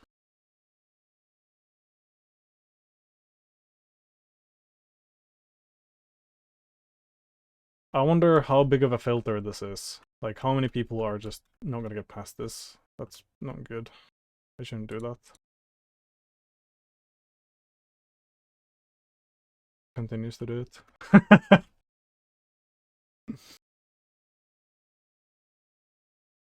But yeah, this is how I build. I'm just in the game, and I place things around. Right? It's like a constant loop of playtesting. Right?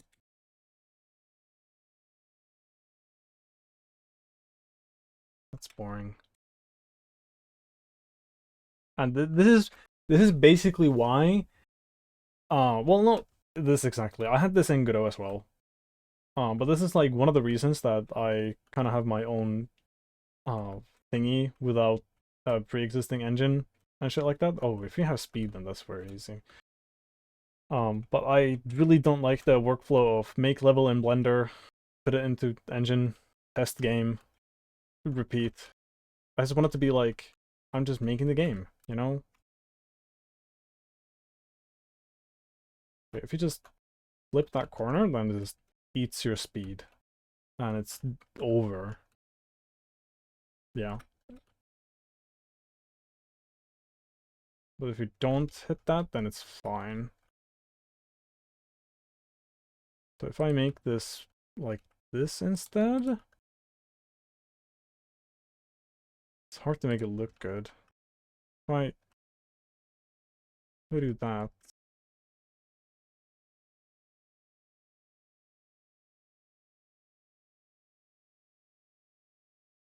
oh, it's the same problem. If I want to curve around the corner, then it's gonna be hard. It's like there's no way around it.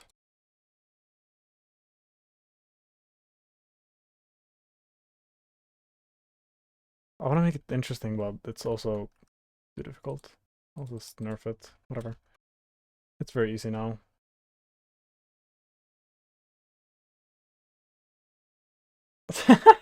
Dude, I want it to be interesting for me. I don't know what to tell you. But now it's like doable as a straight jump.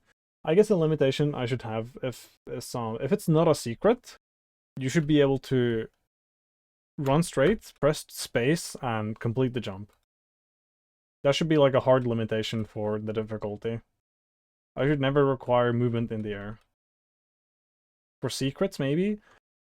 Or if it's still very easy, then it's fine.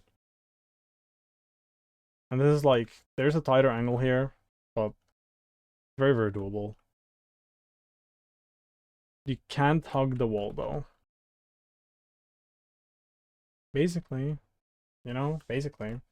Well, is that such a bad thing? Smile?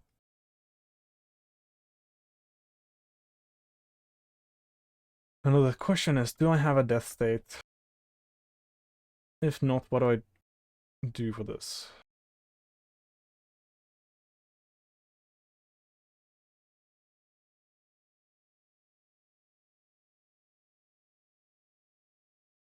Ooh, I guess I could have another place down here.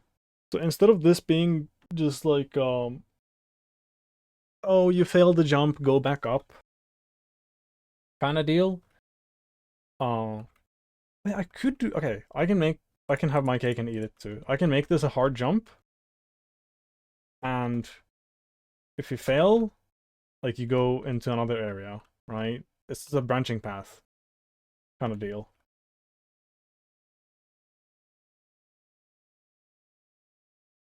And later you can come back here, maybe with a power up, and then you can like double jump through this corner or something. But it's still technically possible. Oh my god, that's what I can do. That's what I can do. No, this is what I'm thinking. Is that if he can make this jump, like, I should have stuff like the speedrun route, right? If you're really fucking good at the game, you can like skip a power up and just go through. You know?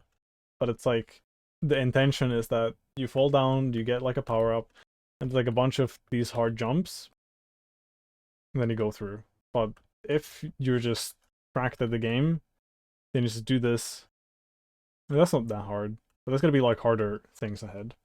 I think that's good. So what's the? I think double jump is a good power up, or like wall jump or something, or like climbing maybe. And I can restrict climbing by making it so you can't climb through corners like these. Like this is not possible, but climbing like here is, right? Because this is like a corner that's bent in. You could climb here. This is a corner that's like bent out. Characters just can't. They're just gonna like fall here. I think that'd be good.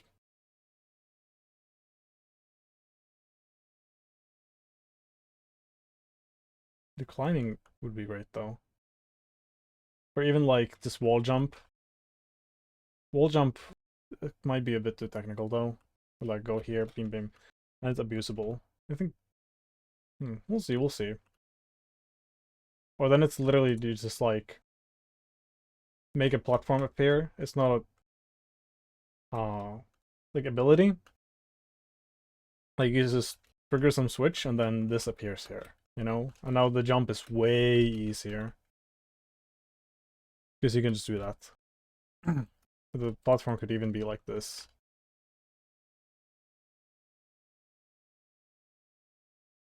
You know, and this is like baby's first jump. That's fine.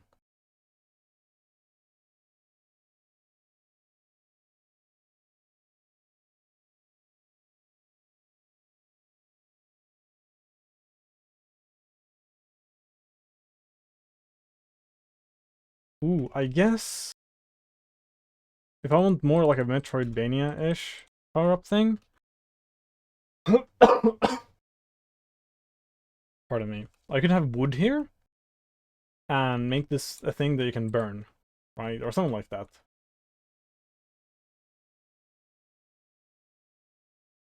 Or you can just like destroy this later and then use this as a platform. Oh, what do you mean? Who the fuck put that there? The wood? I mean, it's just there. Don't question it. Or then it's like rock with cracks, you know? But I don't have a texture for that. So I'd have to make that. But there's like a ton of things that I can do. That's still okay. That's doable with a straight jump. Okay, it is still difficult though.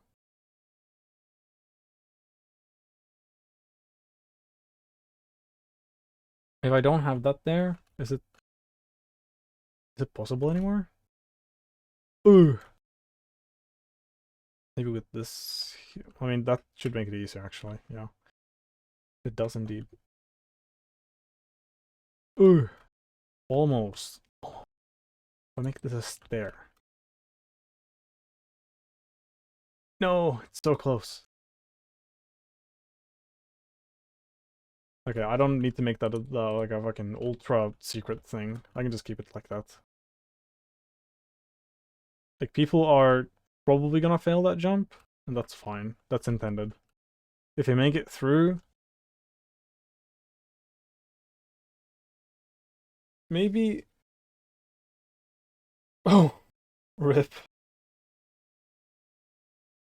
But if you make it through, I'm like, what could I give the player for making it through? Because if this is a break thing, then you're gonna have all the other obstacles that require that power up, and there's like no point in like going through here. Basically, is what I'm thinking.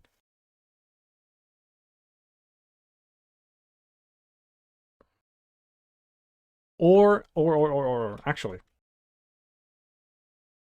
I get it. I know what I'm gonna do. It's still gonna be a shortcut. Uh, I think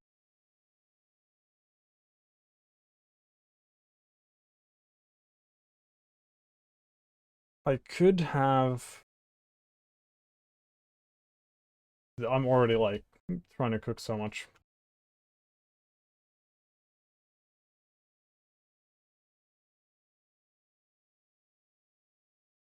Hmm. Like this could be a harder route to the power up, and yeah,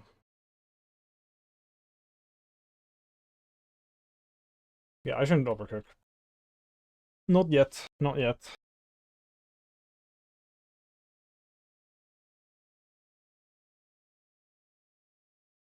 No overcooking yet. But I do like the idea of this being like a kind of a scripted fall kind of thing. You're expected to fail. You fall down here, and now you're somewhere, right? There's the risk of someone rebooting the game until they get this, though.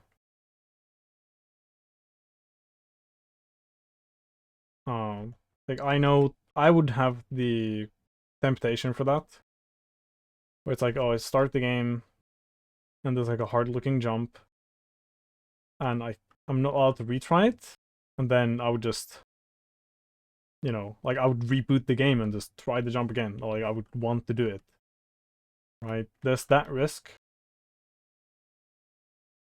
and that would like completely ruin the experience for someone.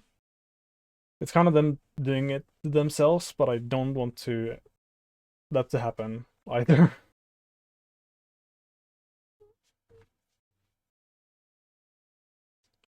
Fuck it'll just be there. If that happens, unlucky. I also have to make whatever is here like interesting enough that they don't want to retry the jump.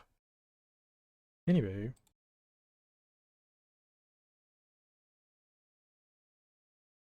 does this continue this down as a box?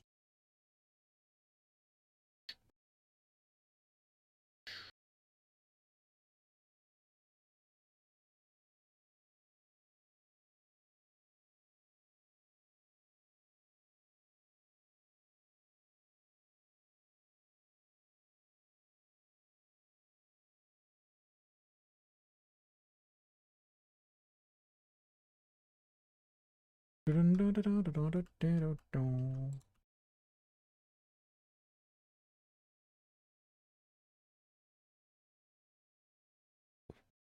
good, good. We'll extend it from here.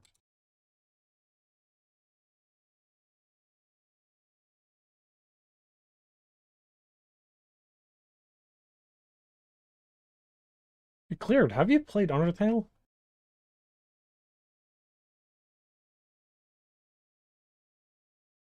Oh, okay. How much do you know about the game?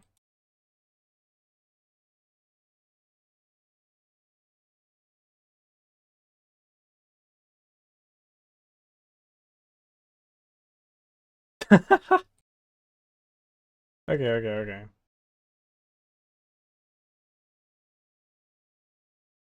Hmm. I don't know. It's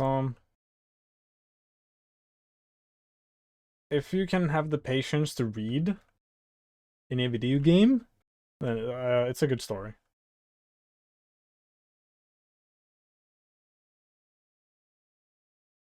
Oh, okay. I don't know how much he goes over the game.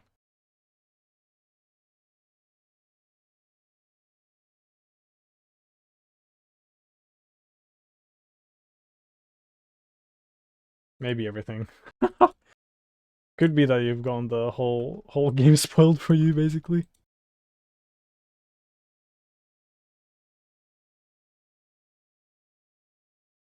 Mm-hmm. Fair enough.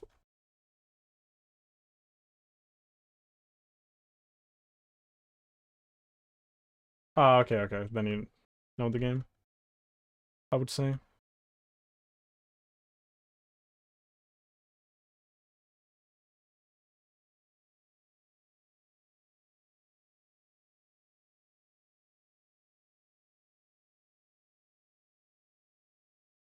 Well, here.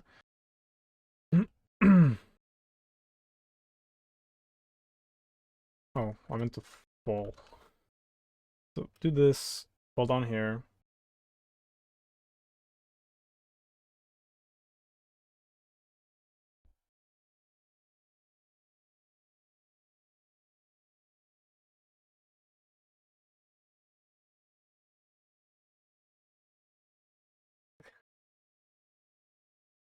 Through.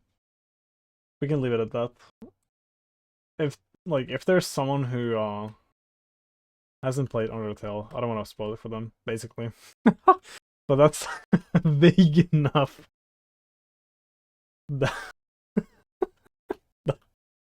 That's fine. That's funny. Ay, ay. That's crazy.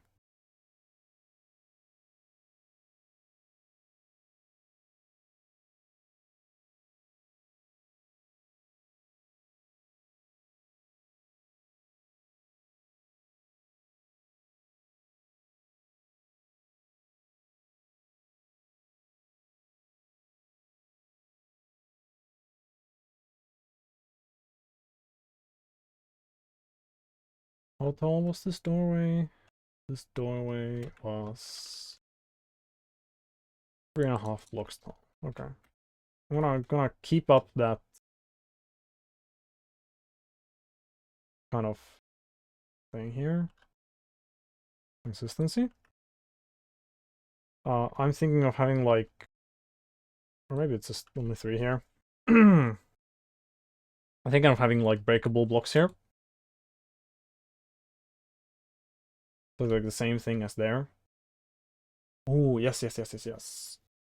Now, the real route is this way for now.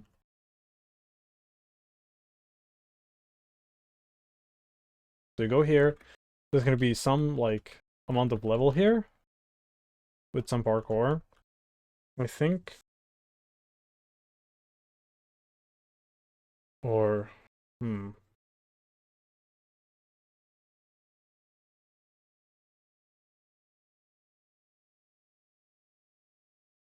like I want to make it so that you get the thing to destroy some blocks with from the path that you're gonna go to.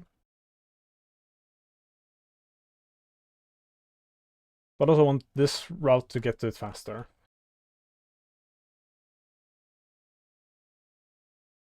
But if the actual route is this way, then well, I guess I can just make this wrap around. In some way. So I'll make this route go somewhere where you get to the item. But I want the intended path to really go this way, where you fall here, you see these breakable blocks, and then you see the real path. You go here, there's like some amount of tomfoolery, like, you know, jumping around. And then you come back here, and then you have the thing to break things with, and then you destroy this. And then there's some hoopla that you do here, and then you come up here, then, you know, you break these, then you can jump here, and from here you can jump here. And I don't know why we are back here. That part I haven't figured out yet. Or maybe there's a path here behind the destructibles.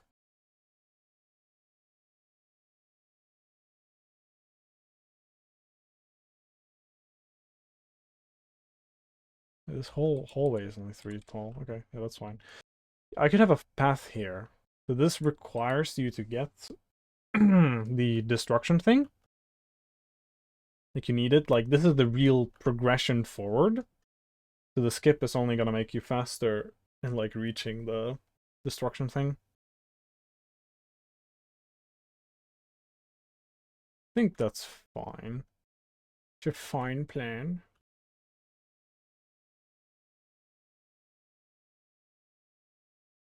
We wrote here. But it's like interesting interconnected paths. Because like you go here, somehow it has to, like I'm thinking you're gonna be here, and there's gonna be a one-way drop into the area where you get the destruction thing.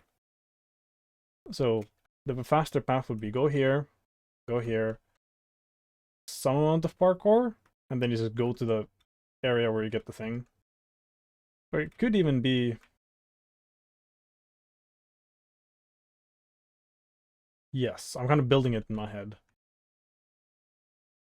Fast path goes like here. Maybe there's like a drop down right here. You go down here, like the items here. Slow path goes here, and there's like some amount of parkour. Maybe like we go like this path, and then we wrap around. Then I get the item here. And then you go back. You see you have the item. And then you go through here. And this path goes here somewhere.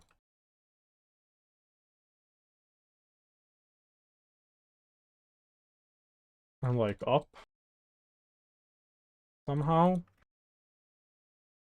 And then we connect here.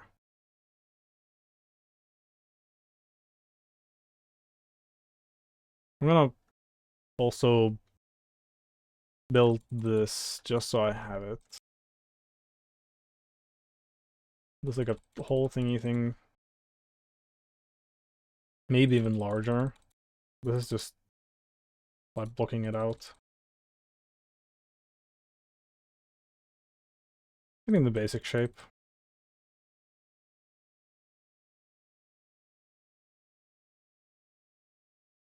So this is where the item would be. There's like a point of interest here. There's the item.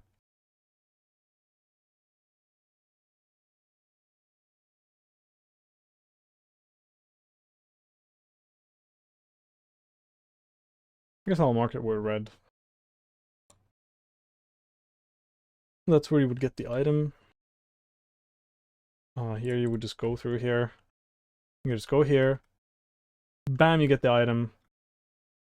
Then you do the slow path in reverse. Go here. Destroy these. Go through. Nope. You get back here. Now, hopefully you don't drop down there. Then you go here. You can destroy these. Oh. I'm gonna read it in a moment. And then you can destroy these, and then bada boom bada boom. And you go through here. So it's like a small fork in the path. There's a small time save, like optimization here. But it's not like... But they merge here. You know, I don't have to worry about this for the rest of the game. About like how the paths go.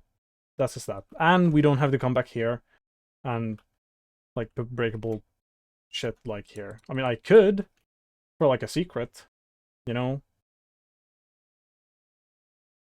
But we already have this, which is... And I want this to be discoverable without any game mechanics. Where it's like, you just go here. If you notice, you notice.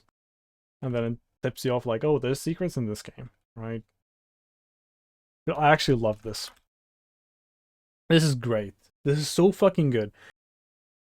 Like, all the time that I've spent making these tools and, like, rewriting, it's all fucking worth it. Holy shit. I can just be in the game and build. And this is exactly what I've been fucking looking for the entire time that I've been building this. Holy shit.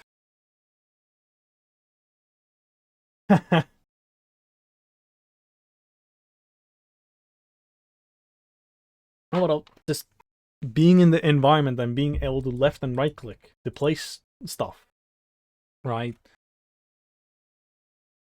Like that. That is already like a huge fucking tool. Like being present in the game and being able to modify it in real time. That's huge.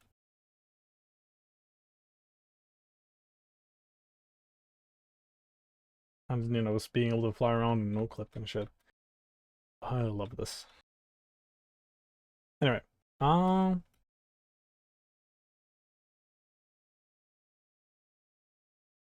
I think I'm about done for now. True. I need to make survival mode so I can make the jam game. And then Flex is like, yeah, I built this in survival in my Voxel game. I had to farm for the resources. Oh my god. That'd be so fucking dumb. Like, yeah, I put artificial limitations on myself to make the game creation process harder. Oh my god. That's awesome. Yeah. Like, game dev is too easy, right? I had to make a survival mode, so making the games would be harder.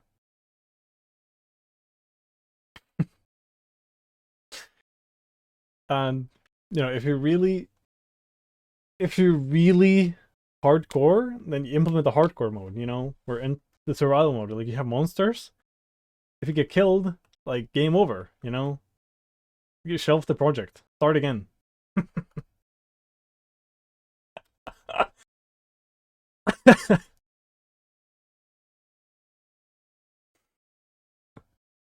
So true. So true.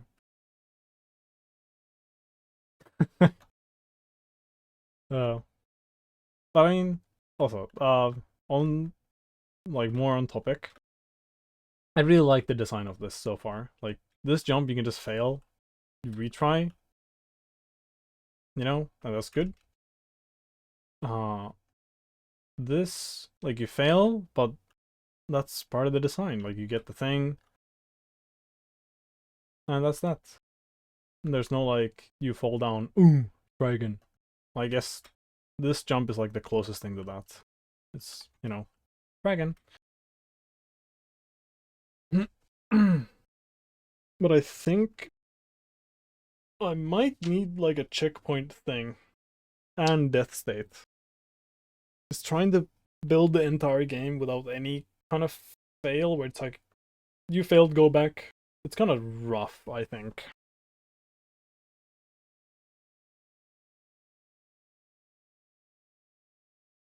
But also, it's minimalistic to not have that. The game is minimal. You can move around, you can jump. Well, you get a tool to, like, destroy stuff. But that's fine. That's completely fine. But no death state. That'd be great. I really want to do that. Anyway.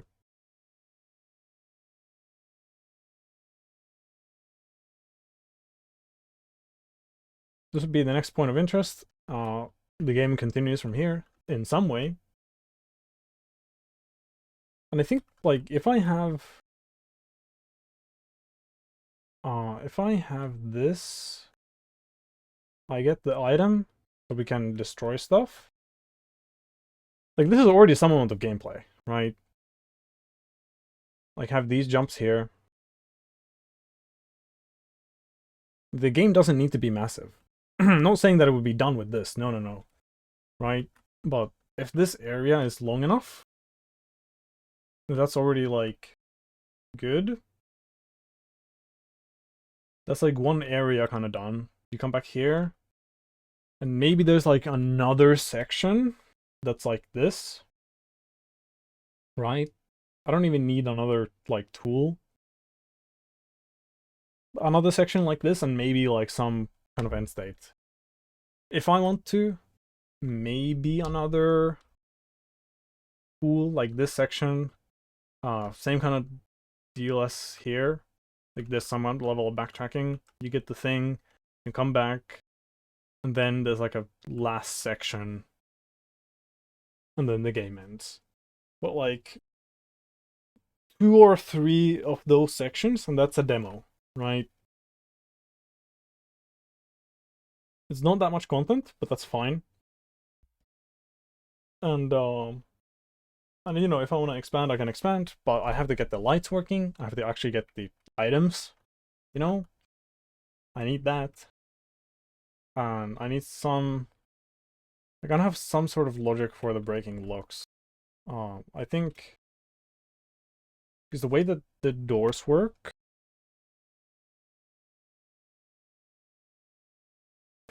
it's the completely fucking white door. That's awesome. I've never looked at this before. Anyway, like the way that doors work is that like this is the default state of the door. If I open it, like if I save this,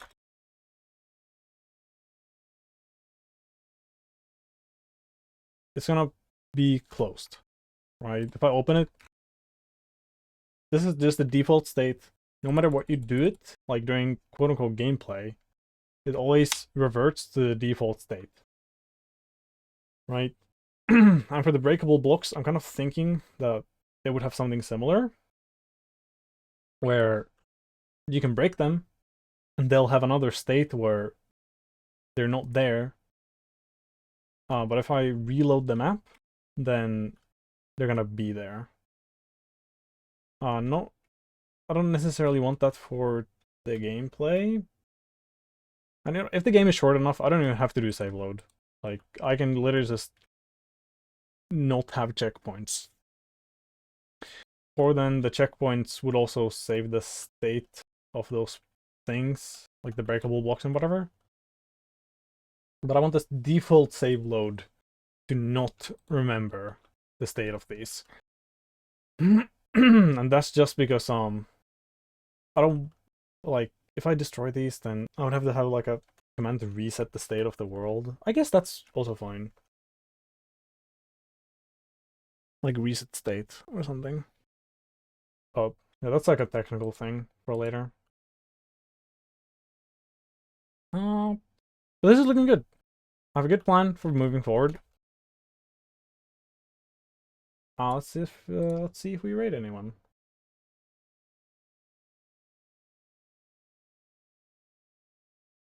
Or if I'm just gonna peace out.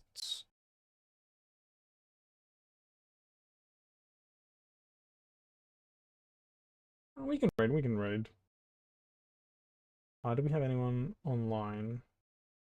Software game dev. Let me put this on. So you can see all the links. Holy, my voice wants to leave. Like, I've been talking for almost 5 hours. What the hell? Since when did 5 hours pass? What the fuck? I just started the stream and I did a few things. That's not real. That has to be wrong. Anyway, let's see. Who do we have live? Nobody that I follow is live right now with game dev. I'm just scrolling the list right now.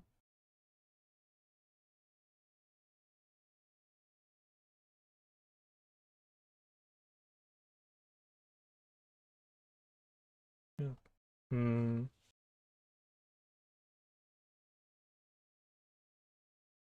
The Falling Sand crafting game in Godot. That sounds good. We're gonna go there. I'm gonna see what this guy's up to.